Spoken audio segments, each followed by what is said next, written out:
All right, guys. I'm back. This is Fasting is Life. Welcome to another show. Uh, Today's show is gonna be an open panel from my last subject. How to eat. Was it how to lose weight while eating?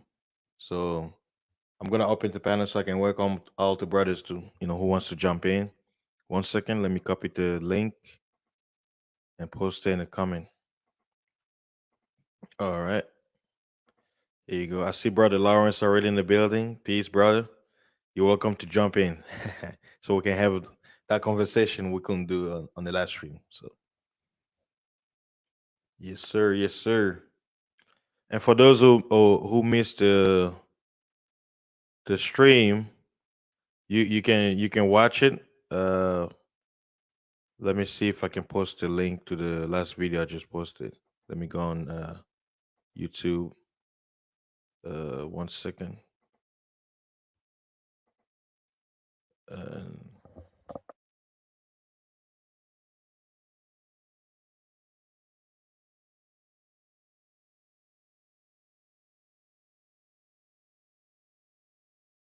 all right, I'm gonna post the link to the chat to the last stream. How to lose weight while eating. So those who missed it, they'll understand why I'm having this open panel based on that topic. All right. Waiting for more people to show up.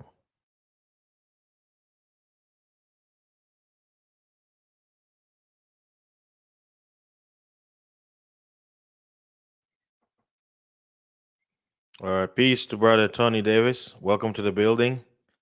Right now, I'm just having an open panel based on the last video I had regarding dieting and losing weight. So basically, what I talked about is giving certain techniques and strategies on how somebody can actually lose weight while eating and come from this level right here to this. It's possible, but you need to have discipline.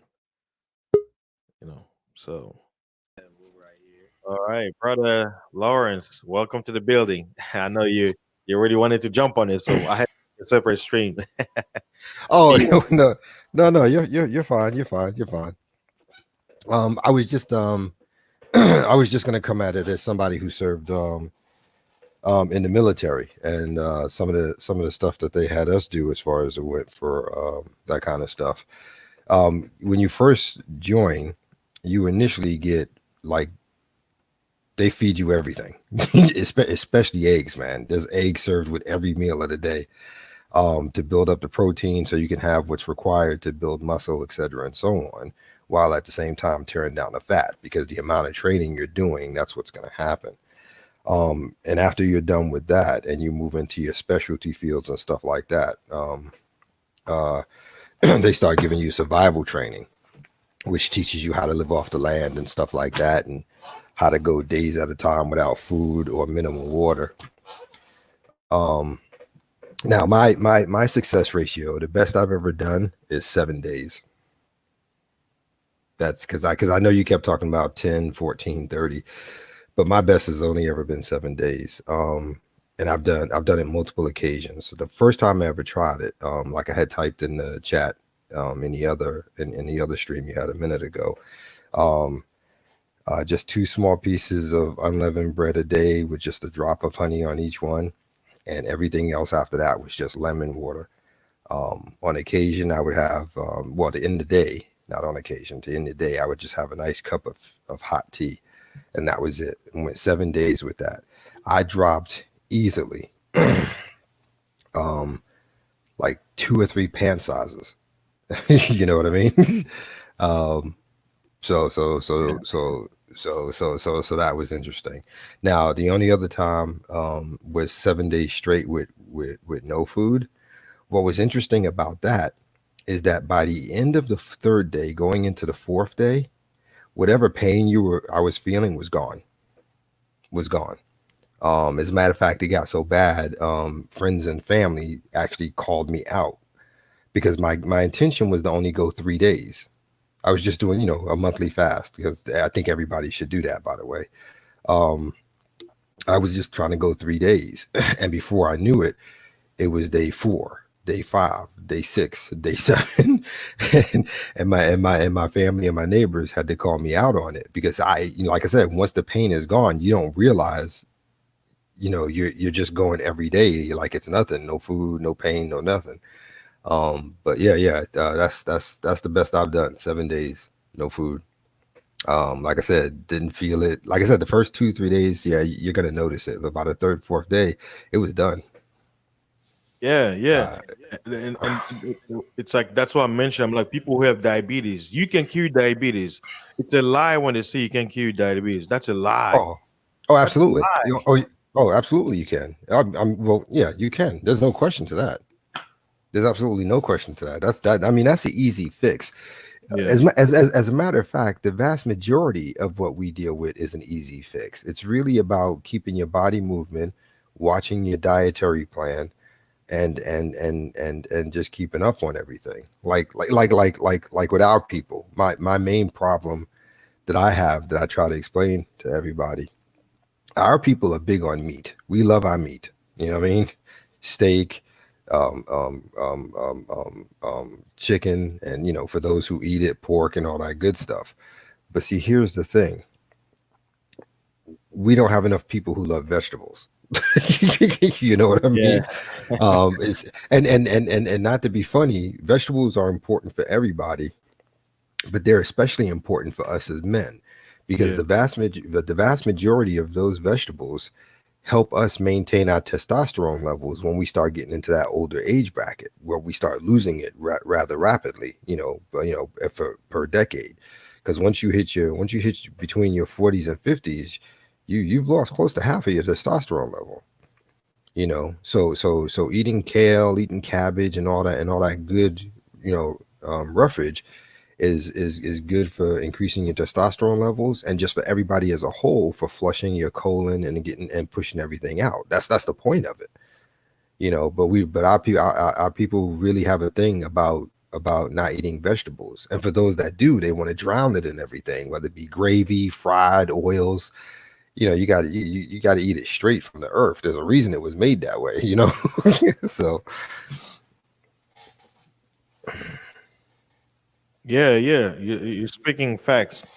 And also, that's why I would say it depends on. You have to look at what your body can take, because I know some people, they're old age and they were on a carnivore diet and their testosterone levels skyrocket, right? mhm, And then you have mhm. some people who were on a vegan diet, their testosterone skyrocket. So the thing is, it's like you have to find out what your body can handle. But that's why you notice a lot of people they jump from one diet to the next. Why? Because they don't have the discipline enough to stick with one thing and see if it works. They're just going to the trend. No, you have to discover what your body appreciates. I've met some people that say whenever they eat peanut, they have breakouts, right? Mhm, mhm. So they can't eat peanut. But me, when I eat peanut, I don't get breakouts because it's my body. Now, it could be that the reason why they have breakouts because they have dirty colon, right? Yep. So there are a lot of factors why certain sicknesses happen. That's why I'll tell you, I'm like, if you've never seen a clean colon in your life, like you've never noticed your colon being clean, maybe try to do it because, like I explained on the last stream, I drink water and yeah, I had the feeling of going to the bathroom. When I went there, it was like liquid, waste. And when I looked, it was clean, nothing because there was Yeah. nothing in my colon, nothing. It was Yeah. clean. It's clear. What? Yeah. It's clear. Yeah, I know what you're talking about. It's clear because usually Yeah, everybody else it's a dark yellow or dark brownish yellow. That means you got a lot of stuff in your system. yeah, Your yeah, urine is not supposed to. Urine is not supposed to be that dark. I mean, you can have a light hint of some yellow in it, but it's generally supposed to be clear. Um, yeah, that's why when you wake up in the morning and you take your first piss, that's why it's so dark because that's everything that was in your body the night before that the your liver and kidneys were filtering, and when you get up in the morning, it comes out. That's why it looks so dark. But but but my thing is that definitely you can alleviate that by definitely drinking more water. There's no question to that. I mean, that's common sense and everybody knows it.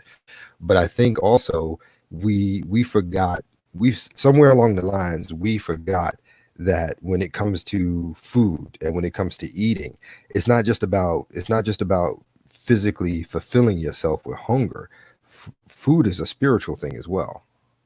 And a lot of people seem to have forgotten that. And you got to be just as prudent with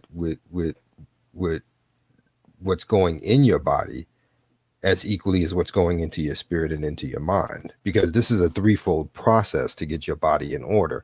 The one is that you got to eat the proper foods, and you got to eat them the right way, in the right proportions. You know what I mean? The other thing is about the cleansing itself. When you have to do your baths, that because the baths are important, because the food is helping you to remove toxins and everything else. And yes, you can go to the bathroom, take a dump, take a piss, and that's out. But you also have to understand we have multiple layers to our skin. That's why you get the rashes and stuff when you first start doing everything, because the toxins are trying to push themselves out through the skin. So that's where the ritual baths come into play, with sea salt or baking soda or whatever it is you want to use. But you get in there and you soak for 20 minutes, and you do that like every day, every other day, depending on your tolerance. And that'll help push the toxins out even faster, in addition to what you were saying earlier on how to eat properly and get that colon clean. You know what I mean? Yes, sir. Yes, sir. Yeah, that's why I say, the whole topic about diet is it's just discipline, man. At the end of the day, is discipline. And then if you develop a habit of discipline, then it becomes natural. But if you like discipline, what's the saying? It's hard to break a habit. Hmm. So to develop a good habit, you have to be disciplined to actually do it over time, every day. So it becomes like brushing your teeth. Like, you don't need anybody to tell you brushing your teeth is good for you. You just do it because you've been doing it since forever. Right? Hmm. So the same Exactly. thing when it comes to your diet, you have to basically know why your body react to things and then implement as you go. That's why, Hmm. and people have to know also that building a muscle is not easy. That's why all those guys, because I'll tell you this. I was even tempted. Like, man, I'm like, man, doing this the clean way, it's taking too long. Maybe I need to get that boost, right? Right, right, But right, then right. to me, I'm like, well, what's the point of doing all that and getting all the side effects that come with such was it a drug, where I can just do naturally with herbs and eating right and exercising and see Hmm. results, you know. And here's another thing that was shock to a lot of people. I was actually working out when I was fasting. I remember one time I did a 4-day fast where I was dry fasting, no food, no water, and I was going to the gym working out for an hour and a half, lifting weights, doing squats. And then Yeah. what I'll do is, if I'll go work out, I'll see how my body feels. If I feel good, then I continue. If I start feeling dizzy or tired, I stop. And then I Yeah. go Yeah. home, get my sleep. Basically, I Yeah. was testing the limit of my body. And I remember Was one time where I went to the gym and I work out. It was a good workout, but I was trying to lift weight, like the weight I was doing the squat where you pull up the bar from the bottom, right? From the ground up, like Mhm. like the little squat version. Man, doing that, I flame my heart like skip. What? Because it takes energy to pull that weight, and I could feel all the sensation in my body, like my blood vein. I started getting this. I was like, oh, I gotta stop. I stopped, and I calmed down, and then I went home. Why? Because I reached my limit, and then Yeah. that's the Yeah. Well, see, well, see, well, see, and that's a fallacy that a lot of people have. They think because you're fasting or you're not eating, it means you're going to be weak. Actually, it's far from it. It's practically the opposite, because the only thing that gets affected when you first start fasting is the first day or two, you feel a little fuzzy in the head. Your concentration might be a little off. You might be a little slow and sluggish, but you're not weak. And like I told people, you can still go to work. while fasting. You can still do workouts, because what happens is, and this is the beautiful thing about the Most High and how he built these machines he gave us. What happens is that if you're doing that and you're not eating, and let's say you do a light workout, nothing major, but just a light workout every day, what's going to happen is that the food that would generally come in to provide the energy to do it will now be the energy taken from the fat that was stored in your body. So you'll start losing weight even faster than you originally planned. Because that's what happens in every instance. Your body's not getting calorie intakes for energy. So what it'll do is it'll start eating off the reserves of your body.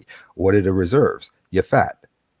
And that's what you wanted to get away. That's what you wanted to get rid of anyway. so you're literally making the fat work for you, as opposed to fighting against it. You're using it in your favor. And that's a big confusion a lot of people got. They just think because you're fasting you're going to be weak, you're not going to win. It doesn't work that way. And like I said, for me personally, by the third or fourth day, you don't notice the hunger pains anymore. As a matter of fact, not only did I not notice the hunger pains, I stopped thinking about food, period. That's how come it got so dangerous to me, for me, when everybody had to talk to me, because before we realized that I was on day 7. I mean, I was literally finishing up day 7, and they're like, all right, so did you break your fast yet? Oh no, damn, forgot about it. And they're looking at me like, are you serious, dude? It's been 7 days. I said, I just stopped thinking about it, and that's the thing.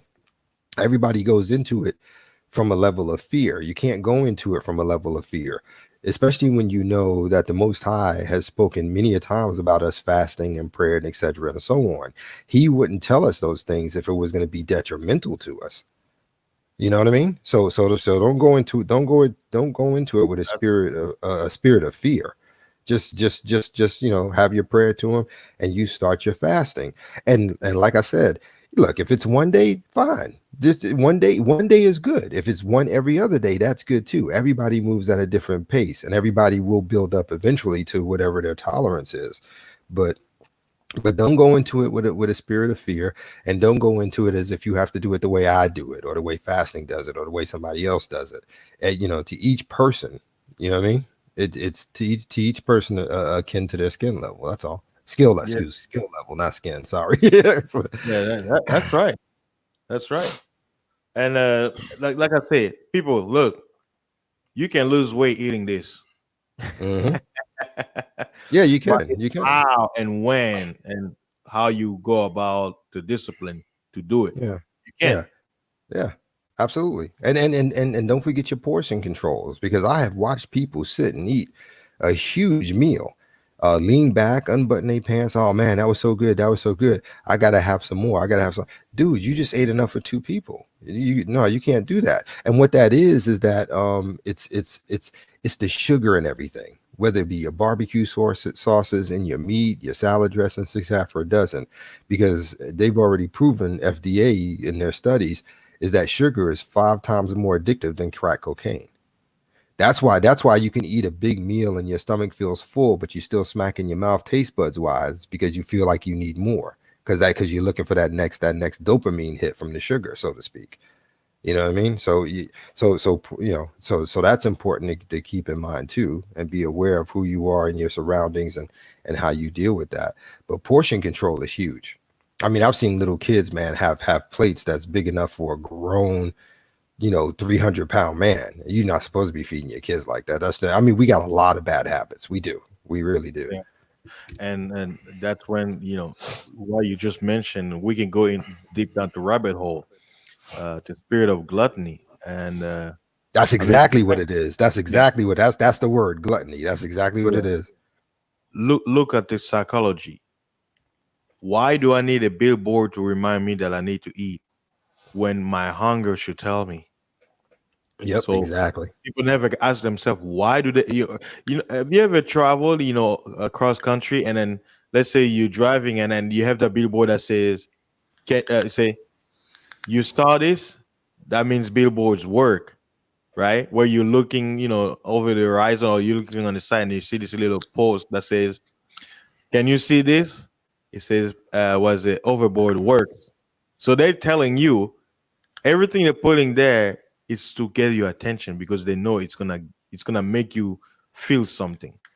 And Mhm. you notice, what do they have? Food, billboards of food. Get this, get that, get this, get that. So you Yeah. driving around, not even thinking about food, but as soon as you see that billboard, guess what come to? You know what? I haven't had Subway in a while. I haven't had this in a while. And then Mhm. bam, you're not buying because you want to, because you were told. It's that spirit whispering in your ear, yeah, you need to buy it, you need to eat it. I know you already ate, mama's meal, but no, come on, you that craving, that feeling, yeah, eat it, you know, which is not good. And I'll tell you, man, I've tasted real hunger. And once you eat, it's very satisfying. That's how you can tell which Yeah. one which. Yeah. Yeah. Yeah. Um. But But like I said, there's a lot of bad habits we've picked up, both on our as well, just everybody across the board. We've picked up a lot of bad habits on eating techniques and styles in this country. We really have. Maybe that's because we're a country of overabundance. I don't know. But as a people, individually, we picked up a lot of bad habits from other cultures that we never should have had. So so like I said, a lot of bad habits, a lot of things. How we have to get out of the habit of. As far as that thing, you just from Mister about how it affects you while on blood pressure. Believe it or not, by the time you're done, you won't need that blood pressure medication. Oh And yeah, I and have if a testimony. and Company does.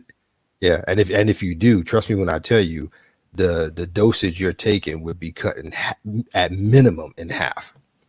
But if you do it right and you do everything you're supposed to, cholesterol, blood pressure, and diabetes are capable of being fixed where you won't need the medication for any of it ever again. It's just doing everything the right way. That's all it is, and being disciplined. I mean that's huge. I mean for me, I have a little bit of an advantage because that discipline came from when I was in the military. You know, they beat it into you, they drum it into you, they drill it into you. So, and the thing about being in the military, more often than not, when you get out, even if it's 5 years, 10 years, 20 years, there's a lot of things you still maintain and do out of that habit of discipline. So the eating properly and stuff like that, there's a bit of an advantage in that respect for me. And also with the working out and the building muscle, that's another advantage I have from being in the military. You're in for 4 6 years, 10 years, your retirement. There's certain things that no matter how far off you go in your weight gain, when you are ready to do something, you'll snap back faster than anybody else because you have muscle memory from what doing it before, as opposed to somebody who's never done it before. That's why people who've done it before, in my opinion, give up so easily because they're not accustomed to watching the results over a period of time. But like for me, I put on weight and I decide I want to do something about it. I'll start losing very quickly. I always have, but that's because of the muscle memory of when I was of all the years of doing it in the military. Because you got to understand, in the military, even when there's no war, you're practicing every single day, like clockwork. It makes no difference. Even if it's peacetime, you're doing it every single day. And when I say every single day, I'm talking about 30 to 45 minutes of calisthenics, weights, push-ups, sit-ups, etc., and so on. And then when that's done, you immediately break into anywhere from a 2 to 10 mile run, and that's every single day. So your body remembers those muscles. Your muscles have that memory of remembering what it's supposed to do, how it's supposed to do, how quickly it's supposed to do it, and all that good stuff. So that's a little bit of an advantage from a military perspective. So Yeah, I wanted to do what Mister asked, right? Check this out. I just posted right now a link to a video I have on my channel. One of my fellow truck driver, he was my trainee. He was training me, with JB Hunt, and I basically help him go on a 2 day fast. It wasn't even 2 day, and he was on was it blood pressure pills and sugar pills and stuff like that, right? he was able to drop his sugar level from 200. Basically, he says whenever he wakes up, right, um, before eating, the sugar level is like 200, and then when you eat, it will spike up, right? So he's following his doctor's advice. He's been on those kind of pills for 15 years. And within 2 days, when I told him to just basically do like OMAD, like give him like I didn't even do OMAD, more like 8 hour window, right? I told him just 8 hour because like he's all a gentleman. So and if you look at him, he like now he looks different from what you see him in the video. He did OMAD where within 8 hours he drank, he ate sausages, was it breakfast, he had dinner, he drinks a few quote unquote beer or whatever, right? Just the basic stuff. But he did it within the 8 hour window.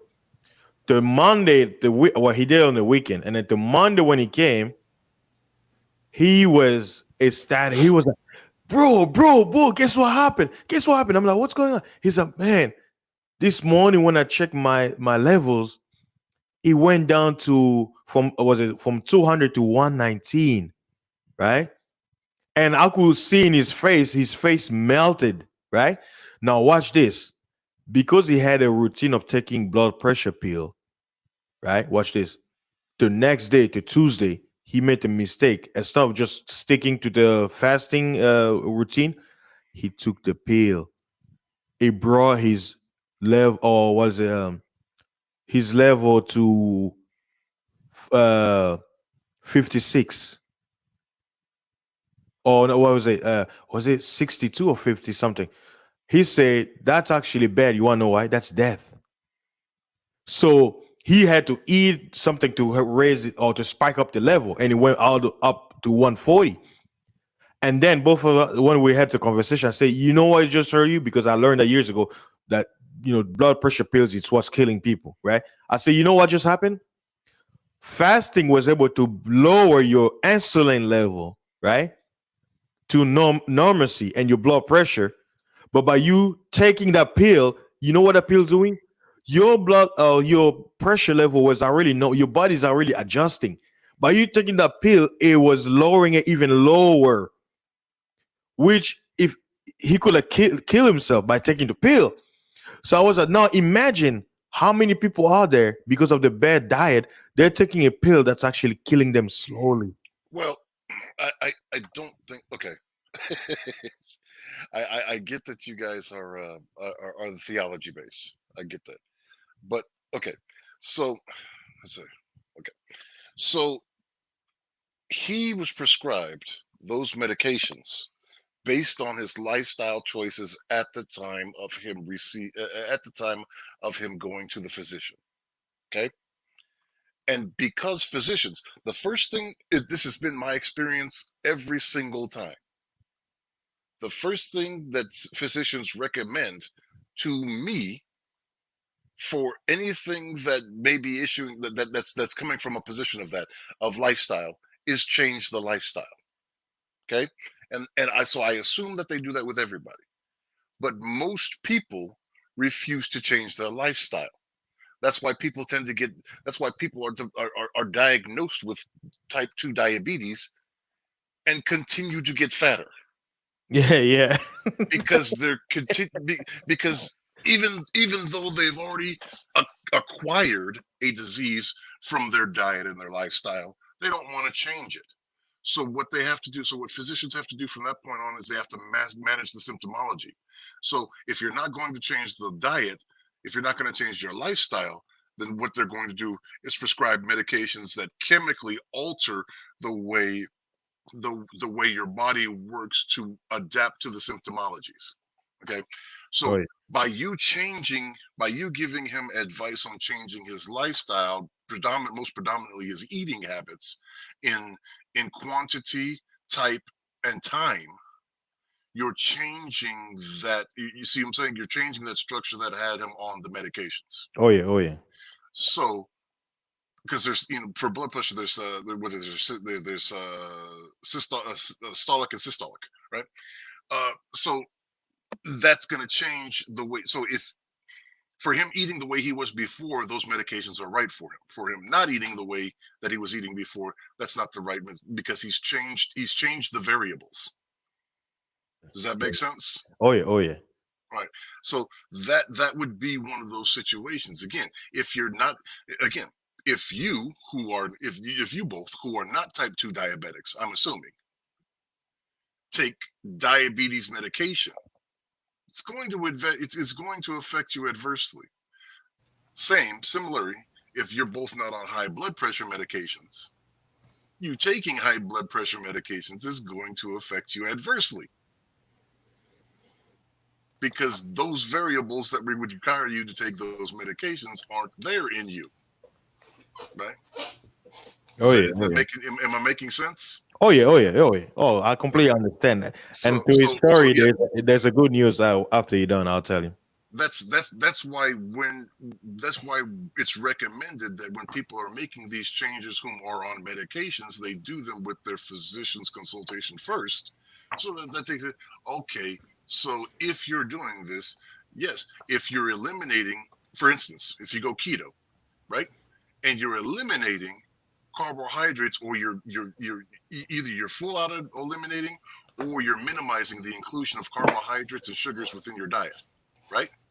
Then then you're not going to need these things that deal with insulin spikes and crashes, because you're not consuming that which is going to cause your insulin to spike or crash. Does that make sense? Oh yeah, oh yeah. So yeah, so that's same thing with blood pressure. If you're not consuming, again, a lot of processed foods, and again, breads are processed foods, right? Breads, pastas, those are processed foods. So you're not intaking that same level of sodium, right? Because usually blood pressure medications are two in kind. One is to lower the blood pressure through the elimination of elimination of water accumulated within your bloodstream, right? Because that helps increase the blood pressure, and the atherosclerosis mitigation of the other medication. So again, the dynamic that you're referencing is, yes, you're going to see that result, because his variables have changed. Now, he may or may not continue to need these medications or need them at different levels, but he's going to have consult with his physician so that he can figure that out, depending on the change in variables, and most importantly, if he's going to maintain these changes. Oh yeah. Speaking of that, last year, because when we had the interview was like in, I believe, September of 2018, and by February of 2019, he went to do his was it actually it was like before the end of 2018. He went to his physician because as truck drivers, every 2 years, right, we have to go do a physical. DOT physical. So yeah, so he was basically he was nervous about losing his license, because they were telling him that if he reached certain levels of, based on his medication and all that, his levels are going up and not going down, that he could basically lose his medical certification and basically stop working as a truck driver, right? Yeah, because So, the symptomology, yeah. he's not managing his poor health. And Oh yeah. they don't want to get sued. Yeah. So I began working with him, just giving him motivation. I'm like, hey, stop taking those pills. Just stick with the routine. And he was basically faithful, taking it first. I think he got rid of the blood pressure. No, actually, he got rid of the blood pressure pills. Then slowly he took out the sugar level pills. And the next time when he went to see the doctor for his examination, they said the nurses and the doctor, they say, you passed with flying colors. Right. And they told him that he would no longer, like his doctor said, I don't need to prescribe. He said, you're healthy as a young buck. And then the nurse, they will ask him to say, why did you do? Because he's been going there for 15 years, right? And when he basically told them they scorned him. You know, when he mentioned that all he did was doing the fasting routine and stuff like that. They were like, "Oh yeah, it sounds good, but it's not very good for you and all that." So he was like, "Man, look at these people." Instead of being supportive, they're basically downing what I've done to make my health better. It's like, so they actually wanted me to be sick and come there and get prescribed, or they wanted me to get healed. And then now the last time I saw him was 3 months ago. I saw this brother. His skin, like you know how some people were, it's like he's light skin, right? He's a light skin brother, but not light skin like I'll say like Mexicans. He's more like brown, you know what they call what I'll say brown like Jay-Z. Like Jay-Z is not dark black. He's like brownish color. But based on him having this diet and routine, the last time I saw him, his skin was glowing. He had no blemish. Like his skin was smooth. And I'm like, bro, what happened? I was like, your skin, what's going on? He's like, yeah, I've been keeping this routine here. I think he said he started a new regime where he added what's that oil? Ghee. He said he added ghee. Ghee butter. Yeah, ghee butter. GHE. Yeah. Oh yeah, yeah. So people they probably don't know what it is, but I saw him. To me, what made me excited was seeing a brother who was on pills and he what kind of depressed and worrying about his health, change his whole thing around to the point where I'm seeing an older gentleman glowing as a young man. Right. And he's very tall too. He's the kind of brother who's very tall and kind of skinny. So he has muscles and everything, but he's kind of on the skinny side, kind of like Kobe. But by him having this diet, he didn't gain weight. He just maintained it, and he looks way better than I saw him. Like he looks better than the last time I saw him. Like you see him if you get a chance, you see the video posted. But to me, I was like, look at somebody who was disciplined enough to follow a routine and saw the benefits. Guess what? Everywhere he goes, he tells everybody, even our co-workers, all the truck drivers, who are on the heavy side, be like, hey, bro, this young man helped me with this. He's like, you need to get into it, man. Just do something. Do something, you see it. That's how I tell people. You don't have to be radical like me. Just change how you the frame or the eating window that you have, and you see result regardless. Yeah. No, see, this is the point I'm making. This is the point I want to make to people is maybe put it from a different perspective, right? I don't believe there's a lack of discipline. I don't believe that there's a lack of discipline. I believe the discipline is misdirected because a smoker is extremely disciplined in smoking. Yeah, you got an overeater is extremely disciplined in overeating. An eater of garbage foods is extremely disciplined in eating in garbage food. Like they religiously avoid healthy food. I just want to say real quick that last analogy, I hate you so much. You're not wrong though. I'm speaking as a smoker. You are not wrong. You are not wrong at all. Extremely disciplined in it. They're just disciplined in behaviors that aren't that are more harmful to them than they are beneficial. Exactly. And then, like I said, it's I mean, even when we work at stopping it or cutting back on it, there's still a level of discipline, making sure you still have a certain amount. Like back in the day, I used to be like a 2-pack a day kind of dude. I was. Then I started whittling it down. Now I'm about 1 or 2 cigars a day, and that's it. But I still, like you said, that discipline is still there. Discipline enough to know I still need that nicotine. So so even when you, I mean that's why I had to tell you I hate you for that. I really do. You giving up secrets, man. You give me receipts. I can't take it. It's exactly that. See, I look, I like 1 meal a day. I like water fasting for a period of time. I like keto.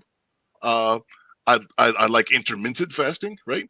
But here's what I try to express to people: look, in any of those you can utilize and be successful in them, and if you apply the discipline to them, yes.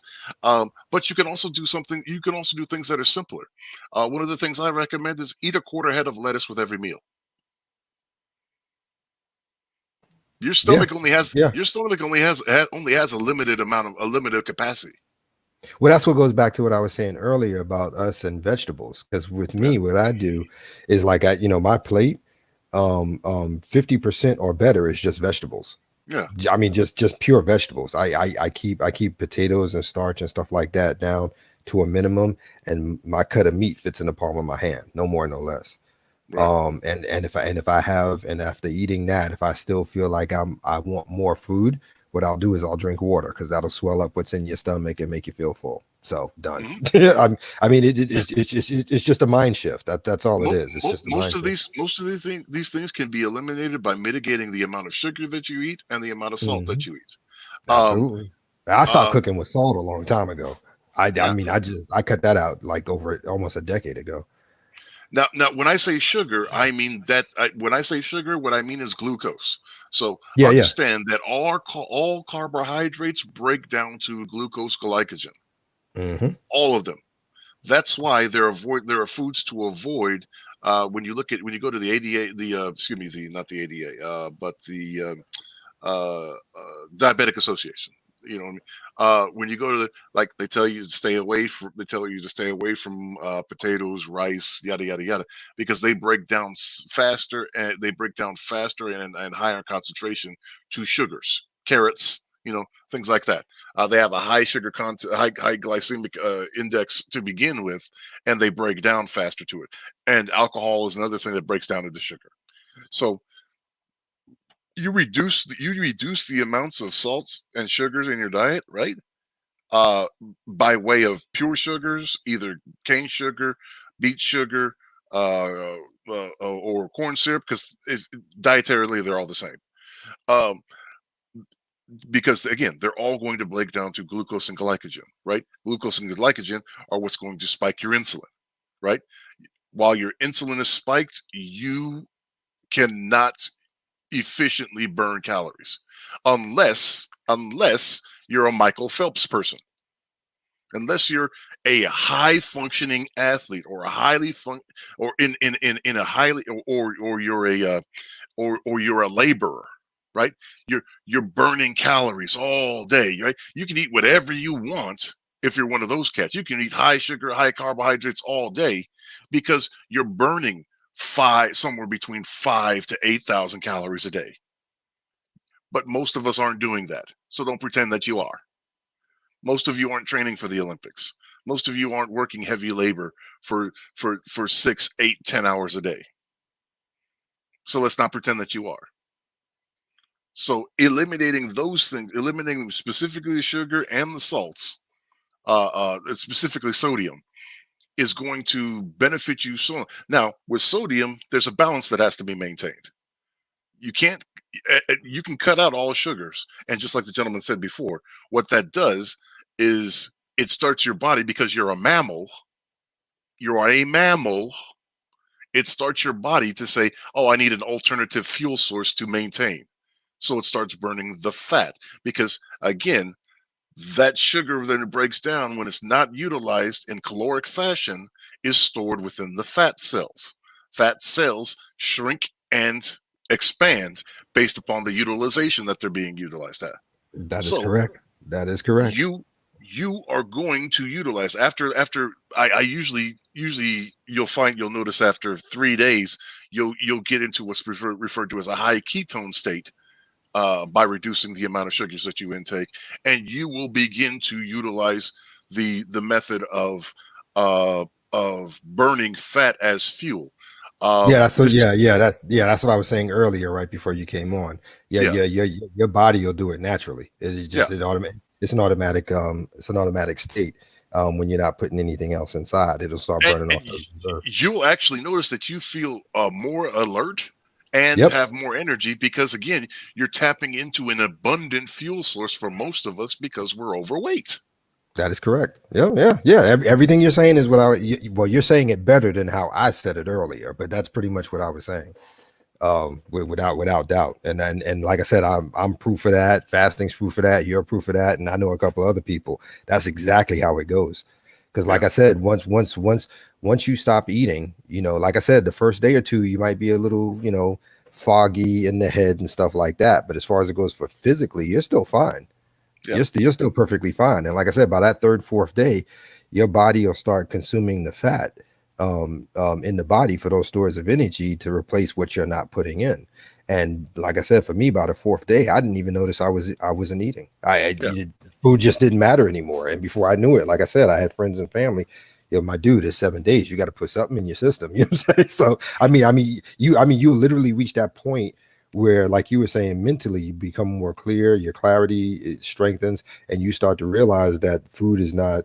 You just don't think about it. It's not even that you're trying to do it. It just happens. You just stop thinking about food.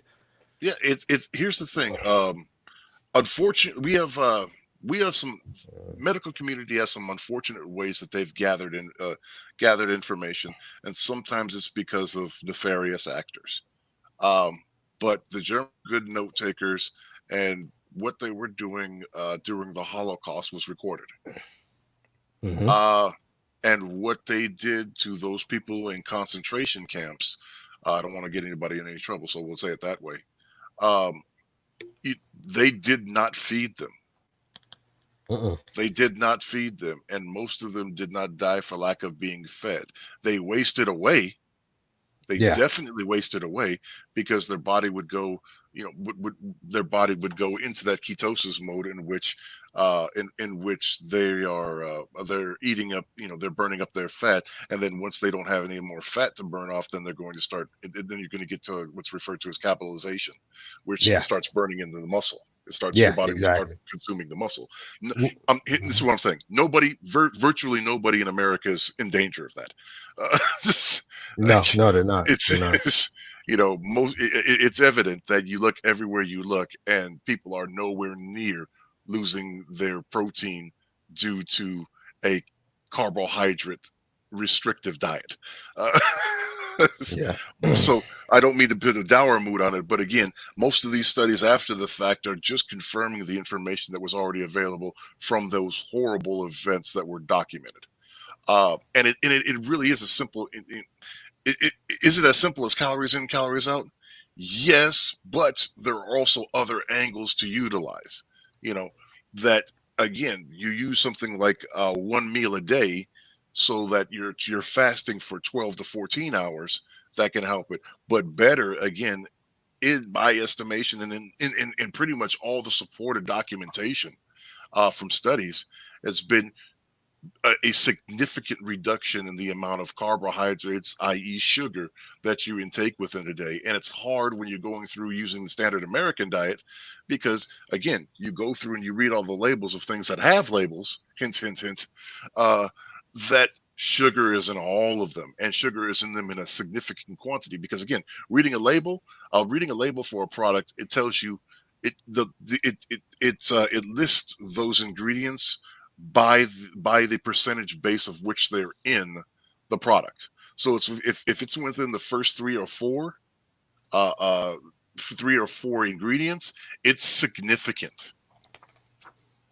It's high. It's a high percentage base. So if you see sugar within a product list, within an ingredients listing that's listed second, third, or fourth, estimate that it's 20% of that. At least. If it's fourth, I'd say 20%. If it's third, I'd say it's 30%. If it's second, I'd say it's roughly 40%, perhaps even 50% of the overall ingredient. And since we also know that nobody's abiding by serving sizes, nobody is abiding by the serving sizes. Actually, I do. I do. Well, you would be an outlier in that. Yeah.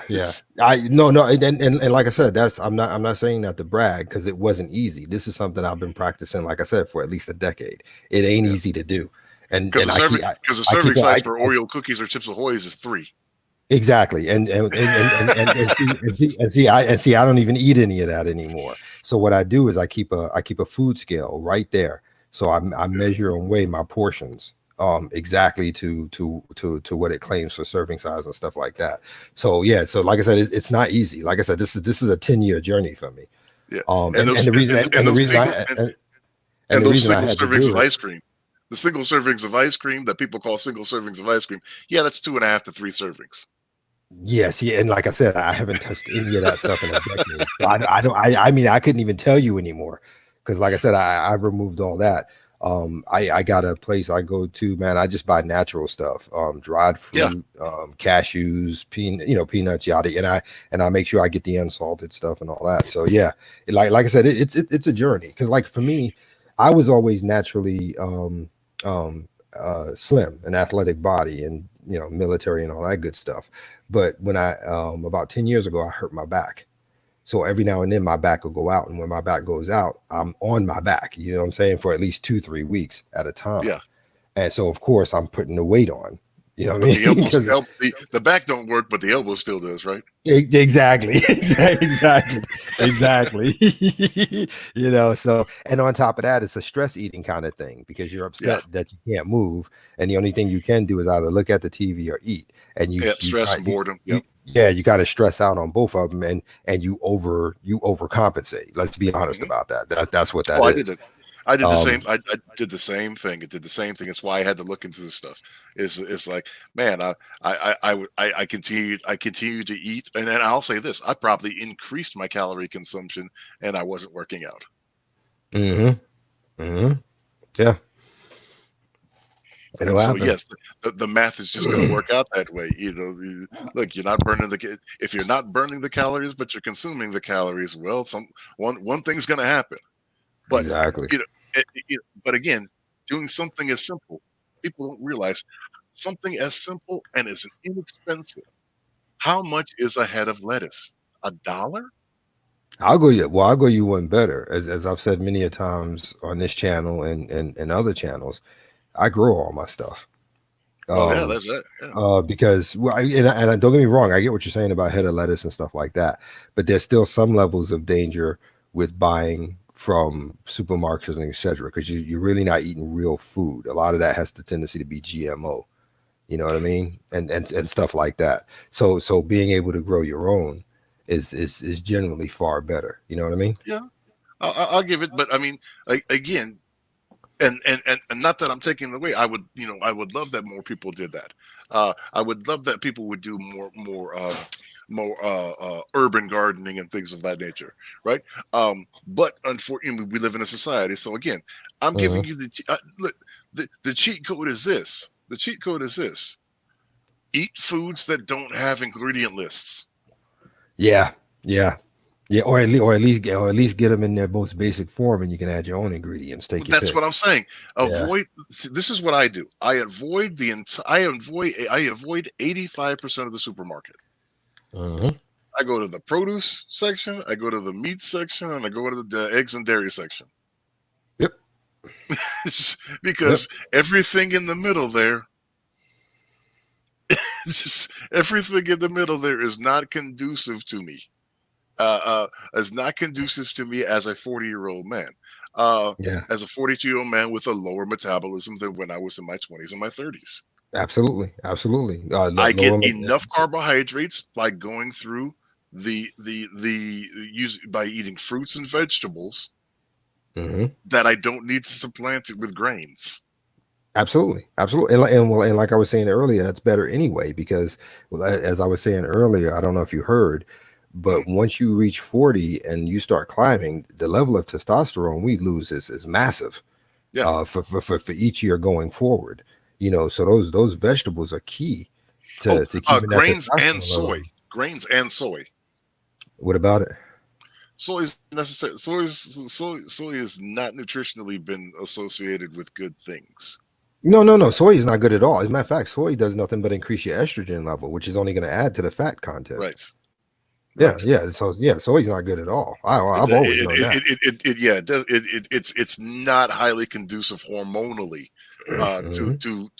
to the human body itself, but specifically to the human body itself, but specifically to men, and reduction of potential testosterone production and increase of estrogen production. It's also not good for women either, and that increase of the estrogen production either. So it's really not women or young girls.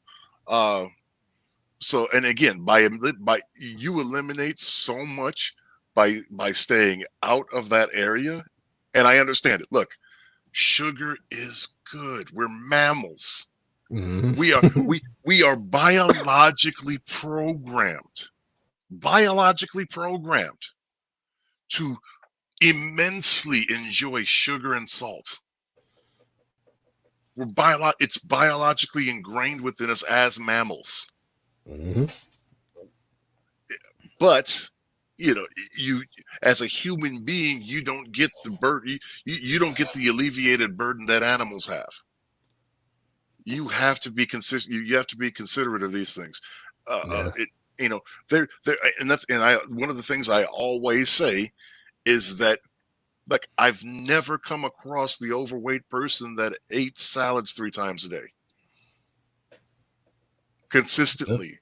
Discipline. Yeah. Now, I've been on this diet for 3 weeks and all I've been eating is salads. Yes, I've come across that person, but that consistently sat down and their meal was consistently sat down and their meal was a third salad and was overweight. Never met that person. I've never met that person.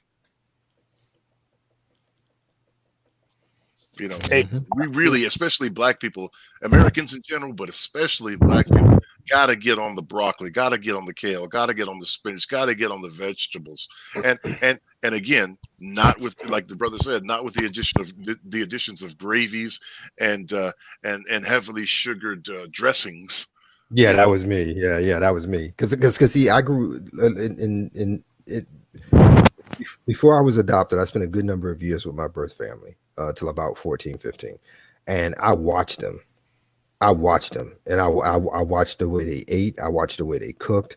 I mean, you can talk to brothers and sisters and all that. I didn't touch any of that.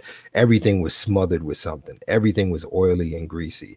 Everything was stuff that you should, man, I wouldn't even give to a dog, personally speaking. That's just me. And I've always had an awareness since I was a kid that something with that was wrong, especially when I'm sitting there and I'm watching everybody massively overweight, relatives dying from cancer, diabetes, high blood pressure, cholesterol, and the whole 9 yards. And I made that decision when I was young. I'm not going to be that person. hey, what's going on, fellas? Can y'all hear me? I'm sorry, man. I'm so sorry, man. Yeah, you good, man. What's going on? This is Benny Chain, man. Peace, bro. Hey, it's a great. What's going on, Faster? What's going on, Zilla? Hey, what's that? And what's your name, buddy? I don't even know. Lawrence. It's Lawrence. What's good, man? Lawrence. What's going on, man? Great conversation. I just want to jump in, man, because I honestly like eating bad foods, man. What's wrong with eating bad foods? Well, there's nothing wrong with it as long as you're burning off the calories. Yeah, absolutely. Yeah, and that's the thing. Here's the trick. Realistically speaking, we can eat anything we want to. It's just that everything has to be done in moderation. Okay, whether you believe in that from a secular position or whether you believe in that from a scripture from a spiritual perspective, everything's done in moderation. But what we have is when you make your diet nothing but fast foods, morning, noon, and night, every day, 365 days of a year, and then in addition to that, you're not even trying to do proper water intake. And in addition to that, you're not even doing mobility. You're not walking, you're not jogging, you're not doing some kind of exercise. That's when it becomes bad. And then in addition to that, again, portion control. Just because you had a Big Mac at 2:00 in the afternoon, and by 2:30 you still have a taste for it and you want to go back and get another Big Mac. Okay, now you're exceeding your portion level. That's just not necessary. It's bad in that capacity. Guys, hold on 1 second. Oh no, I lost him. I'm sorry. I kind of want to say though, have y'all ever heard of eating multiple meals throughout the day to speed up your metabolism? Have y'all ever heard it? Yes, but people guys, use that. I'm sorry, guys. Real quick, I'll be right back. Okay. I'm gonna go on mute. I'll be right back. Benny, people abuse that until the point in which they're eating 4,000 calories a day. Yep. You know what's crazy though, man? To me, the amount of dietary, somewhat doctors that you could just find on YouTube that all say something different, along with your own doctor that you would see in person. It seems like when it comes to this whole weight loss thing, it's almost like snake oil. You know, everybody so called knows what the fuck they talking about, man. The And weight loss industry is an yeah, excuse industry. well, it amazes me though every time to where even nutrition. Let's scratch the whole weight loss. Let's just talk about nutrition because it's so crazy how you know I think as we go along, the humans are learning as we go along. You know, it amazes me how one year you have an individual claim this diet, claim this nutrition is here, claim every year is something different. Like I'm gonna ask y'all a question. When was it when did it start that you were supposed to drink a gallon of water a day? I would love to hear, and y'all could just say what year you remember when it was nutritional health wise for you to drink a gallon of water a year. Well, I can say I mean, it's I just not hold on, Ozilla. I don't want you to go into a whole because you no might no go I into was going a to whole. answer your question. Okay, go ahead. Uh, uh, I heard in the late mid to late 80s, I heard 6 to 8 glasses a day, and then by the end of the 90s, it became like a gallon a day. Yeah, you're right. That's all I would, and that's my point. And you might be a little older than me. I honestly remember hearing you need to drink a gallon of water a day. I think it was around 2012. I heard the couple of glasses of water, when I was younger, what have you, when I wasn't even paying attention to the shit. Whole time we was drinking a couple of, even though it was Kool-Aid with sugar in it, but it was still a couple of ounces of water though. You see Well, what I'm yeah. saying? It wasn't. I don't, and I don't want nobody to jump on top of that. But it wasn't soda and it wasn't juice. It was still Kool Aid. Yeah, it had sugar in it. It wasn't fructose or whatever trose fruit. Yeah, but Fructose. It was yeah, fructose. just get my point to It, where it wasn't fructose. It was sucrose. Yeah. yeah, but at the end of the day, it was still some water. It had the sugar that was the bad thing, but it was still straight water. It wasn't some carbonated drink. You know what I'm Well, saying? But my but whole point is how it keeps changing, and I wonder if it's a marketing. Not wonder. I know it's a marketing thing behind it all. Because realistically, your body don't need no gallon of water a day. I don't care what body size you is. It's common sense to where you just urinating that water out. You just flushing all well, kind of good and bad out your body. well It's just yes, but common sense. It's common but sense. Though. again, the goal would likely to be because of exactly the last point because of the last point of what you're making, right? It's to flush out the toxins. It's to urinate more to flush out the toxins. Now, you can also go too far, right? You can give yourself water poisoning by going by taking that up to 3 gallons, right? But again, when you're talking about Kool-Aid, when you're talking about juice, you're talking about soda, it doesn't matter because they all have approximately the same amount of sugar. Yeah, yeah, and the sugar was the next thing I was about to go into, but I just wanted to get out the way that how nutrition as we go forward keeps fucking changing. My bad, fasting too, if I keep using the F bomb. But my whole thing is how as we go forward as humans and we think we getting smarter, when the whole basics is in a couple different books, the whole basics is in your body alone. You don't have to really know that. You don't have to. I mean, for some folk they do, and some folk people don't listen to their body or listen to they third person to realize like, damn, I don't need to be eating all that cake. I don't, man. I done had four different animals. I done ate four different animals today. I done ate four different animals today, man. Two of them had a bunch of cheese on it. The other two had some bread wrapped around it, and the other two had some pasta sitting next to it. I mean, it's to a point to where it's like, all right, so back. I don't want to make. I hate when I do a spill, but let's look at the 19. these food pyramids. Was that a health pyramid for you to be healthy, or was No. that a health No, pyramid for folk to sell their products? that was So- that was the marketing. That was marketing material. Yeah, It was marketing. marketing Hey, all day long. In 1950, we didn't eat anywhere near as much meat as we're eating today. Right. You know why we're eating so much meat today? Because it's big business. That's all it is. Well, Hey, but- have Yeah. some bacon in Yeah. the morning. Hey, Have hey, a hey, ham sandwich. yeah. Hey Have guys, a I'm sorry. Go ahead. Oh, I'm sorry. No, I'm sorry. I got spacing in between. I thought you were done. I'm sorry.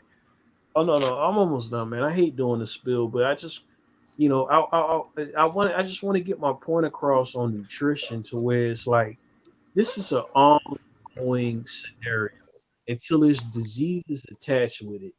And again, your body, you know when you full. You know what I'm saying? You know that animal was maybe you don't know that animal was manufactured and it don't have a soul that you bought out the grocery store. Maybe you don't know that that head of lettuce, you know what I'm saying, was grown inside of a warehouse. Maybe you don't know that water has multiple different chemicals in it that you just chugging along all day long because you want to be healthy and clean your body out. Maybe you don't know any of those things, but at the end of the day, you have to realize that you're in a different time than you ever were. And it's all about marketing.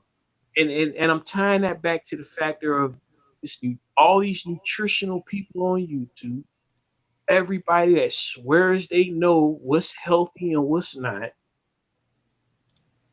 when you could research the ultimate root of things. You know, I didn't even know a real banana had seeds in it, man. You Yeah. believe that? Yeah. I didn't know that. There ain't nobody even tell me that though, man. Ain't Yeah, if nobody you go tell me. in Go ahead. now, I was just saying, if you go in places in like South and Central America, especially in the jungle, you'll find wild bananas that have seeds in them. I didn't Yeah. know that though. Whole time Yeah. when you eat a banana today, you can see where those seeds are. They're not even seeds though, but it's like you see the little black dots where it was like, oh, that's where the seeds were. Those are Ain't still nobody. seeds, just underdeveloped. Yeah. There you go. Yeah. Ain't nobody tell me that a banana, a real banana, got seeds in it, man. Nobody in my whole life had to run across it like, man, you lying. They Yeah, lying, man. practically everything has seeds in life. I mean, there's seeds in them. I mean, that's the way it's supposed to be. But I just wanted to do a quick service announcement if I could. Fasting. You there? Yeah, I'm here. I'm just listening. Yeah, I just wanted to let you know real quick that Azen is listening in. His surgery went well, and he wanted to give a thanks to you and all of us for keeping him in prayers and all that good stuff. But Awesome, man. Good news. but he's there. He's listening in. He tried to get in on the panel, but I guess in the hospital they got some kind of Wi-Fi situation set up. But he is listening to us, so I just wanted to give that shout out real quick. Oh yeah, shout out to you, Hazen. Peace and blessing, man. That's good. That's good. It went well, especially under this pandemic. You know, Exactly. those, But witch doctors. I mean, those doctors. You gotta watch out for them. You know, so it's good. but he should be. But he said he should be back home tomorrow. Awesome. That's good. Yeah, get away from them because you don't want them touching you for too long. You know. Yeah. But you know, he just got out of. He said he just got out of recovery. He's in his room. They get ready to give him some food, and have him just lean back and get some rest and recuperate. But it went well, and he's doing good. And he wanted to come on so he can thank everybody for their prayers and stuff, but it wouldn't let him in. So. So I figured I'd do that for my little brother there real quick.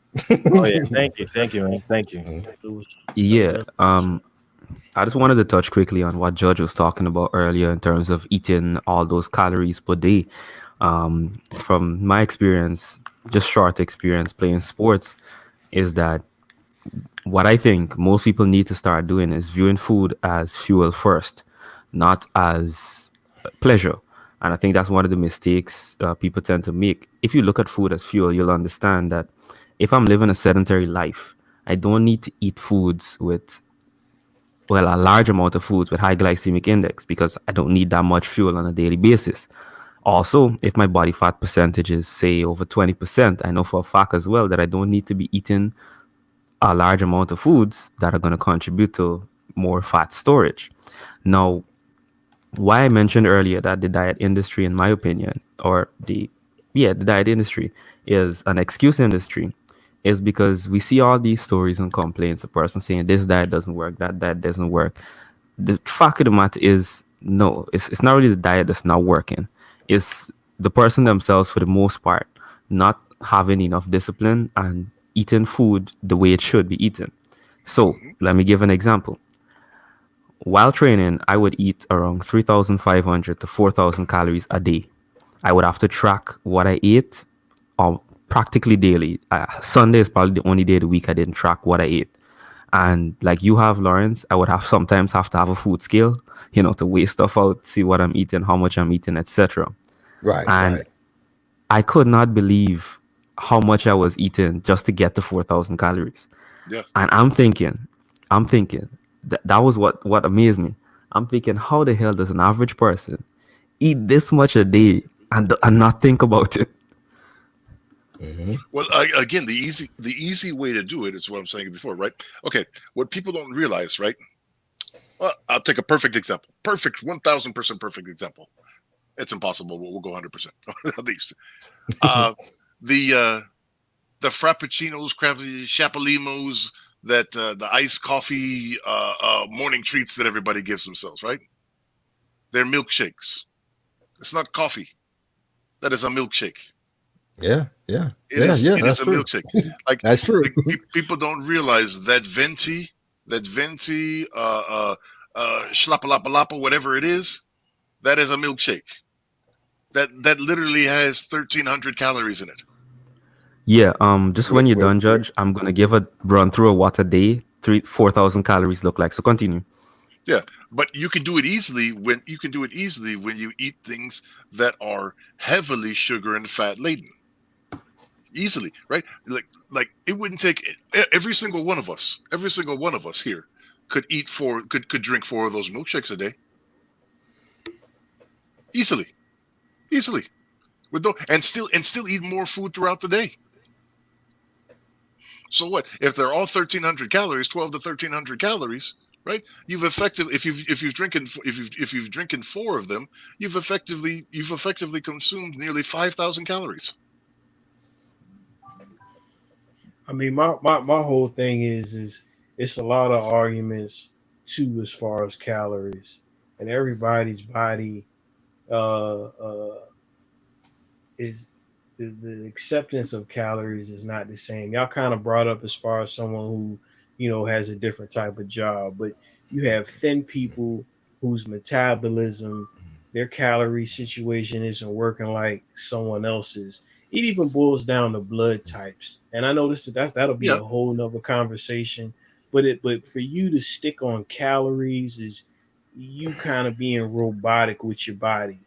No, because again, once you identify those other characteristics, if you choose to eat outside of those characteristics that are beneficial to that a particular blood type or body type, those are your own choices. Again, as you came in when saying what's wrong with eating the bad food, nothing's wrong. But if you want to complain about the results of it, then you can't sit there and say just shut up. And I'm not saying this is what you're saying, but what I'm saying is people can't sit there and say shut up and let me eat whatever I want because everybody's different, and then complain about the results. Exactly. No, I actually was trolling when I came in and said that because it still amazes me that people will still eat all these processed ass foods, knowing that folk have told them multiple times that those processed foods are bad. I say that in a trolling fact because it's 2020 and folk act like half the food they eat is not throwaway. Yeah, people are blaming McDonald's for making them fat. Because people feel like milk gives them vitamin D, right? they feel like milk comes out of a cow and has this plethora of vitamin D in it, not knowing that they That actually vitamin D has to vitamin be added to it. Yeah. exactly. People feel like sugar is sugar, and they don't realize that even your bread has corn syrup in it. Yep. People don't even realize that the molecule. And I wish Fasting will pull this up. If you look at a picture of a molecule of sugar, actual, real, natural grain sugar, it's just a lever off of cocaine. The All Yes, molecule. it right. is. So Well, Hold yeah, on, that's why. the molecule almost looks exactly like a molecule of cocaine. That's why it's so addictive. We didn't Well, I eat know. we didn't eat a lot of processed sugar ever. We ate fruits. You got Fitros, and I might be fucking this up. I mean, my bad. You got two different F tropes. One is from fruit and one is processed. And that's something that's not really talked about for real. On top of the factor of the only time we ate something honestly sweet was from fruit. It wasn't from cake. Sugar wasn't in bread. Sugar wasn't in pasta. Sugar wasn't. Do you know how many things you eat a day you don't even know it has sugar in it? Yeah. Y'all Well, might know, but everybody else might not know though. Do you know well, how like a, many things have sugar in it? Not even for it to be sweet. Not even for. Do you know how many things have corn syrup in it? I like to call it just corn syrup because that's what it is. If you don't know what the other name of corn syrup is, then that's fine. You need to do your own research. But do you know how many things that you eat a day have corn syrup in it? You would not even suspect it. well, like I said earlier, I mean, they've already proven through the FDA and everyone else that sugar is 5 times more addictive than crack cocaine. So, I mean, that's just all it is. I mean, well, we're not just talking about eating healthy and keeping everything in point. We're also talking about dealing with addiction to some degree. And that's and addiction is a beast. It's a beast. But But do you think but corn syrup could unspecialist. be a factor of people's obesity though? Do I Because, think what? because do you think corn syrup could be the cause of a lot of people's obesity without them knowing of it? I don't think it's a cause as so much as a contributing factor. Does that Yeah. make sense? And Not and, really. and I would Not. Hold on. Not really. Okay. I would actually argue the level of ignorance that's actually out there. I don't treat adults like children. Exactly. Now, as far as it goes for the cause, I don't think it's the cause of obesity, but I do think it's one of the contributing factors that assists in it. So it's everything from mindset to portion control to proper types of food to eat to corn syrup to regular sugar to fluoride and everything else in between. It's a contributing factor, not the overall cause. It's one of many things for the cause. Hey Does that guys, make- if you guys didn't know, check out European diet, especially Italians. The way Yeah, they teach yeah. Americans way to eat, you be patapoof, meaning you're gonna be like precious. But look Yeah. at you're rarely gonna see a quote unquote fight Italians, but look at what they eat. So that should raise some questions. Okay, they eat pasta, they eat what you call greasy stuff, bread.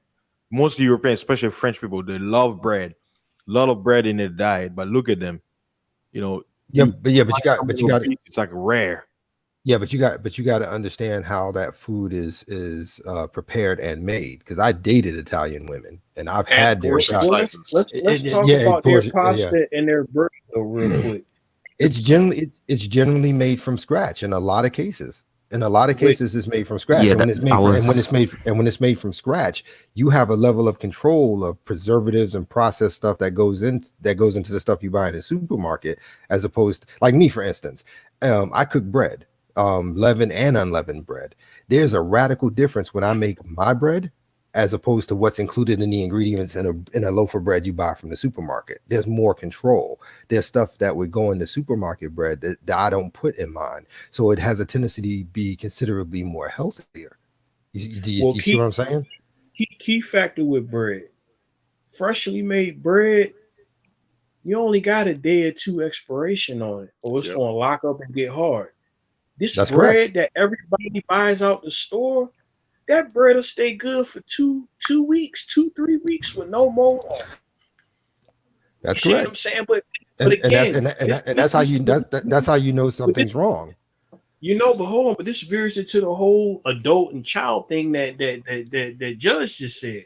Because at the end of the day, it's not a adult or child thing. It's to the point where folk truly don't understand and know. They don't know this. The only reason why I knew that about bread is because when I was young, I worked at a bread factory. And I understood that it wasn't even like a regular bread factory. It was like one of them, they had a real concoct way of how they did it.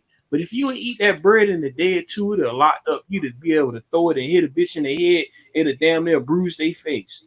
And I was like, well, dang, why is that like that though? Why is this fresh bread doesn't last that long? And the bread in the store could last up to about 2 weeks. And because still don't get that. But that's because of all the preservatives and additives they put into it that shouldn't go into it. That's why it lasts for 2 weeks. And you also have to take in consideration something else too. You know, when you say a lot of people don't know about this stuff, I'm not saying you're incorrect, but you also have to understand there's a lot of people who don't want to know. Ignorance is bliss for a lot of people. That too. But look, we just talking about bread. We're just talking about bread. We're not talking about nothing else. And that's my whole point. And that's truly my whole point that I'm really trying to get across. Talking about bread. Well, do me a favor.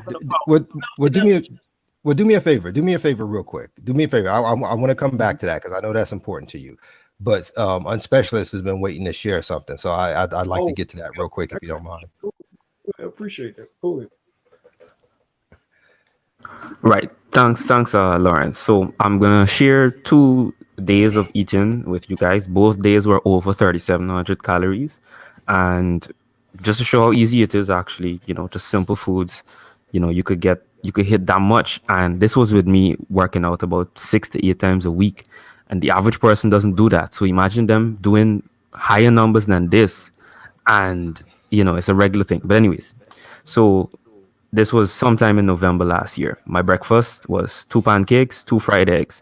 That actually totaled to almost 1,000 calories for breakfast. Right, two relatively large pancakes. Lunch was 2 cups of white rice and about 1.5 cups of sausage and bean stew. Lunch was 800 calories. Dinner was 3 cups of oatmeal and 4 tablespoons of peanut butter. That's 1,300 calories. And then throughout the day, I had a scoop of ice cream and a cup of whey protein. That was 600 calories. That 1 scoop of ice cream was almost 300 calories. So imagine, on a regular day, sometimes somebody might eat 2-3 scoops of ice cream. Anyways, let's go to the second day now.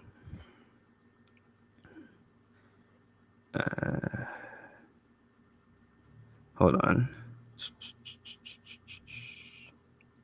Right. So second day, my breakfast was the same, 2 eggs, 2 pancakes. For lunch, however, this time it was a much, cleaner day. So I had what you guys would call spinach, 2 mangoes, 2 cups of pumpkin, and 1.5 cups of white rice. That lunch was 1,500 calories. Dinner, I actually had KFC for dinner, but that was the KFC meal was medium fries, some buffalo wings, and I actually didn't drink the soda. So dinner was 1,000 calories. And then my snack for the day was a cup of salsa. So that day was 3,500 calories. Now, the reason I brought those 2 different days up, one day I ate much more fruits, much more vegetables. The other day was kind of a really messed up day.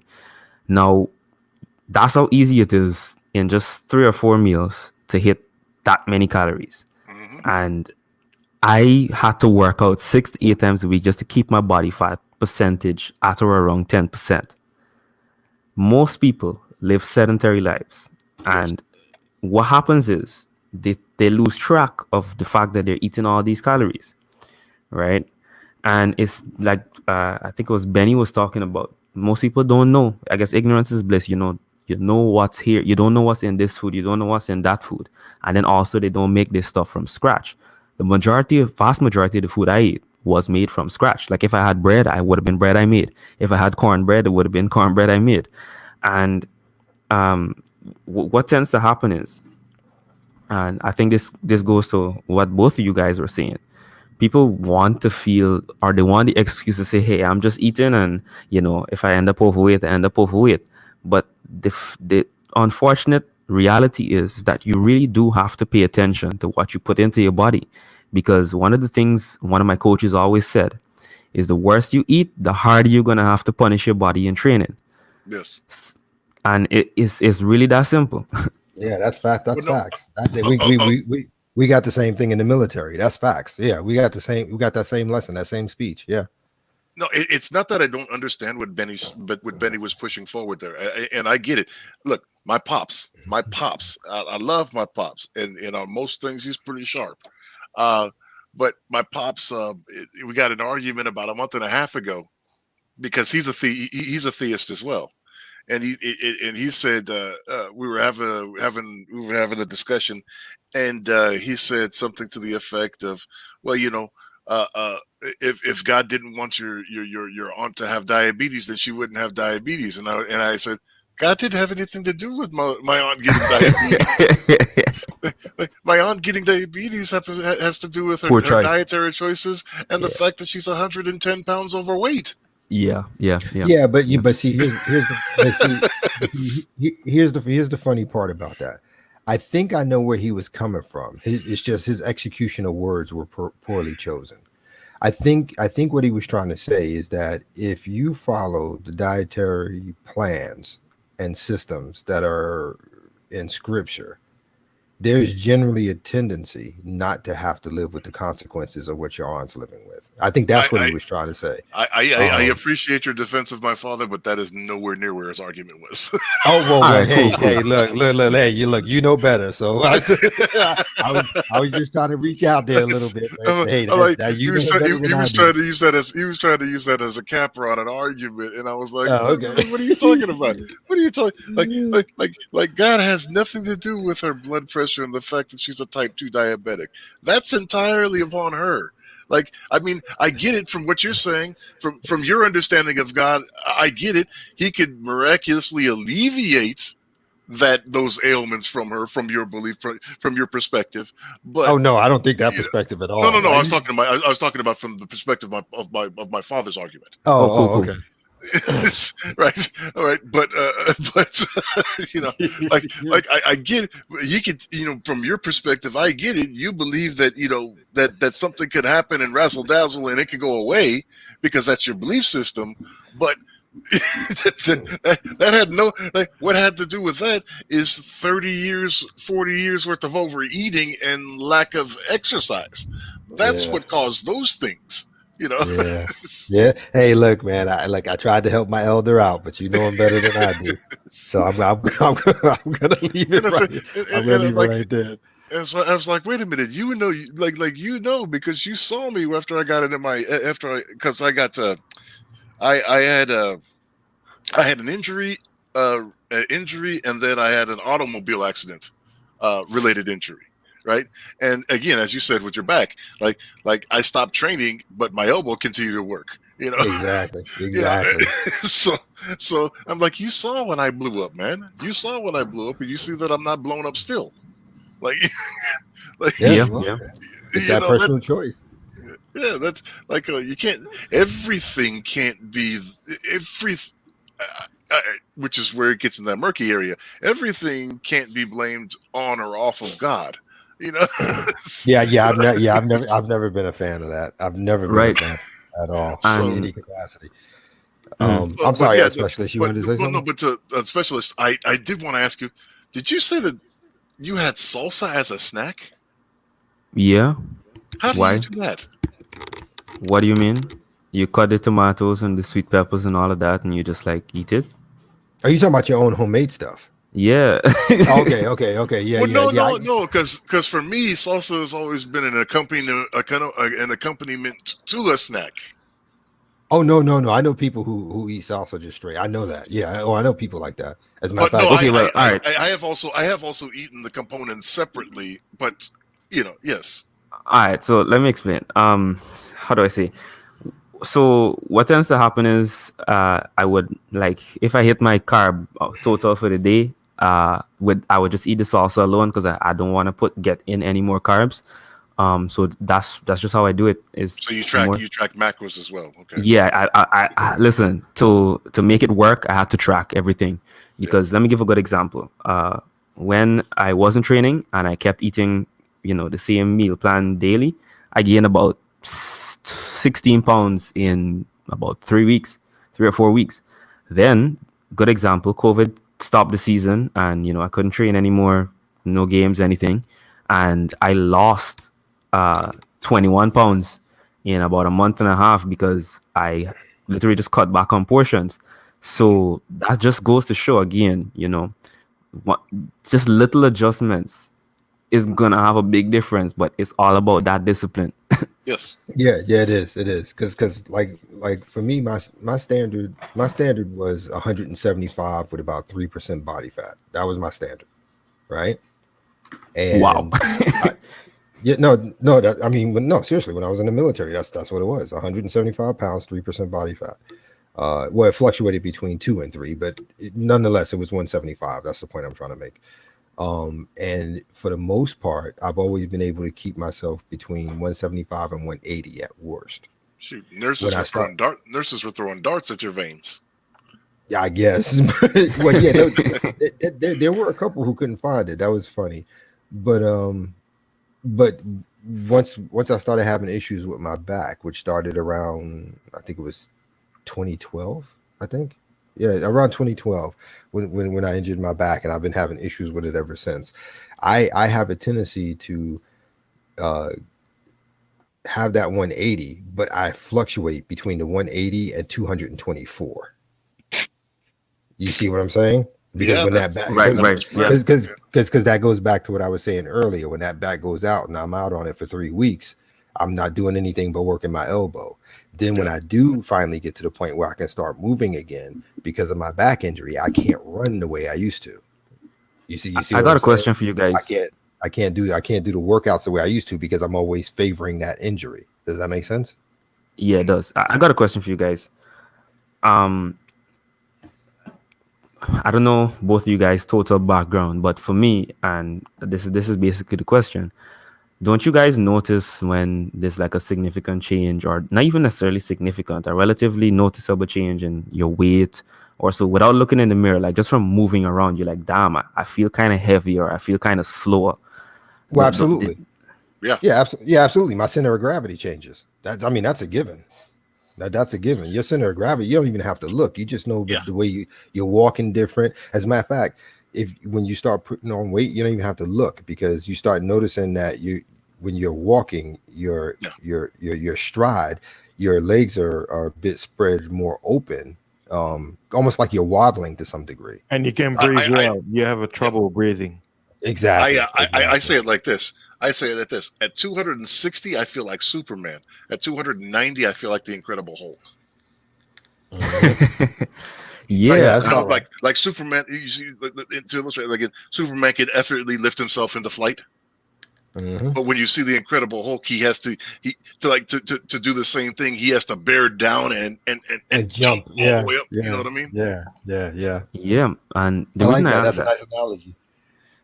the reason I asked that is because, for instance, coming off of the off season and training, let's say training camp starts, I realized, damn, like my times are slow. I'm out of breath a lot quicker now. That's also because I didn't work on my aerobic fitness, but it's usually too because I started the season maybe 10, 15 pounds over where I should be, and as soon as I get down to where I should be, is just like Judge said, is you feel like Superman. So I think is most persons just don't use their body enough. So they just slowly, kind of like the frog in the water, and you set the water to boil. They don't really notice the weight just gradually goes up and up and up and up and up and up and up. And because they never push their body or test their limits, they really don't know those limits of acceptable change. Mm-hmm. But again, and that's why I'm saying is, and that's why I said before is, and Lawrence laughed at it. They are disciplined. They just don't realize they're disciplined. Mm-hmm. Because they're incredibly disciplined at maintaining the way that they're comfortable. incredibly disciplined, right? Again, even the person who eats poorly, right? They're so disciplined that they don't even have to follow a recipe anymore. Yeah, yeah. You're making You me know what laugh I'm, again. you're But- talking about you both are talking about following your macros and weighing your food and everything, but there gets to be a point in which you can eyeball it a little bit. You pretty much saw it on and you put it on the scale. Yeah, And yeah, I knew it. yeah. I knew it. It is. Yeah, it does get to that point. Like, especially know? for my breakfast pancakes and eggs. Like, I didn't even, after a couple months, I didn't even have to think about it. It was just, just throw, boom. Yeah. yeah. As, You know? as a matter of fact, I'm looking at something from Houston Phenom 55. He said kids eat pineapples in a cup thinking it's good for them, but it's really sugar in a cup. That's not a lie, because that ain't nothing Well, but pure but sugar I would rather. syrup in that boy. Here's the thing: is I would rather it be pineapples in a cup than ice cream in a cup. Well, yeah. You got I mean, the lesser of two evils, of course. It's still the same. Yeah. You're right. It's still roughly the same amount of sugar, but at least there's some fiber and some other at least nutrients in there. Yeah, but versus it's just that when it's the cup stuff that you get in the supermarket. Yeah, because like me, for instance, one of the things I do grow is pineapples, and there's a significant difference between when I pull my pineapple out of the ground. Like I pulled one out like 3 days ago. No, not even. I didn't even pull mine out. My neighbor Tony gave me one. My neighbor Tony gave me one of his because his sprouted before mine did. But that's what we do here in my neighborhood, where a lot of military men, retired, etc., and so on. We grow a lot of our own stuff. So we got a little barter kind of system going on, which you don't have. I have. We'll make a trade. But it's amazing that growing pineapples is just like growing potatoes, right? It is. It absolutely is. It's crazy. It absolutely is. Which I grow those as well. But when you cut that pineapple and the juices and stuff that come out of that pineapple, and you're eating that pineapple, I mean, that pineapple's so good, you're eating it like it's watermelon, But when you look, but when you look at that pineapple we pull out of the ground and cut open and the juices from it, and then you look at the pineapple in the cup that you get in the supermarket, that's radically different. I mean, those pineapples are literally sitting in nothing but a big glob of syrup. That's literally what it is. And if that wasn't bad enough, they have the audacity to add sugar on top of what's already naturally there anyway. Inject sugar. Yeah, that's the key. Yeah. Inject That's sugar. yeah. Mm-hmm. That's the crazy thing. They inject sugar. Yep. So real quick, I just want to. My bad too, man. I had to go walk the dog. I thought my shit was going to follow me outside. They ain't even do that, but. Oh, you're fine, man. You're fine. While we on the processed foods, man, do y'all know what exactly is cold cut meat? Cold cuts. It's cold cuts. Cold cuts are cured meats, likely mostly by sodium Exactly. chloride. Yep. All right, so realistically, because here I go again on my old past job, when I was a kid working at a deli. They switched over to Dietz and Watson. You heard of Dietz and Watson before, right? That's kind of like a higher echelon of cold cut meat, right? Right. So aren't they on the same? Aren't they on the same level as Boar's Head or something like that? Yeah, I think Dietz and Watson actually has a Boar's Head in their whole little camp or selection, but we had to do a little class on it, which was so awkward to me. Like, damn, but it was really a class to be able to sell their product more than what we would usually sell. Regular cold cut. It was kind of like, hey, sell our shit because our shit is better. But anyway, It was so funny because the dude that was teaching the class, me being me, I saw the silver lining through it all. But he kind of went into the whole thing as far as hot dogs and how hot dogs is bullshit. Nitrites and nitrates, yeah. Yeah, but the whole time he's showing the video, your cold cut meat ain't nothing too far from hot dogs. Exactly.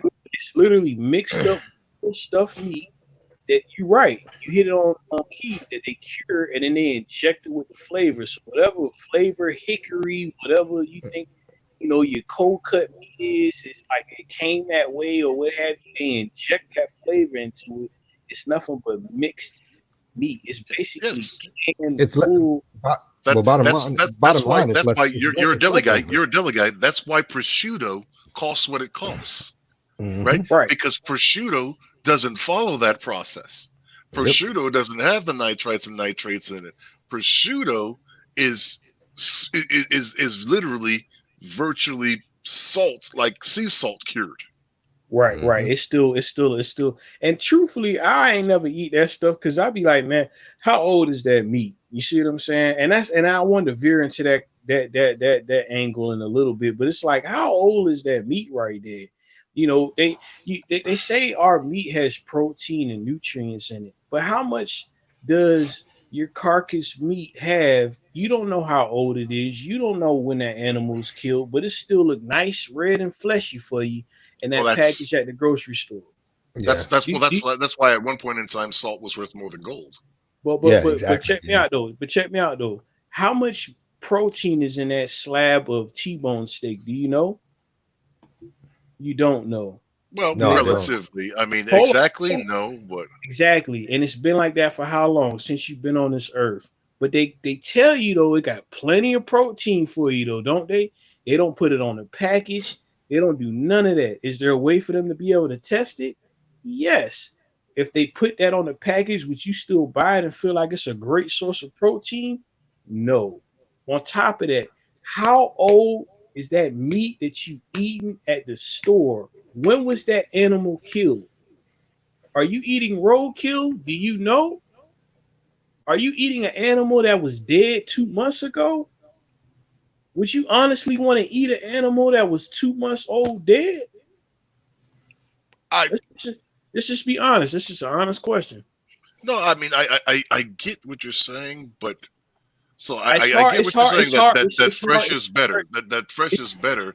I But know preservation methods that have been around because we it's because up until what the 50s we didn't have up until 50s we didn't have reliable refrigeration. we still You don't. know, I mean, we have reliable refrigeration, but that don't mean nothing though. That's just to keep the carcass meat alive, to keep the carcass meat in your eyes fresh and still viable to eat.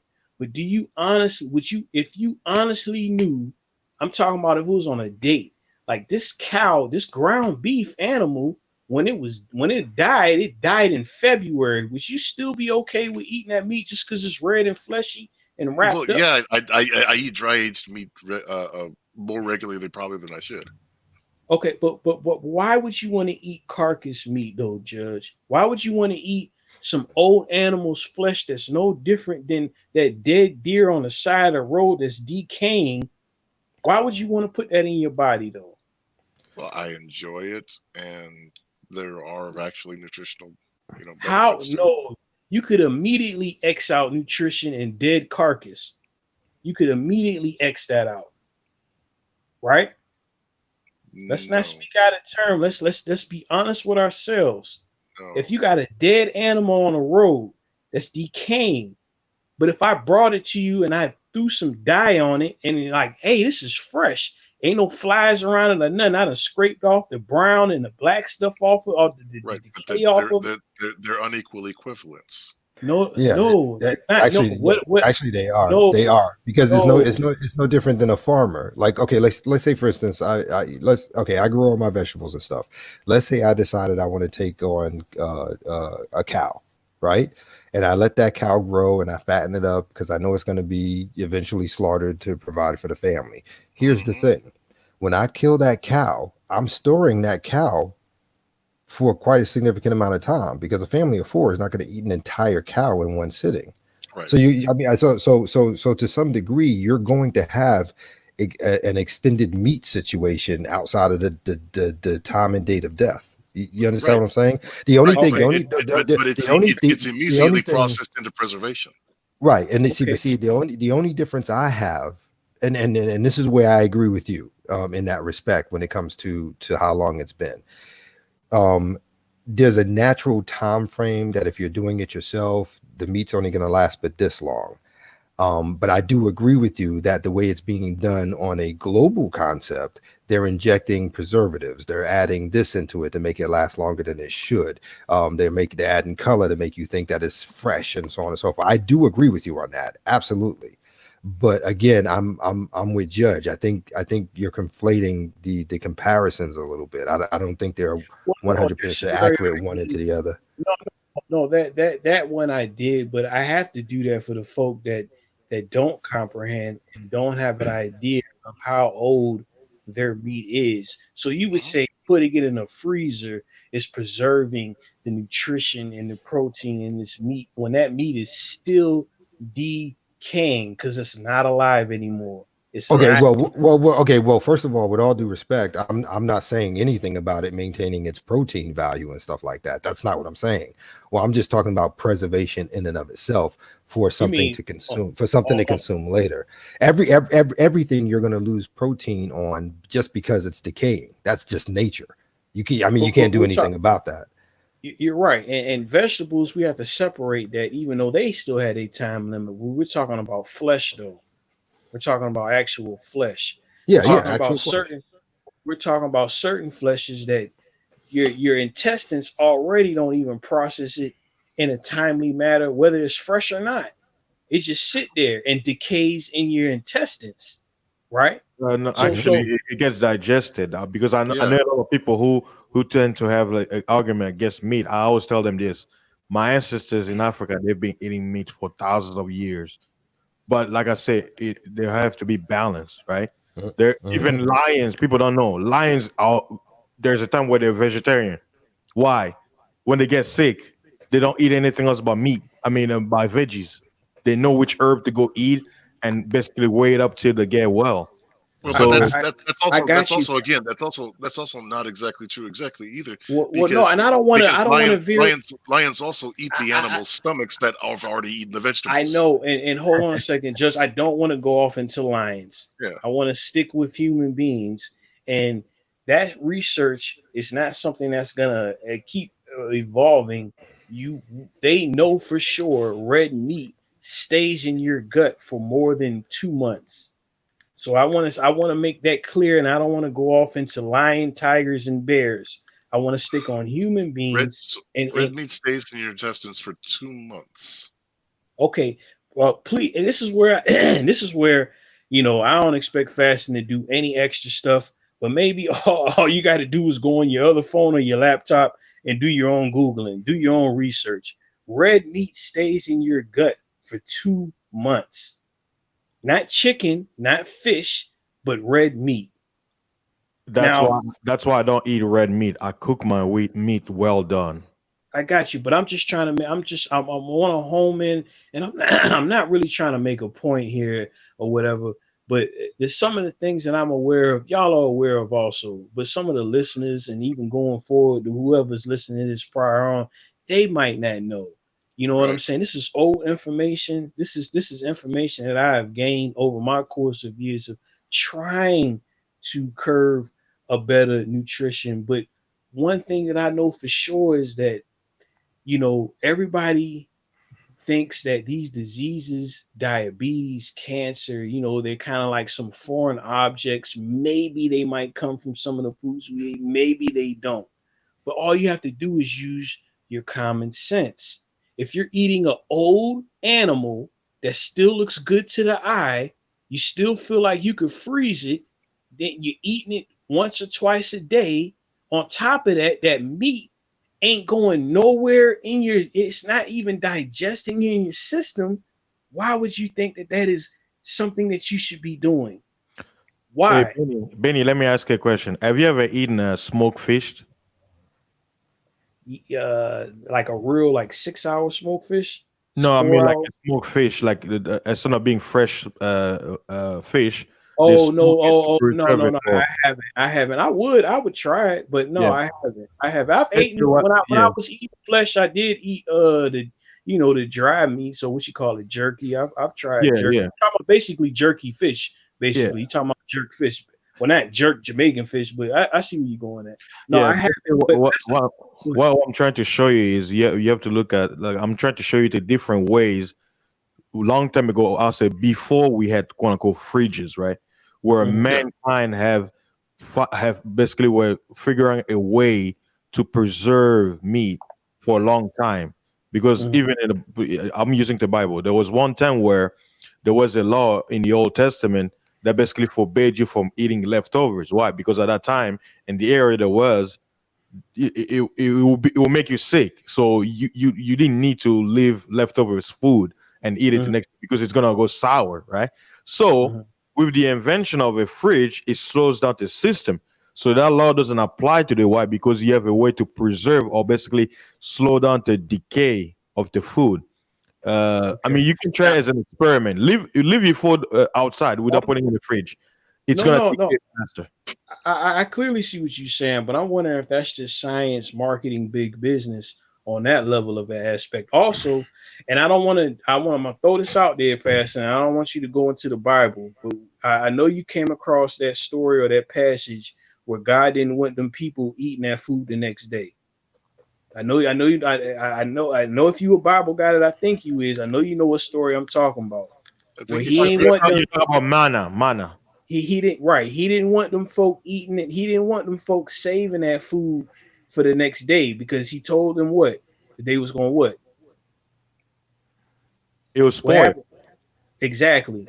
You know, so that's a parable in itself on that story, right? And it's a bunch of them in there. And I don't want to combine that with what I'm saying, but it's a situation where is you are eating, if you ain't freshly killed that animal and eat it, you are eating spoiled meat. That meat is already trying to decay. Now you could so-called put it in the refrigerator or a freezer, which was something of a new age format, which was something to sell refrigerators for one. It was really to sell like, hey, I got a great idea. We can make these people think that their food gonna stay, it's not gonna spoil as fast. Man, matter of fact, let me jump over to even last, what was it, 2 years ago? They said half the stuff that we put in the refrigerator don't even really last that long. Look that up, like how we think it do. Leftovers that we put in the refrigerator, man, they didn't change the whole, and it's not that they didn't changed it up. It's just to the point where it's like they be letting folk know what it is, whether it's processed meat, sausages, hot dogs, red meat. They tell people. It's like to the point where, you know, I feel like, and I learned this from somewhere else, the higher ups tell everybody what's really going on. They're not going to continually keep telling you what's going on, but they got to throw it out there. It's up to you, the individual, to believe it, follow it, or not.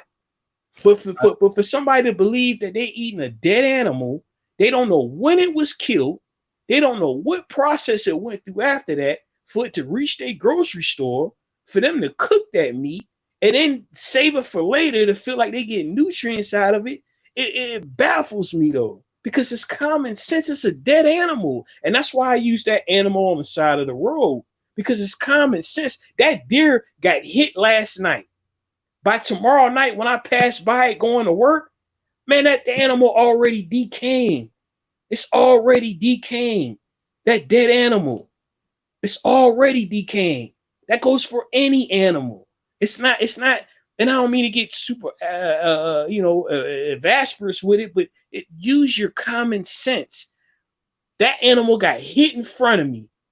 It's dead. Damn, little Bambi got hit. When I drive past, because ain't nobody gonna scoop little Bambi up by the time I go to work. Because Bambi brains is and I'm not even. I literally saw this I literally saw this earlier today. I'm not lying. You should have picked it up though. I would. Yeah. Little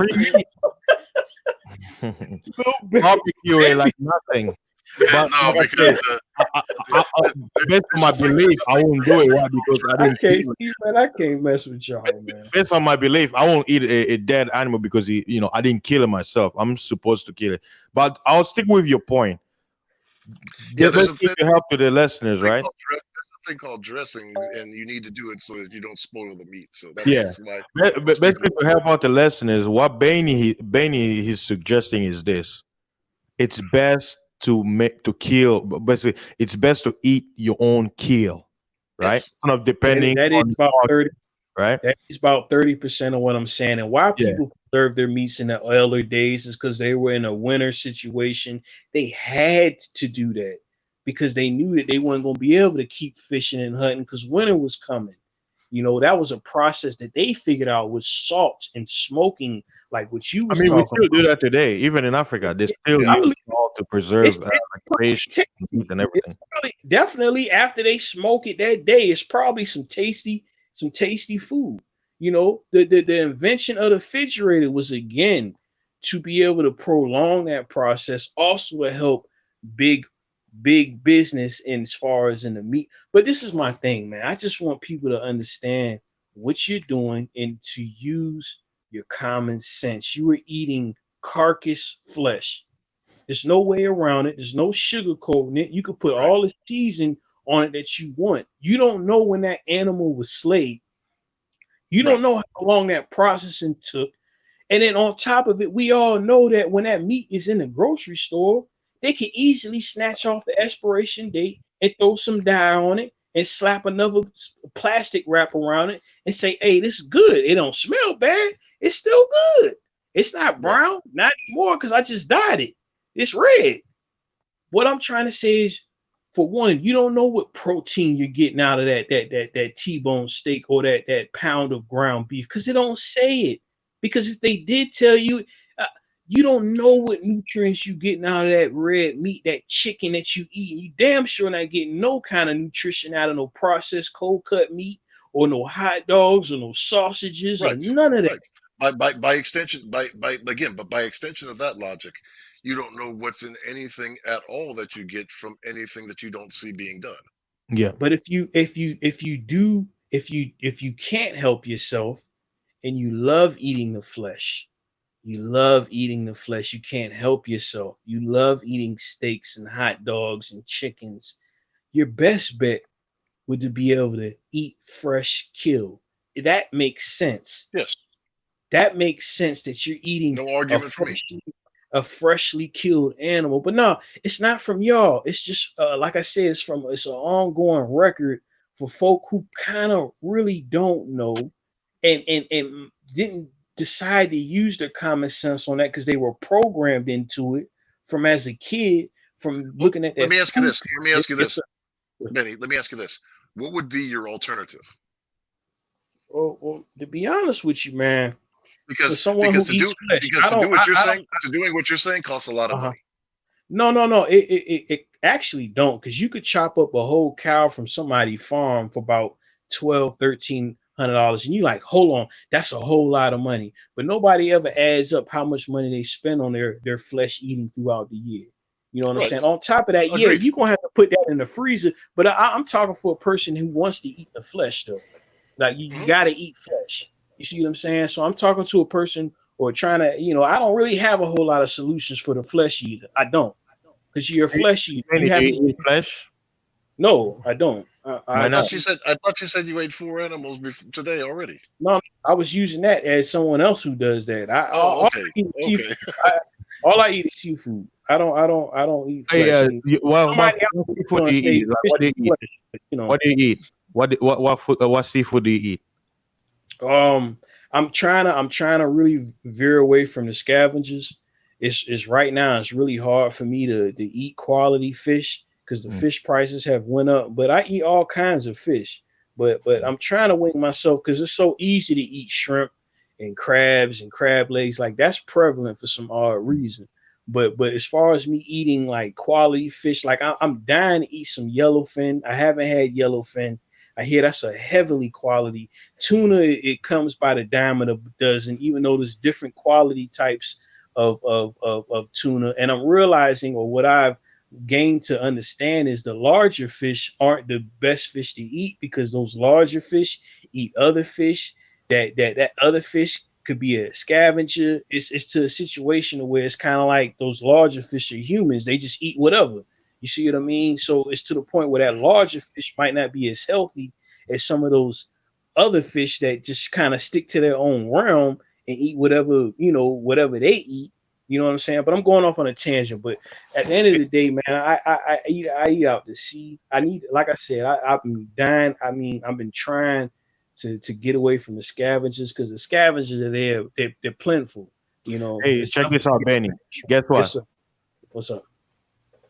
The meat that you're downing is actually more healthy than those scavengers that you're eating. What, the red meat? Yes. All right, man. Fasting. I'm not trying to. That's all I'm trying to show you. Like, check this out. You may feel like, oh, this meat is decaying, but guess what? At least it's meat. You eating the animal that eat the shit or the crap of all the animals. I don't want to have that.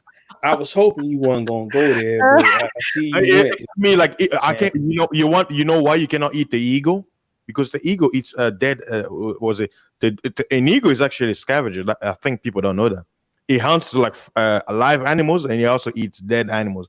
And it's a scavenger, like the vultures, right? Vultures, hawks, and all those birds. Because there are certain birds you can eat, right? So what I'm just giving you perspective on how you can see things.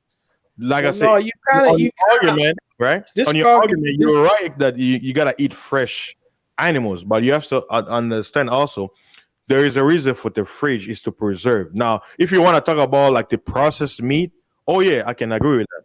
But to basically because what maybe you weren't listening to yourself, the way you were speaking, you just putting everything together as one where some of your arguments have a point, but at the same time, you have to separate certain things. Like, for example, if you want to talk about, let's say, hot dogs and those processed meat, like the processed what turkey meat or whatever, where it's not an actual real turkey meat, but it's the processed one, that I can understand. But there's nothing wrong with eating a meat that you've kept frozen for a while. Like, for example, if you kill a 60-pound deer, you're not gonna finish that meat in a week or two. It's gonna last a while, right? So you're gonna put it in the fridge. No, you're right. And talking deer is totally different from eating a manufactured cow that came out of manufacture. You know, that has antibiotics in it and hormones in it.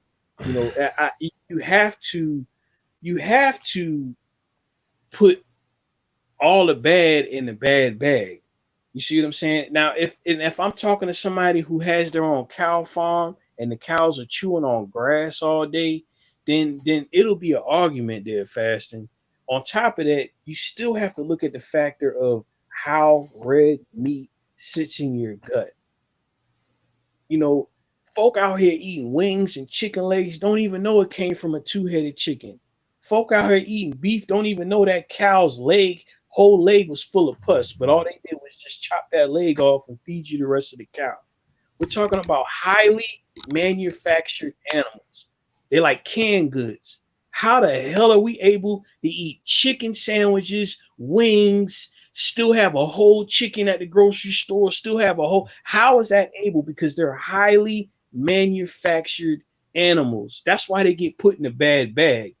You see what I'm saying? Again, someone who has a farm, they could give me a little bit of pushback. Somebody who's sitting up here saying, hey, it's not all that bad, and just boop bop that and boop boop boop boop, and they still going to Kroger's so-called getting a grass-fed meat. They don't know. It's all marketing now. They don't know if it was really grass-fed. All you got to do is slap his label on and say it's grass-fed.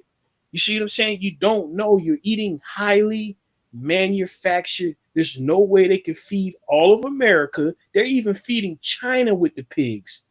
China don't even look. China is eating more meat all because of us. Look it up. We feed them all that meat. They weren't even eating that much red meat. They was on a fish diet, like eating a little bit of pork here, eating a little bit of beef here, but they were mainly eating fish and seafood. Over past the 70s, we start pushing the red meat on them. That's why they're getting fatter and more unhealthier because of what? The animals that they're eating. They weren't even eating the quality of animals that we're eating. That's why it gets put in a bad bag. Because when you're eating highly manufactured animals like their iPhone 10s and 11s or canned goods or telephones or a t-shirt or a button-up shirt or a hat or some Nike shoes or some Jordan shoes, it's a problem and it's not healthy. You're not eating anything healthy when it's highly manufactured like that. And that's common sense again.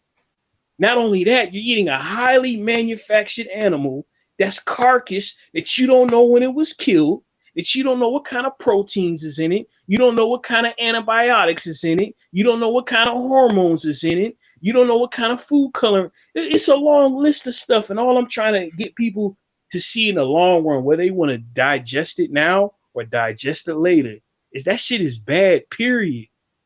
That shit is bad, period. You're eating Frankenstein meat. You're a step away from Beyond Burger meat. They're growing meat in the lab right now. They're growing meat in a lab right now. Sooner or later, you're gonna be eating that meat. You're gonna be feeling like that meat's okay. You're gonna be feeling like that meat got protein. I bet you that meat that they grow in the lab, I bet you that got the protein and the nutrients on it. I bet you just like the Beyond Burger meat got the nutrients and everything that they got in it. I guarantee you, when they start serving folk that grown in the lab meat, which they're right around the corner from doing, just like they were right around the corner from the Beyond Burger and the what's the other one? Beyond Burger and Impossible Burger. They were right. Nobody believed it. I was even eating that shit at one point. You know what I'm saying? Like, damn, because I ain't gonna lie to you. I kind of miss burgers and wings, man. I ain't gonna lie to you. So I'm like, oh shoot, somebody something, you know what I mean, that could kind of replicate that. I'm on it. And then I'm off of it. Because I'm like, what am I eating? So Benny Chen and to the panel, quick question. Do we all agree that processed meat is not good for you? Yeah, bro, 100%. Okay. Yeah, I without mean, doubt. I think Without- that's without- already yeah, established. Then, yeah. without doubt. Without doubt. That's why a I dead was- horse, man. That's what I was saying. Like we are really because you try to mix two different things into one. We are agreed that the best thing to do is to kill your own meat. But at the same time, Go but ahead, at the same Patrick, time, I was if right. someone has what you call frozen food, there is a reason. So it's gonna slow down the process. But like I say, each person have to decide, right? They have to decide how their diet is gonna go about. Because, like I say, meat is necessary, but at the same time, you have to know what and where it came from, so that you can have a healthy diet. But like when people talk about that meat is bad, I'm like, well, me being a Congolese, I never eat red meat. I cook my meat, so my meat is never red. Even in our culture, we don't eat red meat. Now I know the people who are known for eating red meat are Europeans. So based on what you were talking about, if anything, you have to go to them because they're the ones who eat red meat, not us. You see what I'm saying? So it's like I have no problem about was it red meat because I don't eat red meat. I don't. I eat So we talk. fried. I see what you're saying. You cooking it till it's brown, but it's still red meat. It's still in the No, red it's meat. not red. That's what I'm trying to tell you. When you say red meat is red meat. That's what Yeah, I'm exactly. trying to tell you. Exactly. Red 'Cause meat even- is red meat.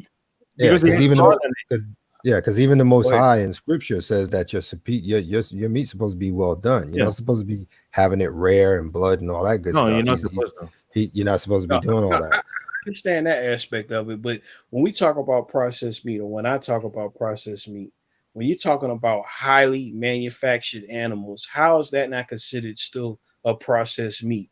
When you're talking about an animal that is literally made in a lab, in a factory, that wouldn't even survive on a farm out of that factory. It wouldn't even survive out of there. Then it goes through other processes. Yeah, but that's a separate. Oh, I know, but it's not though, because it's still a processed meat. It's still processed though. It's still a process with you getting that Aye, meat. bro. Not as far as from hold on, but check me out though. Not as far as you getting it from where you got it from to the store and to your hands process to where they making it to where they're able to produce it at a high level, hit it with antibiotics, hit it with hormones, hit it with food coloring, hit it with sodium, package it in front of you for you to feel like it's quality meat. That's not a process. That's not processed meat. You kind of bastardizing the definition of process by doing that, though, bro. I'm bastardizing it, but you know what I'm saying. And again, Benny, I know because what's happening, you're kind of repeating it over and over.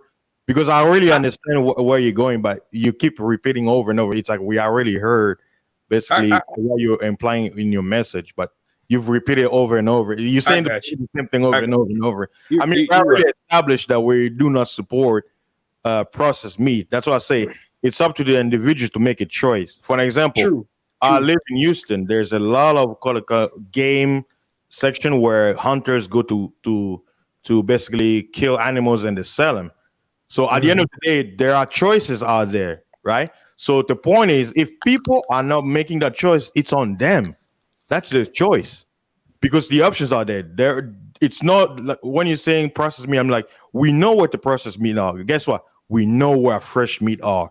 The point is, people are given the choice. It's not just that the only meat that's available is processed meat. No, there's real meat, fresh kill that are available. The point is, that's what I say. You want to talk about red meat, you have to go to the Europeans because they're the ones who eat red meat. Not over here. I also most of quote unquote black people don't eat it. And not only that, Walmart sells meat, right? But you have also game or small places where they sell deer meat, buffaloes, fresh cow, fresh lambs, and stuff like that, right? So you have options. The point is, people, what we talked about earlier, people like the easy route. They figure, why pay $20 for a fresh meat where I can pay $5 for quote unquote processed meat? So at the end of the day, that's their choice, right? No, So let's bring it back to the topic, right? Let's bring it back to the topic. We were basically talking about how a person can lose weight while eating, and certain procedures or certain things are suggested, right? Whether it's eating one meal a day, or giving yourself a window, or eating every other day. And I even mentioned, I'm like, you can either increase your meat intake if you're trying to build muscles, or you can lower your meat intake and add veggies, right? So because I know what you're saying, but the point is, if we go there, we're gonna get stuck there, No, So no, you're right, right. And we was stuck there. And just to even chime on, recently, and here we go on what I was saying in the very beginning as far as the progression of nutrition. And every year is something different. Everything is, some kind of new finding. You have vegans out here now that are, building muscle just being straight vegan. You know what I'm saying? Without eating any meat products at all. You see what I mean? So no, that's actually, I'll tell you, if a person who's quote unquote vegan is building muscle, they're taking some supplements. Like they're basically taking certain things that are covering their quote unquote non-meat intake.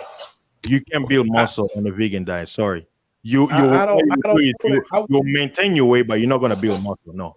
I don't know why you would stand behind that fasting, because as we go forward, you'll see more case studies. It's already plenty of case studies now where people, and you're right, they might, I can't You were boring a little bit. Hey, let's see, OG in the building. Keep going, Benny. I see No, OG in the building. I was saying that going forward, you will see that or learn that a lot of plants out here have plenty of protein in them. It's just not something that's publicized or really wanted to be talked about right now, because they want to keep this. You could only get protein from meat. There's plenty of plants out here that have protein in them. There's plenty of nuts. It's plenty of, if you let's talk about the lion, tigers, and bears. It's plenty of these animals. They're vegan, and they have plenty of muscles. If you want to go into that realm, but we're not too far off from that grid. So Yeah, but we kind of still drifting again away from the how to the lose weight weight. loss. Yeah, Okay, bro. my bad.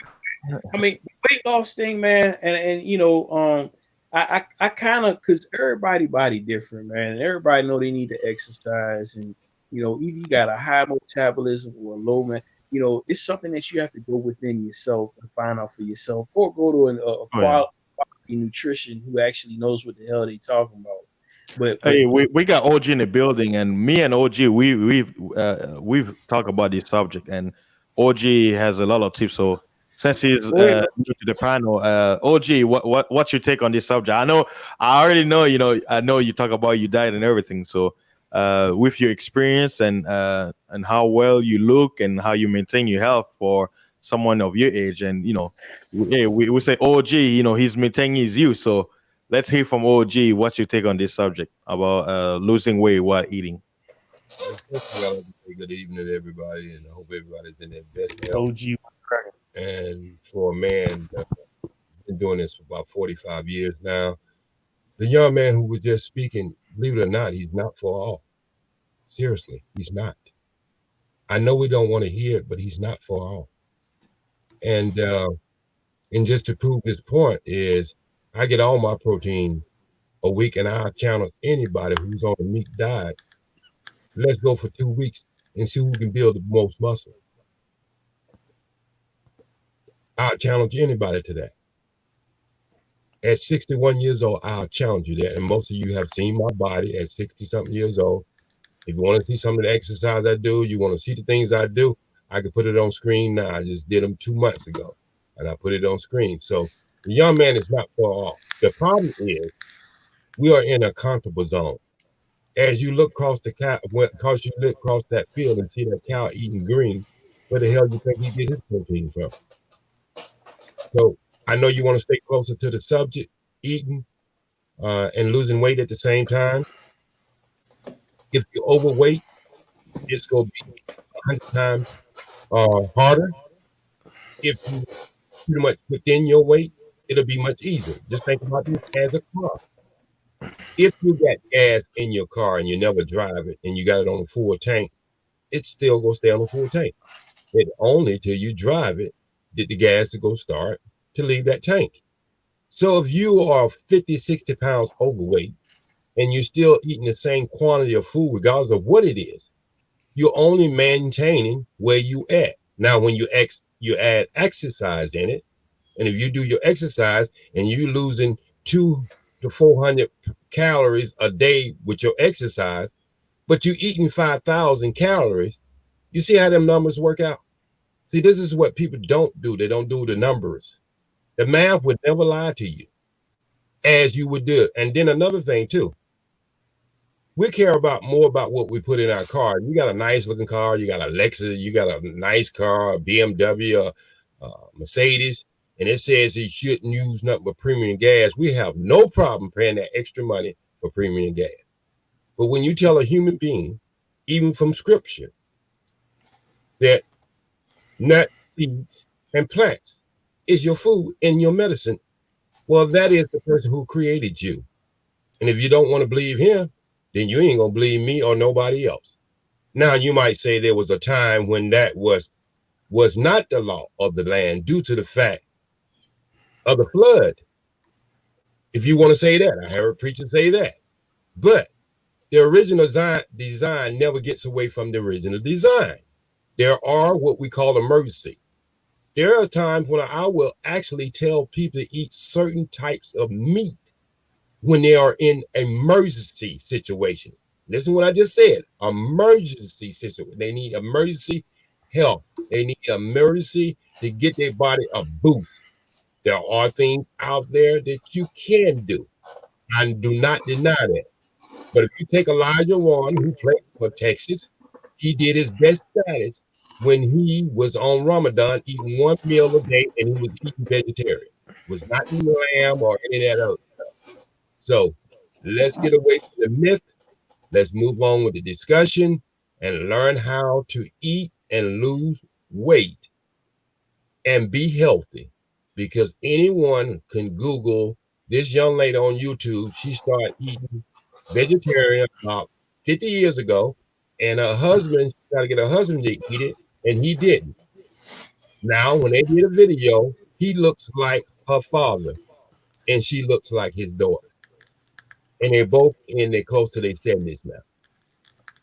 Yeah, I know that this topic tends to get heated because and that's why in my last stream, this is why I told people, I say that's why each individual, you have to find out why your body wants and how it reacts. And the thing is, because people don't try anything to see what works and what it don't, what it then is just people go through the motion. For an example, I'll talk about the meat, right?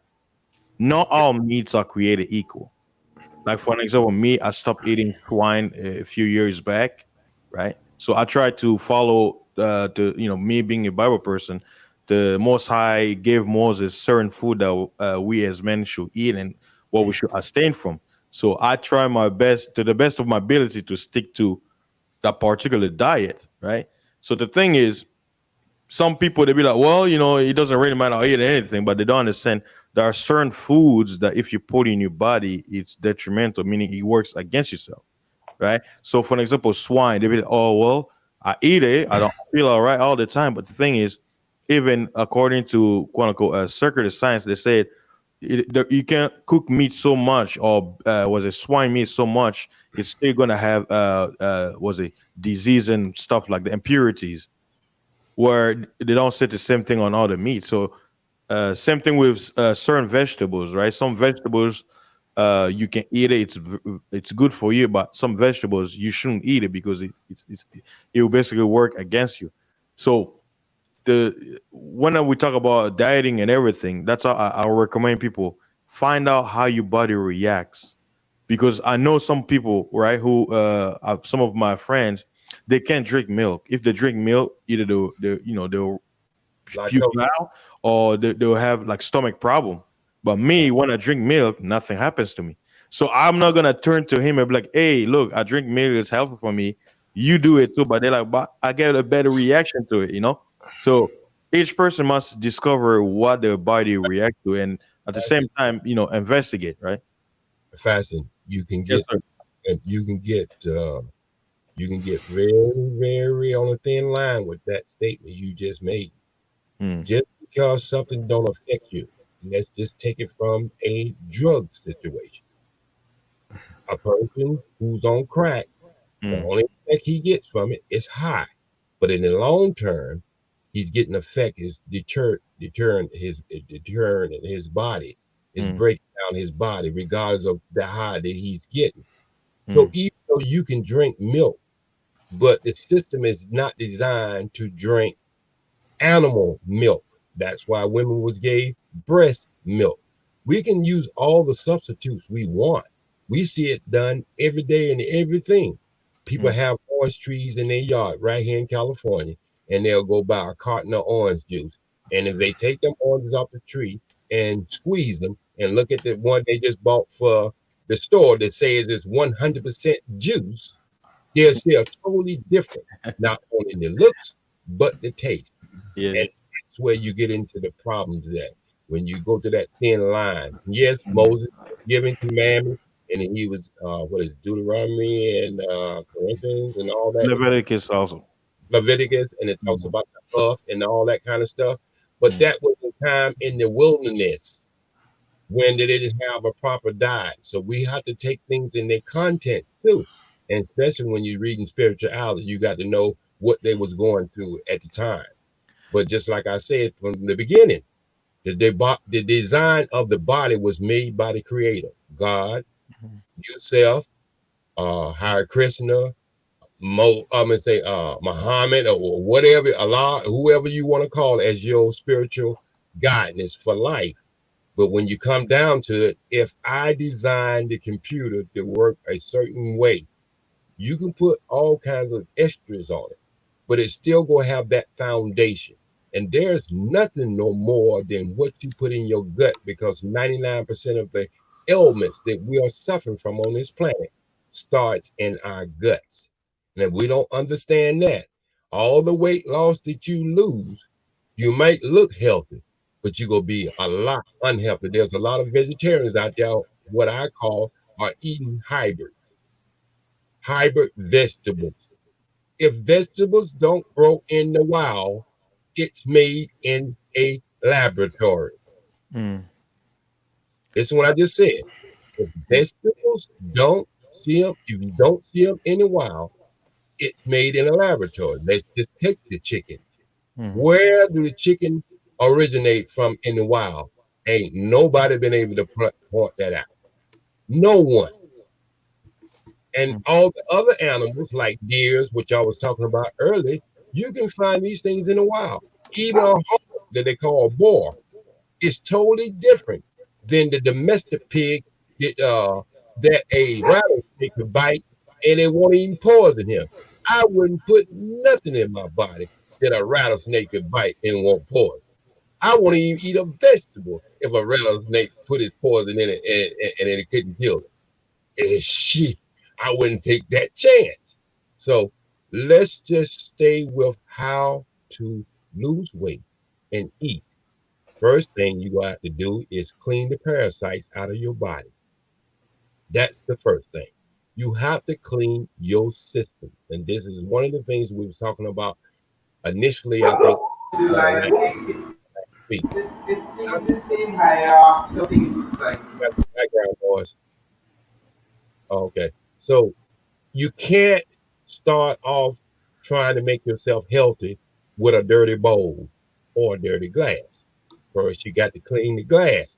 And then after you get the glass clean, everything you want to put in that glass from that day forward, it should be clean. Now, if I'm asking human beings to live on a perfect life, no, that's not what I'm asking. Because I know you're going to have celebration and I know you're going to go through things, but your body is made so beautiful by God that it can take them 1 or 2 times or 3 times or 4 times out of the year. When you have to go to celebration, you don't want to shun or push people off or turn people off. Might be your daughter's wedding and she might want to clap a piece of chicken and you eat a piece of chicken. If that's going to make her happy and if it's not going to kill you, then go ahead and do it. I'm not the one who point fingers. I'm just trying to get people healthy. And the only rule of health is you got to do it right. Now, you can do whatever you want to with your body after you get it healthy. You started off that way. When you came out of your mother's womb, everything that you had in your body went straight to your blood system and was liquid. And when a child comes out, it don't supposed to be sucking on a cow's tit. It's supposed to be sucking on the mother's breast. That is the food for the human being. The cow food is food for the calf. And so I know we don't get it mixed up. I understand that we live in what we call civilization and a civil place. But the first thing of all that is civil. Anything against God is uncivil.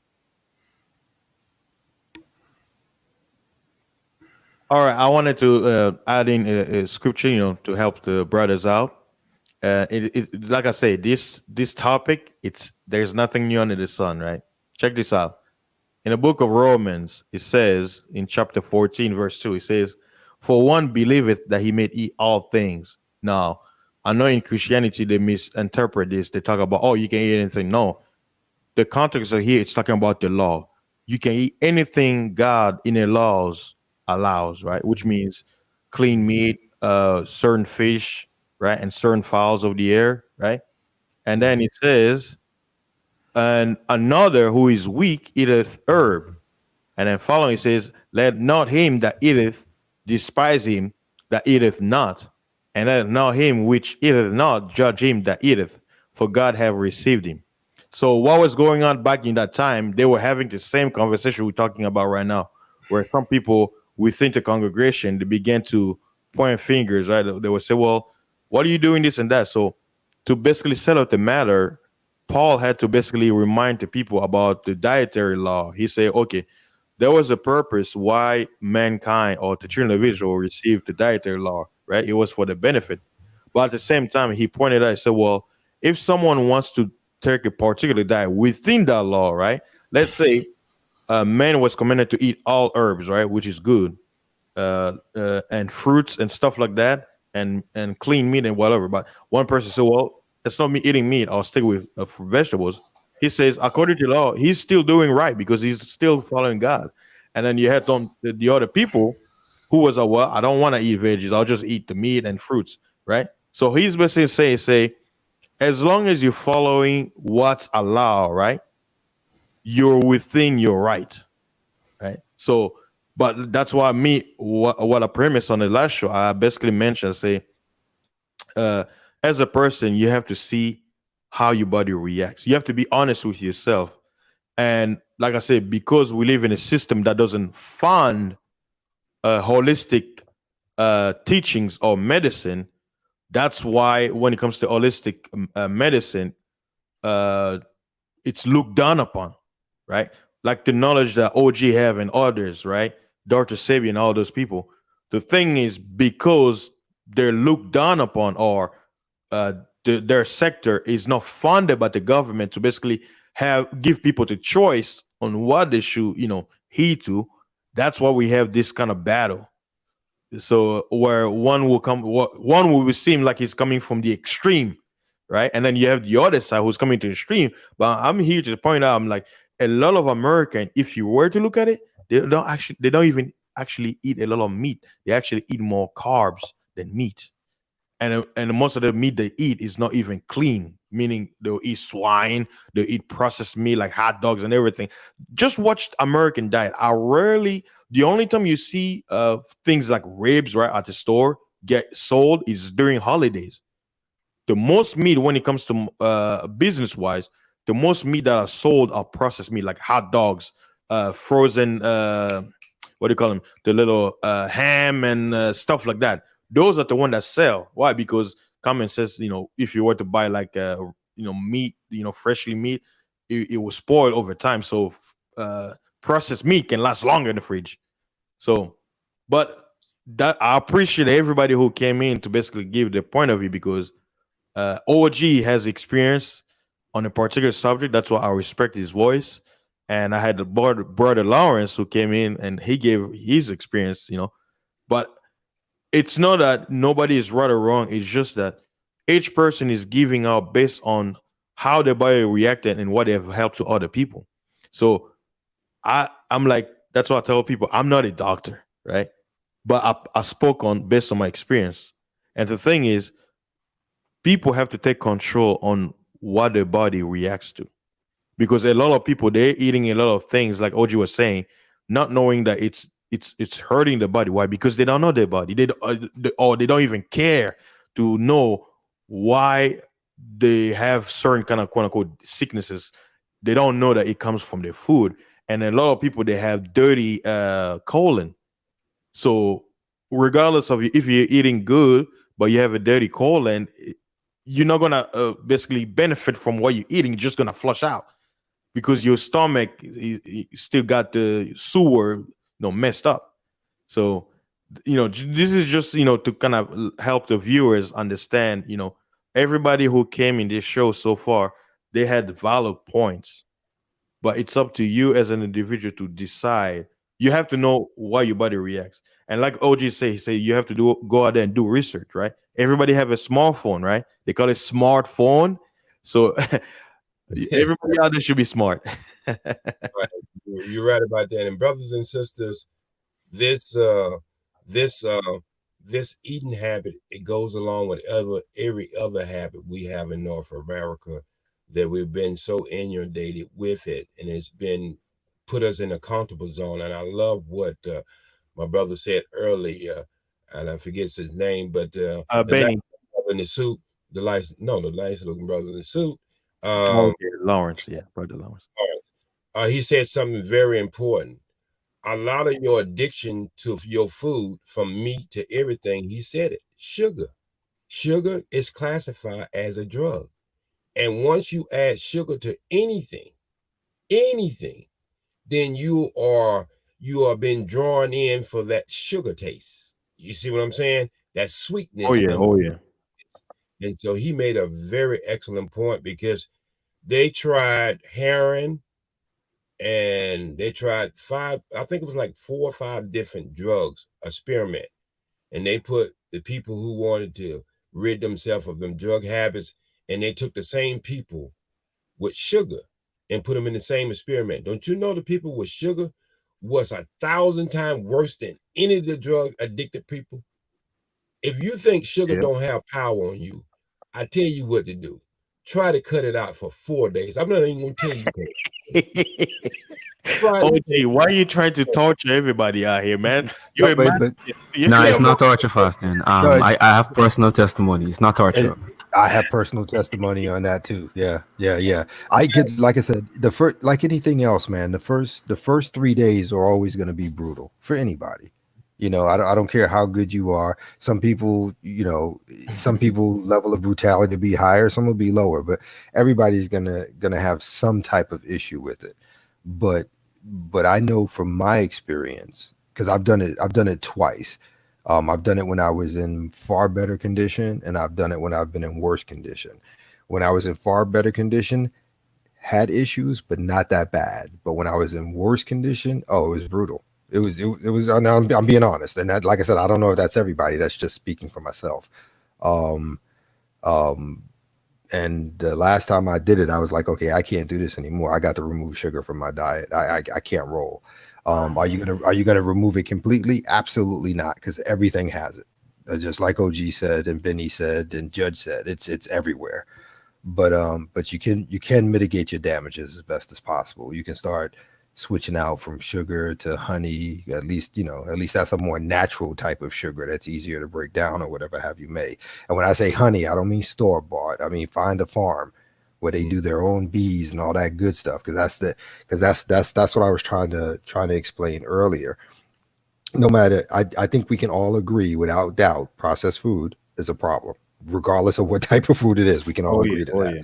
Sugar in everything, we can all agree that's a problem, hands down. Nobody's debating that. I think for me personally speaking, where I'm coming from, and I know this is difficult because a lot of people live in cities or in apartments, but as OG himself said one time on a previous stream when we were talking, he can show you how to grow vegetables and fruits in a small contained space. Even when you think you don't have the space, he can show you how to make that space and make it happen. And I think that's key. And I think that's key for all of us. I think once you start growing your own stuff and you pulling it from the soil and you eating it, you will see, your taste buds will tell you, okay, yeah, that stuff in that supermarket is wrong. I mean, the taste is so radically different. And then when you start doing it on a regular basis, you'll know your taste buds change back to what it should have been from Jump Street by eating the stuff you grow from the soil itself. And then whenever you go out somewhere else, or you take a spoon or something somebody cooked and you taste it, you're gonna want to put it right back down. You're not gonna want it because it doesn't taste right anymore. The human body, the Most High gave us, man. I mean, I'm sorry, but for me personally, it's the most incredible machine ever created and designed. And he did it the way he did it for a reason, for a purpose. And there's reasons why he gave us meat. There's reason why he gave us vegetables. And like you said a minute ago, fasting with scripture, it doesn't matter which version we use. And it doesn't matter of us debating and arguing with each other about which one is better and which one is worse. All that matters is that we're doing it. you know, I mean, that's the key right there. It doesn't matter if you want to do meat and vegetables. It doesn't matter if you want to do fruits and vegetables. It doesn't matter if you want to just do meat, whatever have you may. As long as we're following the dietary plan of the choices that are given to us, that's what matters, because we're going to get there eventually. Even if we don't agree with execution, we can at least agree on what's necessary and how to get there. I might be babbling. I don't know if I said that the way I wanted to, but You straight on point, and fasting. You go do that thing. I'm gonna go fast for 7 days. While I put you on a dietary plan, and we're gonna see the results of it. See, the results always tell you the truth. Yes. And the reason why people don't know how their body's going to respond, because they have never, ever, especially here, have put the right amount of nutrition in their body to see what their body's going to respond to.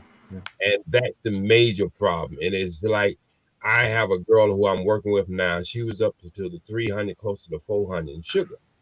And I put her on one thing. And the next time she went to the doctor, it was down to like the 129. Now that ain't the best, but that's a hell of a lot different from being close to 400. When they wouldn't go out the hospital unless they give her medication, so her blood sugar and her blood pressure can go down. So these things work instantly. Yeah. If you eat something hot, real hot, it don't have to wait for 7, 8 days. It's gonna burn your stomach instantly. It go burn your mouth, your throat, and just like that pepper, there's a herb or vegetable out there that can cure you so fast, faster than any pharmaceutical medicine you take. You just go have to know the right thing. And I'll be glad when Me and Fasting get together. I gotta get him a product. I'm willing to buy the product myself, ship it to him. He takes this product to clean itself out. 2 days before we go on this new Oh yeah. God journey. We're gonna do it, OG. Like I really want to do it. That way, I think, like you said, people want to see proof, right? Because a lot of people they won't Right. believe if they see it. So I'm like, yeah, I don't mind doing an experiment, to show people. I'm gonna let I'll probably do like I'll show before and after. Yeah. I'm gonna let Well, you to see be the bags under my eyes, and I'm gonna show yeah. you water died. I do take them little bags right away from under your eyes instantly. I'm not gonna eat a drop of food, but I am gonna allow fasting in his nutritional journey to do it because I've been doing it so long. It'd be hard for me to try to turn him on to this yet. So what I'm gonna do is turn him on to what they turned me on back in the day to get me into help mode. You know what I mean? Help and cleaning and getting his body ready. You go see. He go probably be calling his trucking company and telling them, I don't really need to stop. I need to drive 24 hours. I can't sleep. You know. Actually, I know that goes against all the rules of driving, but that's the way he go feel.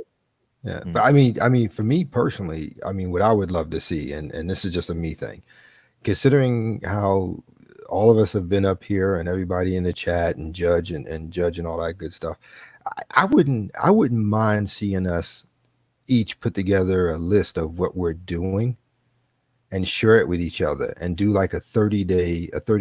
Well, I don't like using the word challenge because it's inappropriate in this case. Right. But I'd like to see where we all get together, put our things that we do together and then share it with each other, and then take 30 days to try one other person's schedule and format and vice versa. I mean, just to see. Because we could sit here and we could talk all day back and forth with each other. But like OG and Fasting said, proof is in the pudding.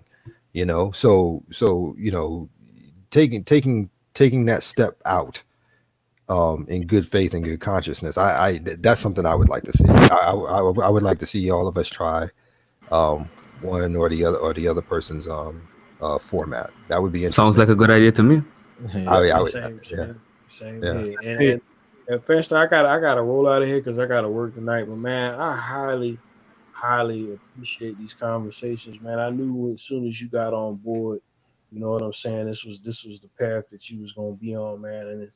And versus all that other stuff that be on YouTube, and granted, it's cool for entertainment, but this is honestly why how I even came on YouTube to always gain more information from like-minded individuals. You know what I'm saying? So I appreciate OG. I appreciate. I forgot everybody's names on here, but man, all of y'all info again is reassuring, and I'm definitely, when y'all ready to do the 30-day situation, just even to know what you're doing, whether we could all do it at once. You see what I mean? And try it out and see how we feel. 14 days, 7 days, I'm down with it. You know what I'm saying? Yeah. I know.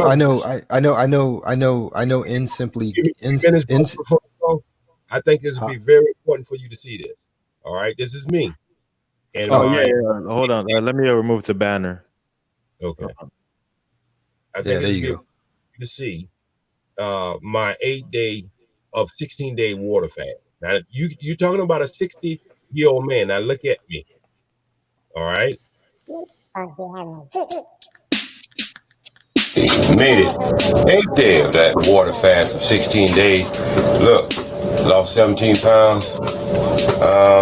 Feeling real good. Look, feeling real good. I'm telling you. I mean, I feel so good. And man, I don't have no hunger, pains, or none of that. After the 5th day, that usually go away anyway. But anyway, played a little basketball yesterday and ran about half a mile and walked a half a mile. So get my little strength back, even with the water. It's like, it's just healing my body. That's all I can say. Look, on my last post, I said I didn't like make my videos perfect. Yeah, and I mean that. I mean, I like to talk to you naturally. Try to anyway, as much as I can, even with my southern accent. But some of you said I didn't work in Hollywood. Well, you know what you can do. The thing you have to do is Google my name. But anyway, I would have made it big in Hollywood. Hadn't been for that motherfucker Samuel Jackson. You know, he said motherfucker before I said it on film. I think he stole my line. But anyway, hey, what can I do? Forget Samuel Jackson. I'm going from Denzel now. No, I really like Samuel Jackson. I did some test film work for him back in the 1990s. You know, Panavision, you know, just before you get ready to make a movie, they want to test the film and see if the grains go good with the skin tone. But anyway, just like I say, I played some basketball yesterday, and I'll put some of that in the video. And I want to say, this has been an experience for me. This has been a journey for me for the last 30 years. I'm 60 years old, and you will never, ever see another human being years old do the things I do. And it's not because they can't do it. It's just like I say, they won't change their diet. I'm trying to live 125 to 150 years old, and I ain't talking about bent over with no damn cane neither. I'm talking about doing it. You know what I mean? I expect to play basketball till at least I'm 90 years old on the court. What? Competition. But anyway, till the next time, it's been a groove, but I got to move because the clock on the wall said that's all. And Samuel, no, I ain't coming out to Samuel no more. Matter of fact, you know what? I don't need to come out to him neither. What's that new guy in the Panther? I'm coming for his ass. I'm gonna be one of his villains in this next movie. Check me out. I'm gonna work for it. All right. Have a good one. Have a good week. And I'll see you somewhere in 8 days. Okay.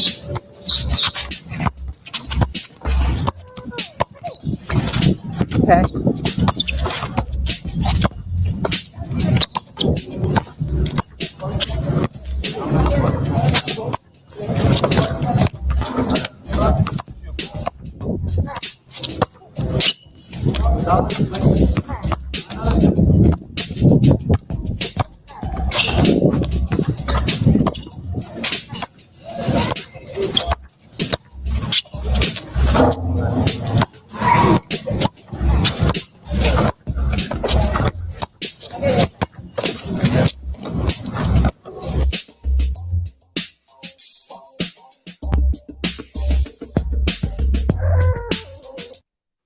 Now, I just need Thanks, OG. Yeah, that's Thank you for Wow. that. Thank you for that. Thank you very much for that. right. And that's what I do. I put things on film so they can actually see. Now, nobody on this panel, if they didn't know I was 60 years old, would just for me standing there talking, there's no way you would have known I was 60 years old. Yeah, no I'm way. I'm not gonna lie. While I was watching, my daughter came through. She thought it was a dude in his late 20s, early 30s. For real. Yeah, For you real, looked for real. about 35 in that video, man. Yeah. And that's what you can do when you go in that water. Now, mind you, that's a girl who's 22 years old.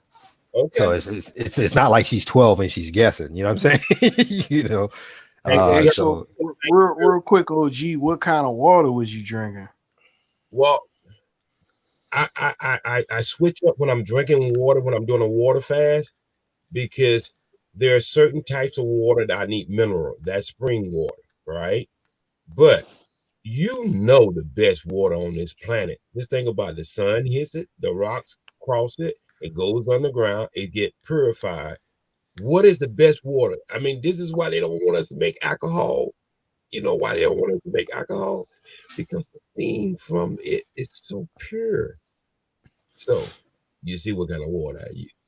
Yeah. But Even when I buy water, if it's sometimes it's spring water, I put it in my pressure cooker and I use the steam from it. And that's how it. And I even use still when it rains in Southern California, I have a collecting bucket. I use that and boil that too. I do that too. I do that too here in Florida. Yeah, I do. I do that too. Yeah. Alkaline water and all that stuff you buy out of the store, forget that, man. You can take and put fruit in your water early in the morning, just regular, not regular spigot water, but just regular purified water in there. And put you some fruit, a couple slices. Cucumbers are real good, and then a couple slices of lime. What happens is that is a acid base, but as soon as it hits your body, it turns into alkaline. It makes your body produce alkaline. Yeah. And I go you a couple of steps further. you can see the difference with water as opposed to what you're using from when like when I'm in the garden. What you use from the hose from the house to water your garden Mm-hmm.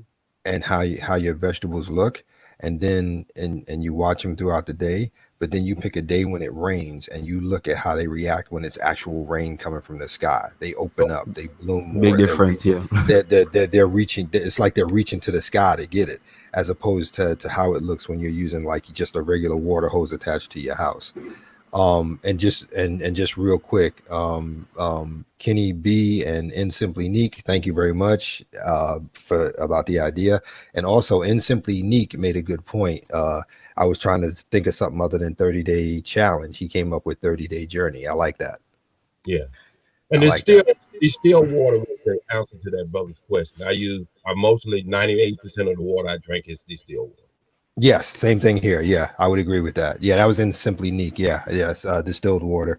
And I keep I have a tendency to keep a lot of empty jugs around the house. So after I clean it, screen it, yada yada, I just fill up the jugs and I'm good to go. Yeah. No. All I'm gonna do now is just share the testimony I had concerning sugar, and it's also gonna relate to losing weight as well, because something we see very often is, well, we've been talking about it pretty much all through the stream, is that persons don't track, the calories that they put in, and one of the big ways we take in a lot of calories and taking a lot of sugar specifically is through liquids. That's one of the quickest, easiest, and probably the most nefarious way to get sugar into your body. And one of the lessons I learned is actually related to coffee.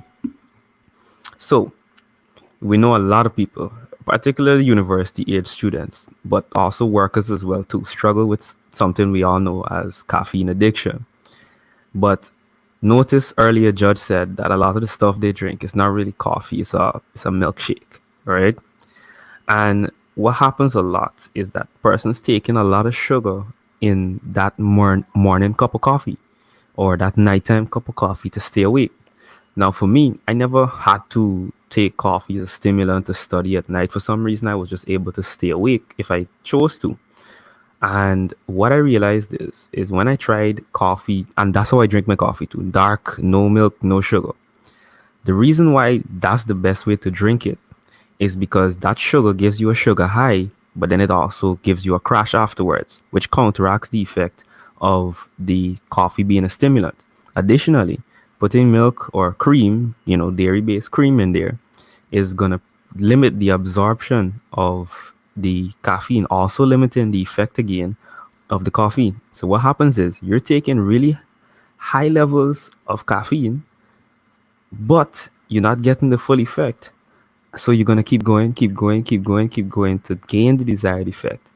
And then what happens is you end up, one, addicted to caffeine, but also, without even knowing it, you end up addicted to sugar as well too. And obese. Well, I wasn't gonna go so far yet, but yeah, that's one of the the ultimate effects too, And I have a bad coffee. I'm sorry. I have a bad habit, and with my bad habit, I love smoking Cuban cigars. Cigars. I found out with that is the more tobacco you put in it, it numbs your taste. Anybody ever quit smoking, you will find out very quick. By the third day I quit smoking, everything will seem like it's too salty or too sweet, and everything is your taste buds coming back. And that's one of the things that Cuban cigars do. Yep. Is numb your taste buds, where you might be wanting to increase sugar content into your body more because you taste that level of sweetness that you trying to get to. Yeah, well, I was talking about that earlier when I was telling people about my smoking habit back in the day and where I'm at now with cigars like you. Like I said, I used to be a two pack a day man. I'm talking about Camel non-filtered. You feel what I'm saying? I mean, I was yeah. There's well, in the military, that was the thing. It was cigarettes and coffee, man, to keep you going, to keep you pumped, keep you moving, all that good stuff. And my coffee, I always took black with sugar. And my problem is, and here's where it gets weird for me. everything you said about the sugar and coffee is absolutely right. But my problem ran deeper. It didn't make a difference if there was sugar or no sugar. I just enjoyed the taste of coffee. That's what my addiction with it is. I just enjoy the smell, the aroma, the taste, whether it's sugar or no sugar, it doesn't matter. And it's interesting because I stopped coffee 3 weeks ago. And I do that every now and then. I'll go like 1 or 2 months and I'll stop for like a week. But for some reason this time I'm going into my third, fourth week now. And I don't know why I'm doing that. I don't know if my body's just tired of it or I just no longer care or whatever have you may. But I got tons of coffee sitting in here now with nothing to do and no place to go. Um, but but but but the coffee thing, even doctors tell you 1 cup of coffee during the day once you reach a certain age, no sugar, no cream, no milk, is a good thing. Um, but but but but yeah, but but my thing between the cigar thing and the coffee, yeah, you're right, OG. When I would take those moments where I wasn't smoking, I would dump tons of sugar in that coffee. I mean, it was bad because my taste buds, like you said, started to change after the third day, and I'm looking for something to compensate that nicotine hit, that feel, that boost that I would get. It got pretty bad. It got pretty bad. The way everything is set up, man, it's set up in a way that no matter what we do, how hard we try, that we always got to be aware because they're trying to drag us right back into that addiction. Mhm. And people, this won't be a boot camp because we're not here like these BS reality shows on TV, and this is not nothing like this. We're accepting where you at. That's the good part about when you're dealing with good brothers and sisters. They have to accept you where you at.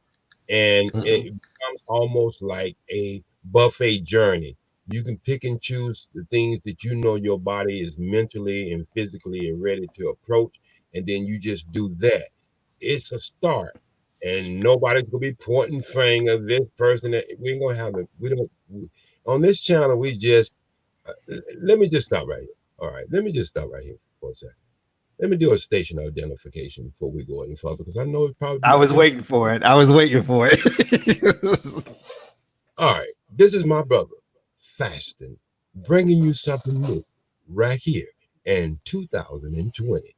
Something you won't hear in the Manosphere, something you won't hear in 3.0, something you won't hear in 2.0, 1.0, something you won't even hear in the Stream Team better than you go hear it on this channel.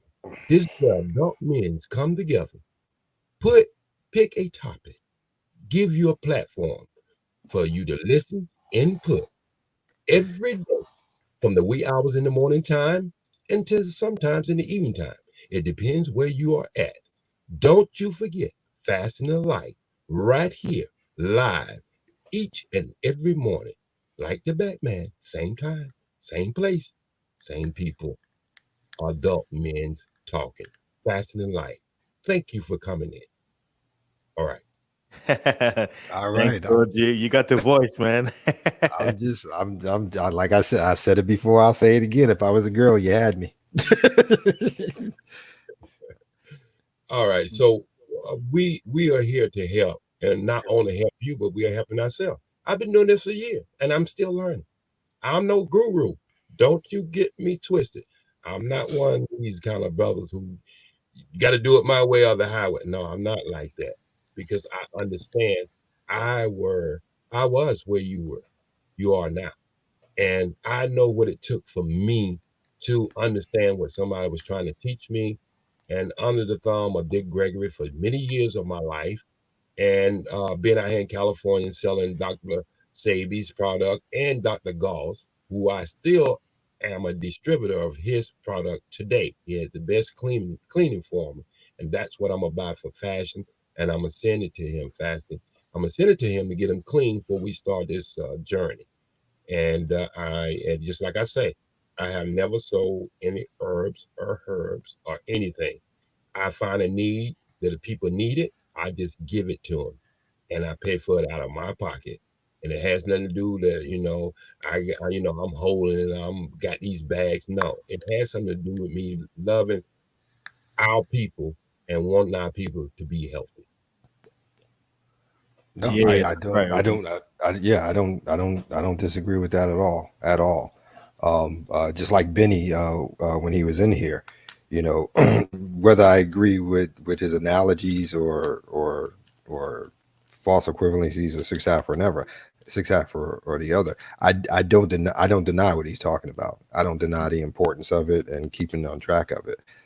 There's many paths to the same place. You know what I mean? And considering each of us is different, both mentally, spiritually, and physically, what will work for some won't work for others. That's just the way of things.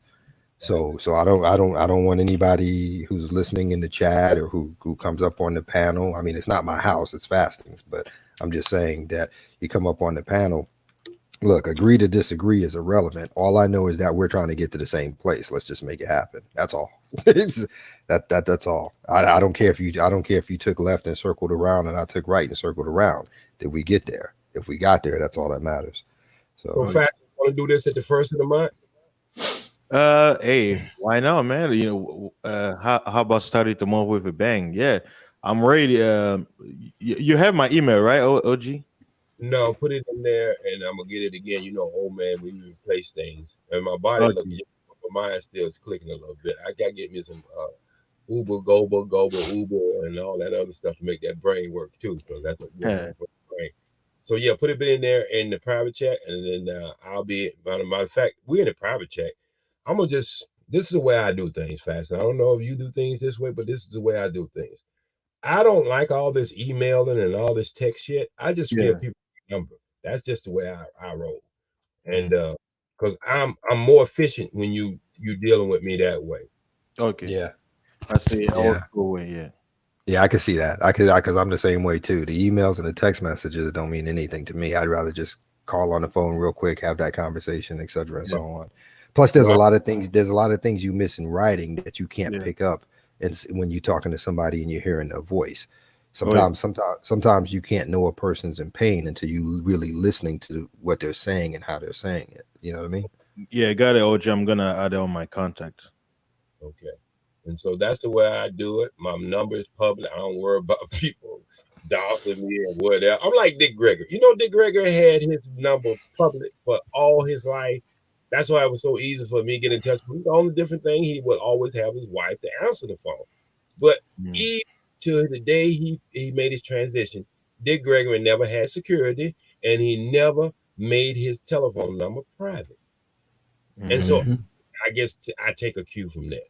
I feel like if you go hate me, ain't nothing under the sun can ever happen to me without the permission of God.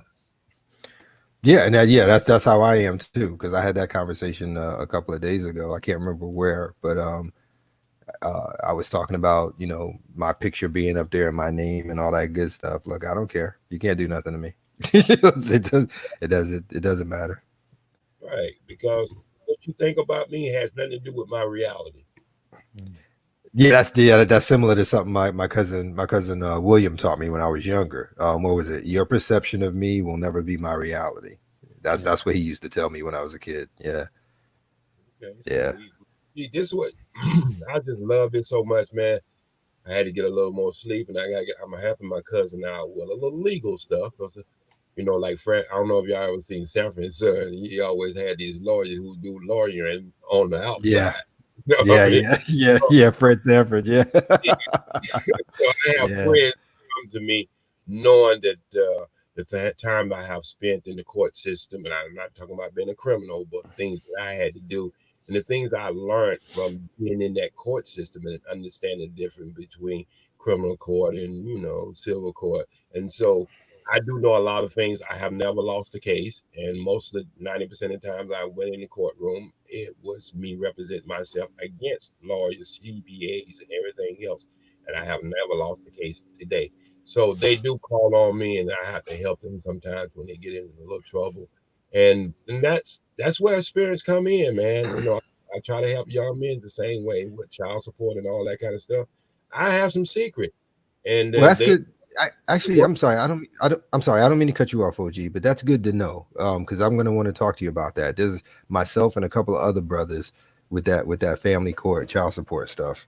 Could use some help. Could use some help big time. Secret, you be like, dang, if the lawyer had only told me this, you know. And when you walk out of there, man, you're not gonna have that full Kool-Aid smile, but you'll have a close to a Kool-Aid smile because it's so easy. It's not even nothing you say, it's what you write down. And you can walk out of that courtroom smiling, and the court would explain even to the other party that you are taking the right approach. And that makes them feel good, or it's gonna make them mad. But sooner or later, they have to wake up to it too, because the court looks at child custody as the best interest of the child. And I know Manosphere don't really subscribe to that, because the reason why they don't subscribe to that, they don't have enough efficient information to know it to be true. Yeah, Yep. I know Thai City had a stream about the whole family court and stuff. So, I mean, we have some places out here. It's just that they're not loud enough, or they don't get attraction. I mean, if it's gonna be the manosphere, don't you think we'll have topics that brothers actually will know about? Because I'm sure there's a lot of brothers out here who became single parents or who are going through a divorce, so they'll need the tools. But I guess it's just the feeling like those kind of topics doesn't bring attraction. That's the I mean, problem. yeah, that's the thing. If attraction when you talking against itself. See, that's the problem I have with a lot of the channels that are in the manosphere is they talk about the symptoms, they don't talk about how to cure them. Exactly. Well, Exactly. and that ain't how you cure anything running away. You cure it by standing fast, standing in your square, and going in there and do a surgical understanding of it and apply to the rules. Yeah, because I've heard a lot of content creators make complaints that they'll do a stream on how to make money, how to increase your game. They'll and when I say game, I'm talking about financial, not chicks. They'll talk about stuff with child support and stuff like that, and then they'll stop doing it. And when you ask them, they'll tell you nobody shows up. Everybody only shows up when there's women in the chats, or we're talking about women, or talking about how to game girls and stuff like that. And I said, then that shows you the problem with all of us within the system, because you know it's gotten bad when you're more concerned about staying in something that you know is legitimately going to harm you, and you know it, but you still want to stay in it. That's a bad day. That's a really bad day. And then I bet if you change the title, me and my girl would go live and fight about child support. You gonna have 1,000 people in that room. So that script, and have a woman who's gonna come in there and talk about the things that they use as pro, and it works for them in the court system, and then have another brother talk about the things he used pro that works in the what's the name? Now you're starting to understand and learn it, because we like mess, and so we think it's gonna be messy. Oh man, we in there to win. I don't care. We got to get up at 6 o'clock in the morning and it started at 5 o'clock. We go be in there. So this is the way sometimes you have to tease us and fool us. Las Vegas found out a long time ago, if you play that little dumb ass music, people come in there and give you their money and act like kids. You know? So that's why you got all the whistles and bells and them damn machines in Vegas, because they know that music that people go and come in there act a fool and act like kids. So something to trick our audience into something to help them, because we love them more than they love themselves. Yeah, unfortunately, that is the case. Yeah, more often than not. That's facts. That is facts. Yeah. And speaking about OG, talking about your experiment, right? Watch this. I'll prove it to you. Let's say I go and I do this diet you're talking about, right? A lot of brothers, they'll appreciate it. Oh man, fasting, you did OG's advice or diet style, right? But guess what? It's not gonna build attraction. You wanna know who's gonna build attraction? If I was a woman. Yeah. A, But a woman's weight loss will attract more views than anything. Why? Because she's a woman. And yeah, that's Yeah. can do fasting is did what I did in my first video about 5 years ago on Facebook. I said, I will get in my boxing short and let you see my body just before I get ready to go on this fast. Man, I had everybody looking at that live show. I don't know for what reason for the men's, but there was a lot of women up in there. You know what I'm saying? Yeah. So what Yeah. I've said to me it was nothing because I boxed for 27 years. And I'm doing weigh-ins in my boxing shorts. So it didn't mean anything to me, but they got to see my ugly body and see it transform into this beautiful cut body without me ever lifting one weight. Yeah. And that's what I say. The whole thing I always say you got to experiment, and this is another reason why I see myself leaving trucking, because trucking it's not a long term thing. I know some brothers they've done it for years, longer than me, but I'll tell you, man, sitting that like that all the time is not good for the body. You know, Mm-mm. the main reason I was doing it because it's like I got the skill and it's a quick way to make good money, right? Unless you're working corporate or you're doing IT or medical field, it's like trucking is like you got the skill, you know, you don't need a degree, you got the job, you know, you just get that CDL and get your certification and you're good to go and make that good, you know, medium money. But it's like, I think my since father, what's that? how you think my father did it for so long? I mean, when my father started off, he said he started off with horse and buggy, you know, and Old Harlem started school.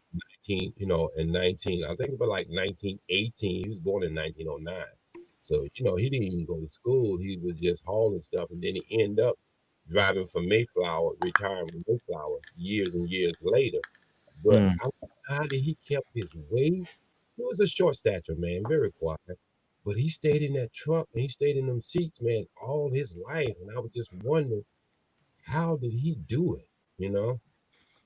And yeah, it stay was probably a lot of hard work. I remember he got to set up the horses. It's a lot. It's a, you know, it's a handy job. It's not just sitting. You know, think about it. If you say he was using horses to pull yeah, the caravan and stuff like that. nine. Yeah, in the beginning, he started off with one kind of job, but he ended up in that 18 wheeler. Mm, By the time he was getting ready to retire, I was just wondering. mm, All I could understand about the horses and stuff, but I guess back in them days, you had to change the trailers and you had to do everything yourself. yeah. So I'm pretty sure, but he stayed a very thin man. He was short by stature. My father didn't clear really 5'1". So he Mm, come from Kentucky, where his family came from the horse racing, genre, and so, but he kept his weight down. And just like I say, I used to see my father roll up a Prince Albert every once in a while, and I never seen him drink. And so I don't know how he did it. He's not around now, so I can't really question him in there. But I hope I can take his legacy and keep it going. oh yeah, oh yeah, OJ. I guess you probably got the tall part from your mom's side, huh? Oh yeah, my mom was 6'1". My dad used to actually have to get up in a seat to have a aggressive conversation with. But I bet you know she respected him, you know, regardless of his height, you know. Yeah, but she told he was a man. I mean, Mm, my father got shot in his chest at 55 years old, walked out of the hospital 3 days later. And this, I'm talking mm, about 38. I ain't talking about no 22. I'm talking about 38 at that time. mm, And he picked up two police in his 60s in South Carolina. So my father was I'll tell you, I mm, wouldn't want to tussle with him, even at my height, my stature, even my experience. I wouldn't want to. He was the strongest man I ever known in my life. mm. They used to call him CB. I mean, CS at that time.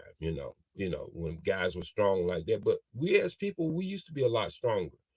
We don't Mhm. understand that, but our bodies used to be so. If you look at a boy's body coming up by the time he's 13 years old, he's already cut. He ain't left no weight. He ain't doing nothing. His Yeah. body's cut. He got six pack. He ain't had to go through all this stuff that this young people going through now. I don't know what it is. I don't know if it's by diet, or hormones, or whatever's in the food. But our bodies used to be naturally built. It's a combination. Yeah. Mhm. combination of stuff. So, it's all good, man. I love coming on here. Thank you for having me, and I hope we can get you on a back chat and talk about how we go approach this. I'm gonna put the stuff in wordings where people can see it, and I have things that I can send you, put in the description, things they can Mhm. get, use, and we just show them proof is in the pudding. Yes, sir. Yes, sir. Yeah, OG, I'll call you probably this week.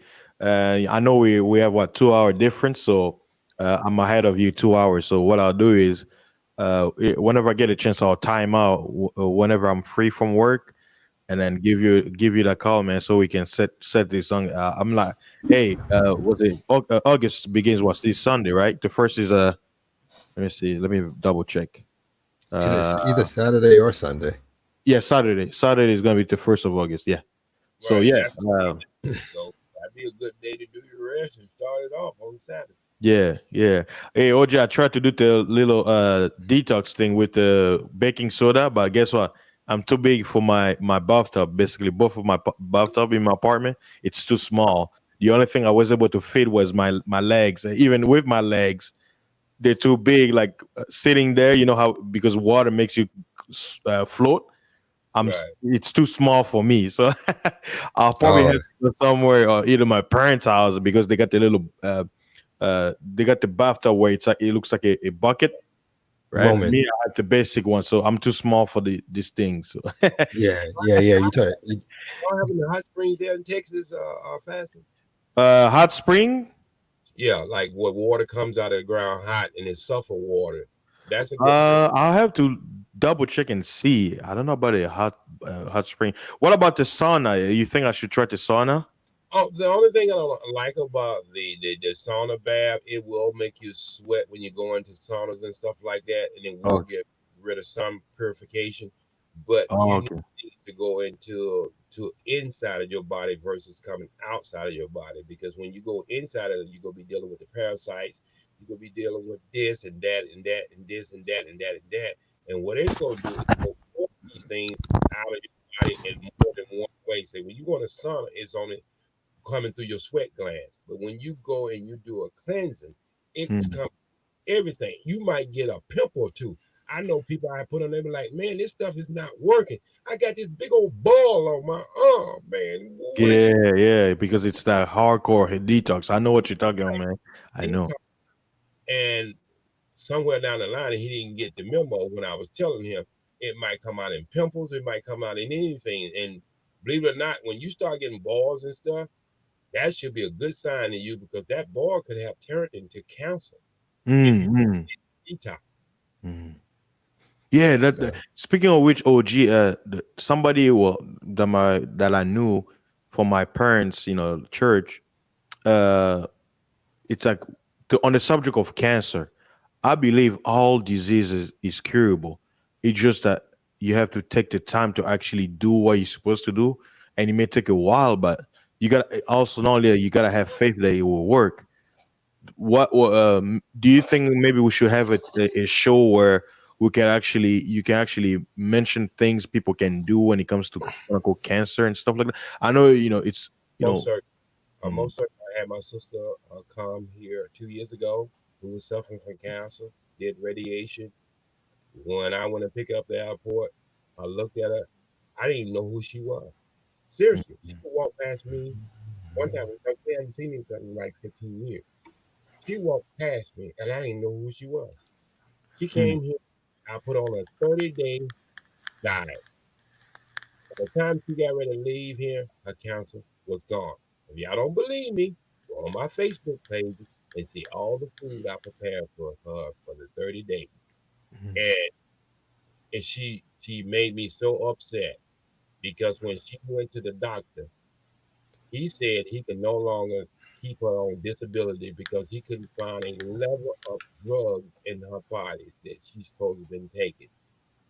And oh this, wow, my sister got back on them drugs again just to get a check.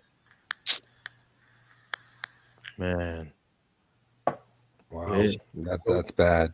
yeah. And I'm gonna have to make up with we ain't spoke to today.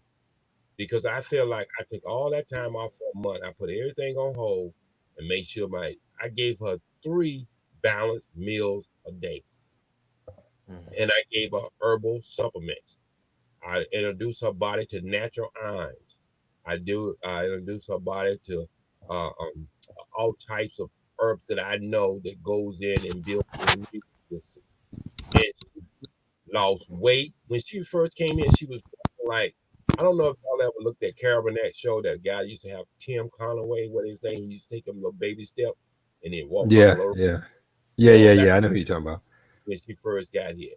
When she left, the week before she left here, we went to the YMCA and Jesse Owens swimming pool. She was swimming laps and she was playing basketball. She couldn't even dribble basketball when she first got here. So not only do these things work, people, look, I'm going to put it this way. Your environment, your toxic environment and your toxic food that you eat is what gives you all your ailments. Because if you really go back and do a study on Black people, before we changed into this diet that we are on now, our cancer rate was lower than anyone in this country.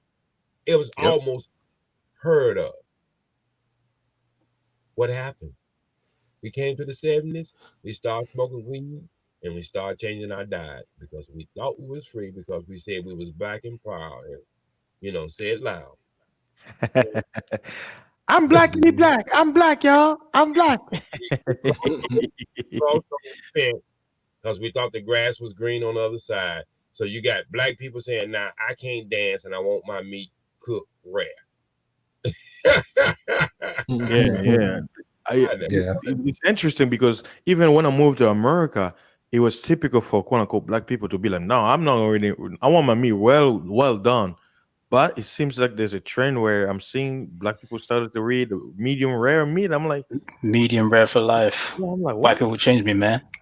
That's weird. It's the way forward, man. It's nice. It tastes better. Yeah. It does. It does. Like blood dripping on the side of You're vampires. Hey, you one step away from becoming a vampire. Yeah, So be it, mate. Hey, Lou, you're gonna bite your tongue, right? Or let's say somebody gets a cut, right? They were playing with the razor, and then they be like, Slurp it "Oh up. man, I come and say you I'll like." be there, mate. Slurping it up. They be like, "I can help you with that." You're like, "What did you say?" Oh, sorry. Did you look at the sky? It doesn't taste like blood. It's that Black people had got themselves involved in the 70s. I remember my aunt. She got to a point she didn't want scrambled eggs no more. I want sunny side up, because she was working with white people, and that's the way it was. Eggs, and she said, "Don't you cook that yolk too good, too much cook. I want it dripping and dropping it, and I'm saying Yeah. It's sad, but yeah, a lot of that happens. Because like I said, my thing back in the day, I was doing rare, medium rare. I had to get out of that. But what made you stop? But yeah, sorry, what made you stop? Scripture. Fair enough. Yeah. I'm not religious, so for me, it's just. Sorry, go on. Oh no, you're fine. I was just saying that. That was it for me. The more I got into Scripture, the more I started looking at what to eat, what not to eat, how it's supposed to be eaten, prepared, etc., and so on. That's what did it for me. I mean, everybody's got their own way of getting there, but that was mine. Yeah, and another thing, I think maybe what I did with fasting. People talk about opening your third eye, right, or having increased senses, right? Guess what?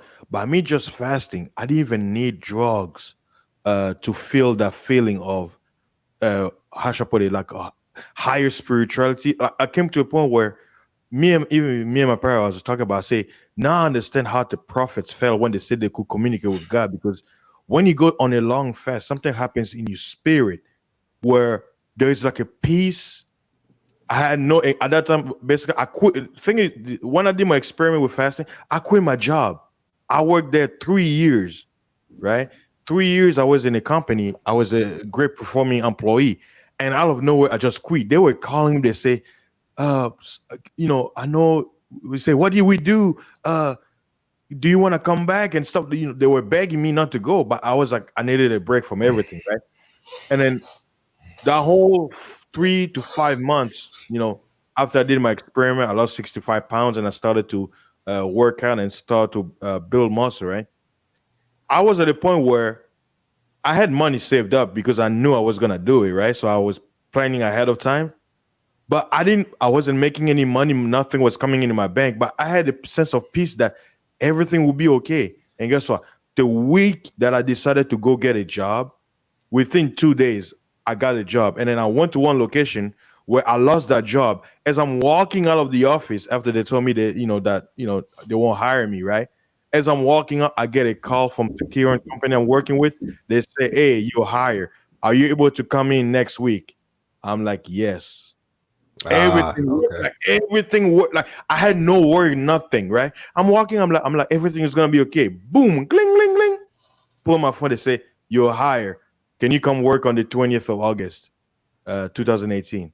I'm like, sure. And I went there and I've been with that company ever since. So one thing I realized is like I was at a point, I'm like, wait, I'm feeling what people take. They take certain drugs and stuff like to feel what I'm feeling, and I'm doing naturally just from abstaining from food. And now imagine, like OG said, whenever you detox your body and you actually take the right thing in your body, how much beneficial, like how much better you feel getting what your body need, like the extra stuff, like the good stuff after you cleanse your body. And that's the feeling I want people to actually was a hope for, that it's available out there. I'm telling you. I don't know No, how no, to it, no, words. I get what you're saying. It absolutely works. I mean, I've done it myself. I mean, when you change your diet and you get your physical form and shape and I went a step further because I took like almost 2 years. I just started focusing on the diet, stopped having sex, started focusing on the aspect of my body with weight, exercising, keeping myself eating properly, and got rid of all the extraneous diversions, for lack of a better term.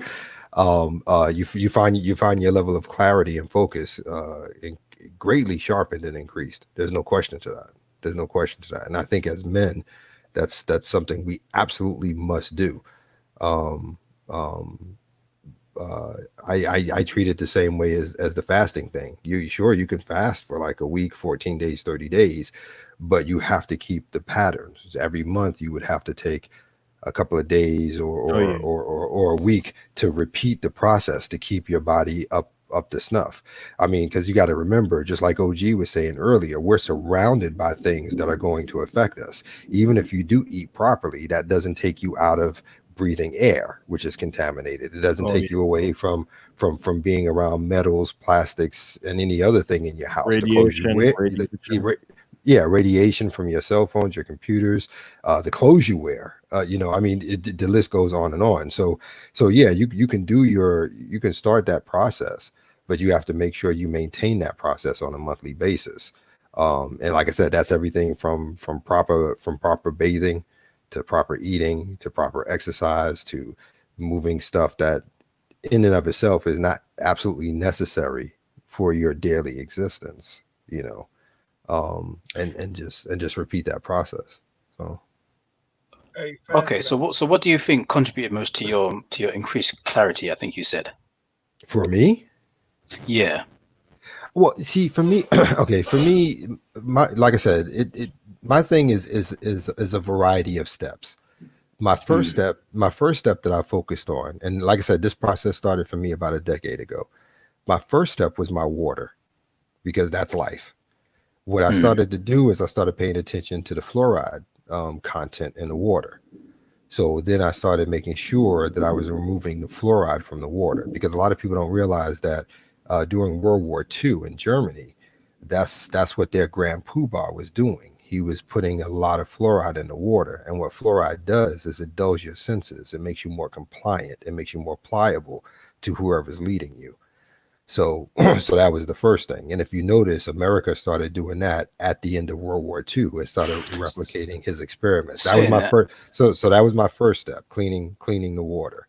The second step was getting into portion control. Like I said, when you look at my plate, 50 to 60% of that plate is vegetables. The meat is usually cut to fit in the palm of my hand and no larger. Then the next step from there is I started my own garden because I wanted to grow real organic vegetables and fruit, not GMO stuff that you buy as products in the supermarket. Okay. Then from there, I started beefing my exercise up again. I'm not on the level I was when I was in the military, but I still try to maintain as much as possible. Outside of the issues with my back, I'm limited on certain movements that I can do during exercise, but I still get out there and try to do as much as I can. And then, you know, you just build from there. But even with everything I just said, all those steps I made and all the ones that have been coming afterwards, the most important thing, first and foremost, is you have to get that mindset. You have to get that discipline, because if you do, because if you don't, none of that matters, because you'll start the water thing in January and you'll give it up in June. You'll relapse. You know what I'm saying? Yeah, exactly. You'll start the thing with, okay, no more sugar, and then the next thing you know, you'll go to a party, a birthday, a wedding, or something like that. You take a slice of cake, eat it, and then boom. Because like I said before, all the statistics, all the research, even the FDA has already said it. Sugar is a drug, and it is 5 times more addictive than crack cocaine. That's fact. That's fact. That is no longer denied. You look at and like Benny was saying earlier, you look at did the a mouse study on that. Yeah, you look at the molecule breakdown. It's like 1 molecule away from looking like cocaine. I mean, he wasn't lying about that. He wasn't. At least based on my research, he's not. So you know, you got to do all these things. And that's why I was saying there's many paths to get to it, because there's so many different ways to start, so many different things you could do. That even if we don't agree 100%, we at least agree on the direction we're going, and that's the most important. That's why the mindset and the discipline is so key. There's no point in starting something you're not going to finish. Does that make sense? Definitely, yeah. You helped a lot. Yeah, because personally, I focus mostly on the water, because obviously, like for example, the tap water is highly treated. With stuff to quote unquote clean it, but they leave traces of that product in the water, so it's probably not the best idea to drink it. Well, it's not just that. Think about this when it comes to tap water and water treatment. Let's think about this. A lot of people, and this was a big thing when I used to live in New York, a lot of people who are on medication that don't take it flush it down the toilet, so it goes right back into the water system. You understand what I'm saying? And regardless of how much they clean it, filter it, etc., and so on, you will not get rid of all the trace amounts. Especially when you're talking about a city of what, 2, 3, 4 point something million. That's insane. That's insane. Yeah, definitely. Yeah. It's definitely something you've got to pay attention to. But yeah, other than that, the only other thing I really pay attention to is physical exercise, which I've always done anyway, because I was an athlete as a lad, so I just kind of kept up with it. And when it comes to, I guess, diet, I just try to be as balanced as possible. You know, just for most meals, I tend to have some sort of carbohydrate, some sort of meat, some sort of veg with it, and just kind of go from there. Just keep it simple, you know. And then sometimes I'll try to have like sometimes for lunch I'll have like monkey nuts. Those I enjoy. And like for breakfast, it might be like a fruit cocktail, or I don't know, fried egg or something. You know what I mean? Just vary it. Yeah. Yeah. And as a matter of fact, I was looking a second ago in the chat, and Neek had said something about Chinese food being from the devil and all that good stuff. All that I don't know, but I will. But no, I'm not trying to be funny. I'm not making light of him. Honestly, I'm not. I just wanted to make a point, because what he's saying. Here's how I look at it. Any restaurant you go into, okay, and I'm using the Chinese because he put that there just as an example. If I go in, if I walk into a Chinese restaurant and the people who are in there cooking that food don't even eat that food, I'm not going to eat it.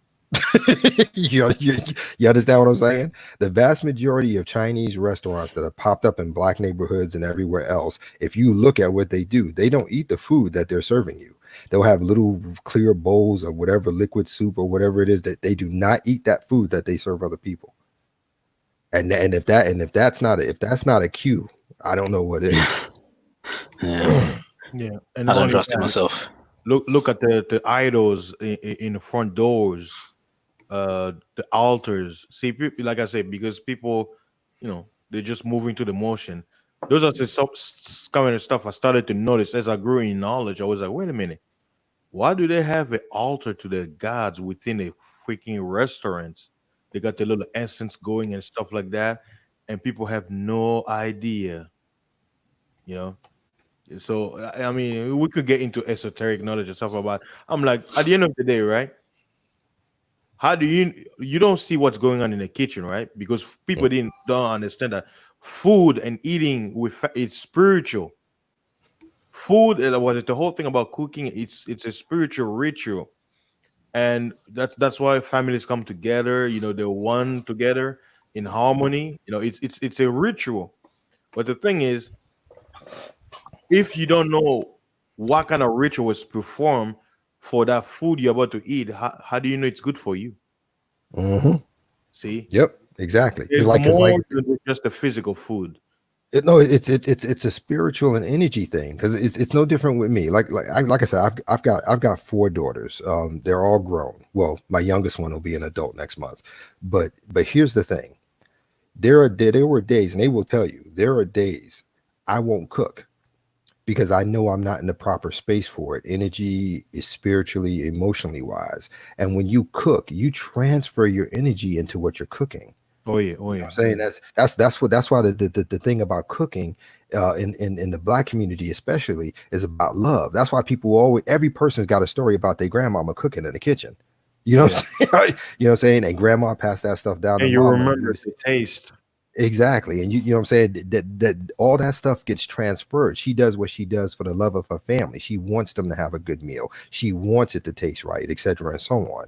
And that's a very important thing, which goes back to what you're saying. You don't know what they're doing in that kitchen. You don't know where they are emotionally. And more importantly, they have no desire. And to be quite honest, they don't have to have that concern for us, because we're just a person who comes in the immediate moment, as opposed to like all of us. We can go into a Chinese restaurant right now. We're just people who are going to come in and come out for a second. But if I invited all of you guys to my house and I cooked you a meal, we know we built a relationship in these past few weeks by talking to each other, by sharing, by learning. If I'm going to do that and I'm going to invite you to my house, I'm doing that for love.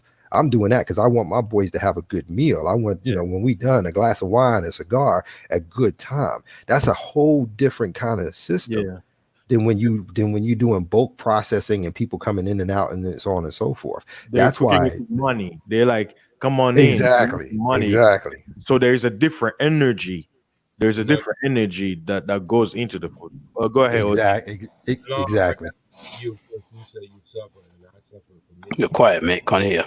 Oh, OG, You're your far volume away. is low. Your volume is low, OG.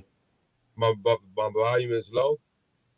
Yeah. You were sounding kind of far away. Are you closer to the mic, or maybe you? Now? Okay, now we can hear you. Yeah. Okay, you can hear me now.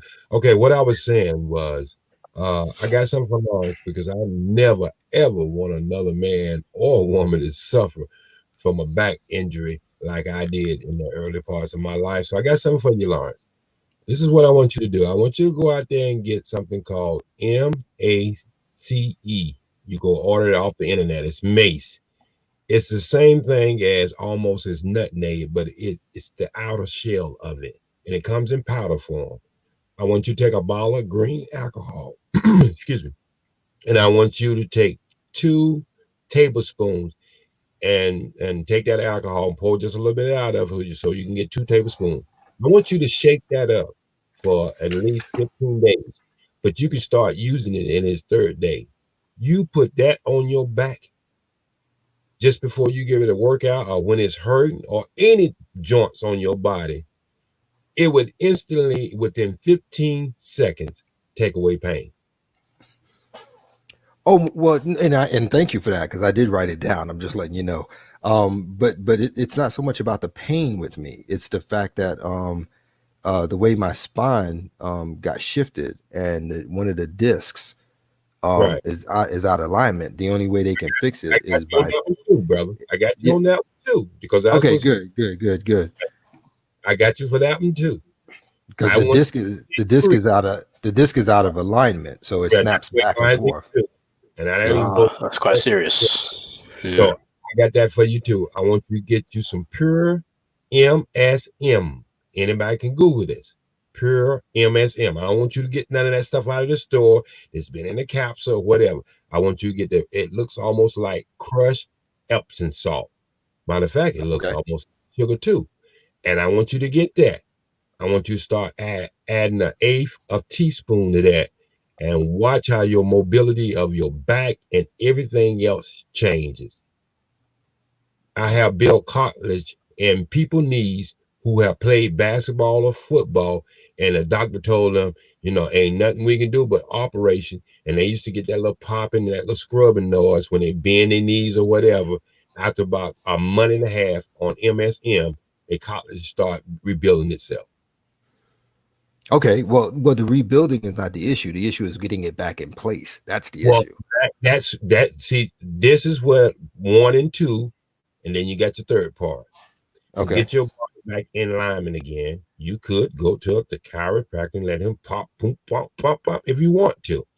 But one thing I have found out about this beautiful body that this creator gave us is, as you are in what we call out alignment, you're going to have to start finding stretching exercise where you don't strain yourself. You might have to start doing them in water first, a swimming pool first. And the more you start building, you can shift that alignment back to where it should be at. Okay. It's almost like Lawrence, you remember back in the day, we used to take soap and put it in our hair and get waves before all this wave stuff came out. I remember that. Yeah, I remember that. With the ivory soap in our hair, and we train our hair. Okay. Yeah, put a do-rag on and all that. Yeah. You can straighten your spinal cord back into its alignment. Okay. Just hold on 1 second for me. I'm not trying to cut you off. I'm writing down what you're saying. Okay. You stretching into it. Okay, got it. I'm sorry. I just wanted you were talking faster than I could write. I'm sorry. I go to the Orange Pool. I haven't been there since we had this macaroni virus spreading around, but there are like macaroni virus. No, that's the first time I heard that one. Yeah, that's a new one for me too. Oh, Jenny's made up words, mate. Okay, but women at 6 o'clock in the morning who do aerobics, and a lot of doctors send their patients over to Jesse Orange Swimming Pool right here in California. And these are some of the things they do, because once you do knock something out of line or you're trying to rebuild something, you want less stress and less tension on it when you're trying to stretch it and trying to get it back into its full strength. So doctors are starting to use water now because it's less stressful on the body, and your movement can be much better because your weight become lighter in water. Yeah. Weight distribution. What I have found out is what I usually do with my back problem. One of the exercises I usually do, Lawrence, I take a brick, and what I do, or I get on my steps, and what I do is start stretching on the floor first, bring my knees up to my chest, and I do that till my back start getting warmed up, and then I get on that step on the outside of my door, and I put my toes on the beginning of the step and the back part, and I just ease my way down while I'm holding on to something until I get that full stretch, because your feet don't bend backwards. So the only way you can get that stretch is you got to put your toes on the solid part of the step and let your body dive down at a vertical angle, 45-degree angle, like you do it when you're marching. You keep your feet, but it's going downward. And you start doing that each day, and you'll see the strength start building back, and an alignment will start going back in your back. And if you can't do that on dry land, you can do it on water. Okay, now here's the thing. Here's the thing. That stuff you talked about with the stretching, I'm doing that. My issue is like I said, the way the disc is constantly shifting, because the problem is between the L4 and the L5. Right. So what happens is there's a bulge. Now, on occasion, what will happen is it'll pop back in on its own, and I'm good for a little while, and then for no reason whatsoever. I mean, I've literally just been doing nothing but sitting in a chair, and it will pop right back out, and I'm on my back for 2 to 3 weeks. You know what I'm saying? So the issue here becomes, and this is something I've noticed myself, which is why it was so important for me to come in here today about the weight loss thing.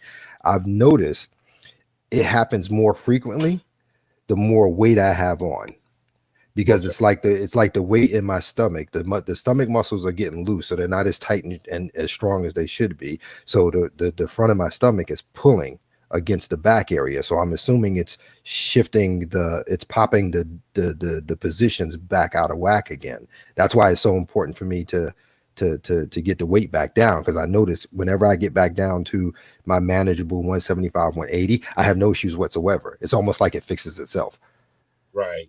Because you're at your natural weight. And that's when people ask me how much weight I should use. And the first thing I say, your body will tell you. When you eat the proper food, do the proper exercise, your body's going to tell you exactly what is your weight. You don't have to To me, Yeah. to me, it sounds like you have a compression issue, because it seems that whenever when your weight goes up to a certain point, that particular disc isn't able to withstand the increased pressure of your body weight compressing the discs together, if you know what I mean. Mm-hmm. And it causes it to pop out, I think. So no, so I've had that.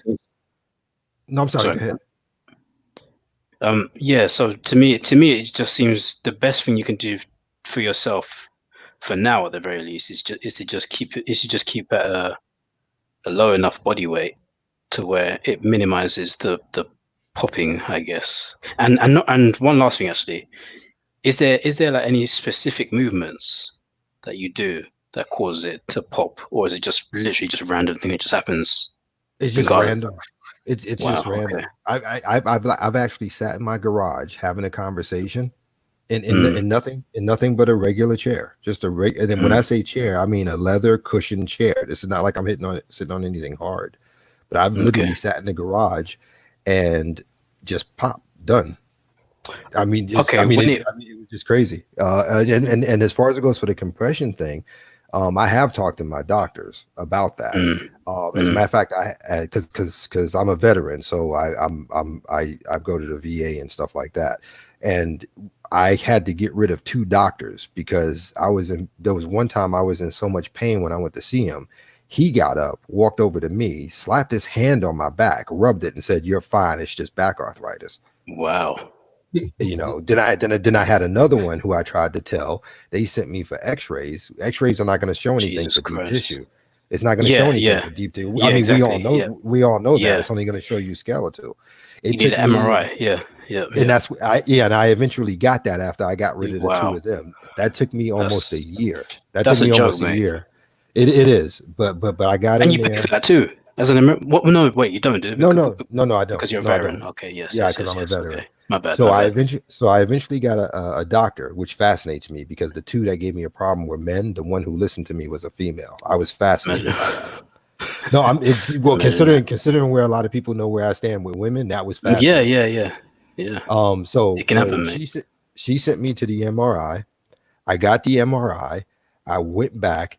She looked at me and said, "Oh no." And then she threw everything up for me to see, and she started pointing it all out. L4, L5. See how that's bulging out right there. I mean, she broke it down for me, just 100%. And then she was like, "There's only 2 options. We can cut a small hole in and go in and try and put it back, or we can just do pain management where you have to come in like every 90 days to get a shot to deal with the pain." Cool. And I'm not good with either one of those. One, because I don't like being cut open for no reason. Number 2, and I don't mean to overshare, but I'm just trying to give you the perspective. My birth father was a drug addict, so I try to avoid any opportunity with drugs because I don't know if I carried a gene to kick that off. You know what I mean? Okay. Yeah. So I suffer with it a lot, just through trying to maintain it myself. So. Yeah. To be fair, you said that it would be for no reason, but I think quality of life is definitely a qualifying reason to be put under the knife. Don't you think? Well, I do, but I do, but at the end of the day, sometimes we run into a lot of doctors who just like to cut because they want to make a name for themselves, because they just want to get the practice in, as opposed to being about your well-being. And I'd rather deal with a chiropractor or somebody like OG or something I've learned to do on myself to manage it before I let somebody randomly cut me open. Between Keltoids and all that other stuff. Sorry, I keep cutting you off. Sorry, go on. Sorry. No. Actually, I was babbling. Go ahead. You're good. Okay. Well, the thing is, right? As far as I'm aware, the discs of the spine are probably one of the hardest things to self-repair, just because there's no way naturally to take the load off. Because obviously, as a species that walks upright, our spine is always compressed. So as far as I'm aware, that the only way for it to ever really truly fix a bulging disc would be to get it operated on, because that's just kind of like a caveat of being an upright species. Just there's no way to ever like give your spine a rest, basically, if you catch my drift. Well, see, it's weird. But see, it's weird because I've had moments where, like there was one time, like last year, one of the kids had spilt something on the floor in the kitchen, and I didn't know it was there. And I slipped, and when I slipped, I went partially down and caught myself, and my back popped. And then when I stood back up and I started moving, I realized it popped back into place where it was supposed to be. It was, it's just weird. Like I said, it's not that it's damaged. It's just that it's out of alignment. It just pops in and pops out at its own random thing. And all this started because, like I said, 10 years ago, I was trying to help somebody, and they were moving something, and it was huge. It was heavy, and it started falling back. And I rushed forward and I grabbed them to get them out of the way before it came crushing down on them. That's how I heard it. And it's just been out of whack ever since. So, well, I want to add something to that just before we go further, because I'm gonna drop off. I went through the shots. I went through the traction. And if anybody who ever had back problem know what traction is, I had 15 on my legs, and I had 10 on my neck. And I would, the benefit of me, I was boxing at the time, and I had good doctors, and I had specialists. A neurosurgeon is the person that I ended up with, not a regular MD, because it's beyond their pay grade. And so by the time I got to a neurosurgeon, first thing he wanted to do was operation. But then when you come in there with a little knowledge and you're able to speak to them on their turn, and then they give you alternative stuff. And I started off with my healing with alternative from a neurosurgeon who specializes in the brain and the spinal cord. And so I do know that if you ever had a chicken or any kind of thing spinal cord and you're looking at it, you see that gristle around that they call the gristle. You know what I mean? I've seen it. So when you was making that motion, what happened is you put so much stress and pressure on it, it was able to slip over, even chip it off a little bit. And so what I'm saying is, I would have never known about MSM. And just like I said, I don't want to sound like no guru or nothing. I learned this from Dick Gregory. Dick Gregory told me, because the doctor was saying that, if you don't get this operation, and we're not just going to do this, we're going to have to remove that. It was so, so bad too. And I said, well, what you going to put back? And he said, nothing. And I said, well, nothing for nothing leaves nothing. So why should I try nothing? And so I know when I hit that pain where I had to crawl on the floor, my daughter had to, comfort me, going to the bathroom and open the door for me, and shut the door for me. I had to crawl up on the toilet, because when your back go out, it goes out. People, I don't know if you ever. Yeah, it does. I mean, it was so. It goes out. You ain't gonna be standing no straight up. You gonna be bent over. You can't. Crawling. You can't, because Because after it happened, when I got up, I tried to take a step and I crashed straight to the ground. I Right. mean, it doesn't work. It doesn't work. You're done. Right. You're done. I feel you, my brother. So these 3 things I gave you earlier. These are some of the approach, and just like I say, it's an old wound now, and it's gonna take a little more time because it's just like people who break things or do things in life and never get therapy. Like the right approach to their therapy, they never have movement the same, and that's why therapy is so good when you have an accident, because you're starting to build the motion back up again. So it's not that it can't be done there, Mr. Lawrence, but it will take some time. It will take some supplements, and it will take some stretching, and I guarantee you still can build that back up. We're not horses, people. Don't let these doctors fool you. We're not horses. When we break something or outline something, it has to be permanent. No, we're not like horses. Oh We no, I are, believe you. and we are human beings that there is something out there to heal us, just like there's something out there to kill us. Yeah, Y'all absolutely, absolutely. Yeah. Nice. I got to drop down, so fasten. Please get in touch with me at your convenience. And it's always a good thing to come over here and chop it up with good brothers who not only listen, but they give good information, and we learn from each other. Thank you. Indeed. Peace, love, and always Truly a love. pleasure. Well, thank you. Take it OG. easy, OG. I'll hit Thank you you, up OG. soon. Thank you. Oh, always good to have you. Always. Yeah, I really Um, appreciate it, man. So much knowledge. I'll let you go, Nimble, in a second.